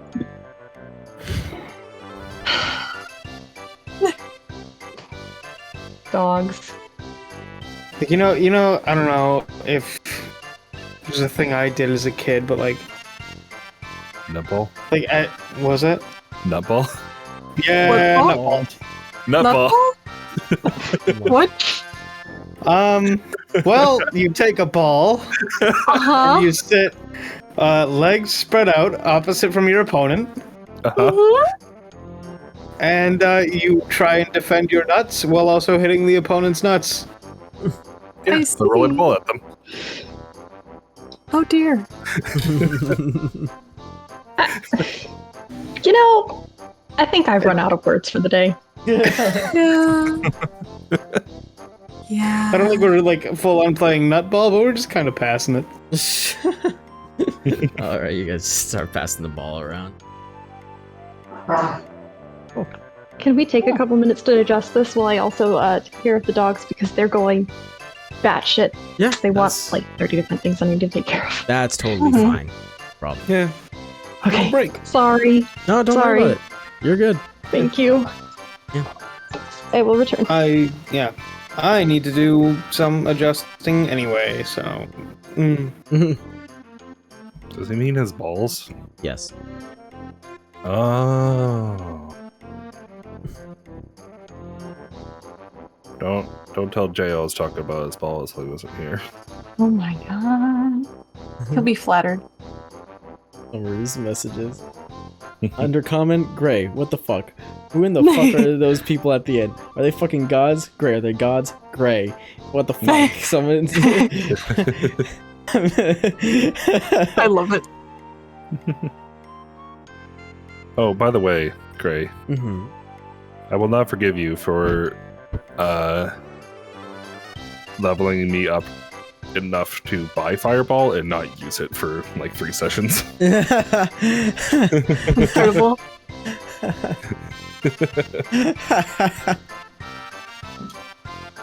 get the chance. I'm itching for it. Darian's starting to piss me off. Darian's looking a little too flammable.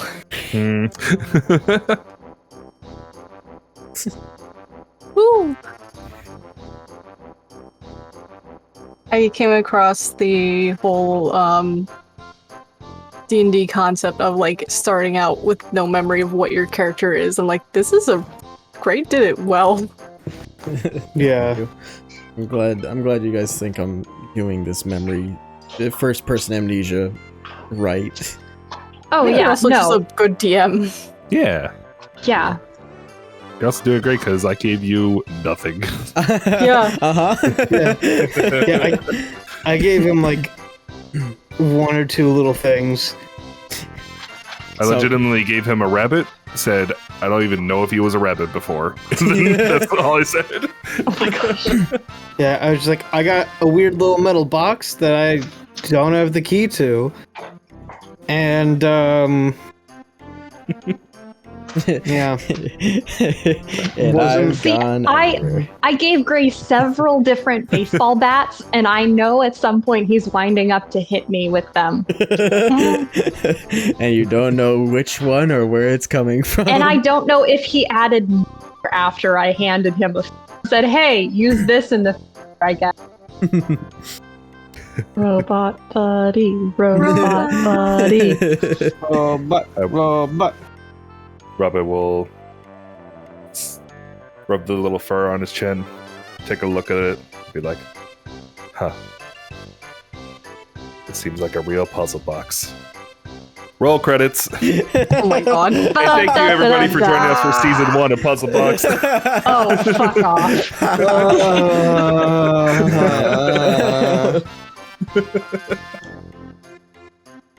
Can I just say for session 11, my notes are like 2 paragraphs, and then for this session is like 2 full pages. Holy shit. You dropped a lot of lore on this, man. I did. I was just looking like back where it was like, okay, where's the last session? Holy shit, I didn't write that much. Because it was just literally the beach episode. Yeah, it was. And then this is literally 2 pages. All this shit, it's all coming together. I wanted to get you guys on this map so you could see what the fuck you're dealing with. Jesus Christ. Fucking hell, it's a... Oh my god. Oh my god, I didn't even look at the rest of the map. Oh yeah, it just keeps going. It's it is, there is an actual labyrinth. Yeah. Holy fuck. Oh my, we're gonna be here for like 10 episodes. We're never leaving. If you guys are anything like the last group, they did it in 1 session. What? Are you fucking kidding me? I'm not kidding you. Shit, alright. New time to Okay. beat, I guess. God. They all made it out alive. Okay, Puzzle Box speedrun many percent. Okay. I'm gonna BLJ my way to the end. Yeah. Let's any percent this bitch, let's go!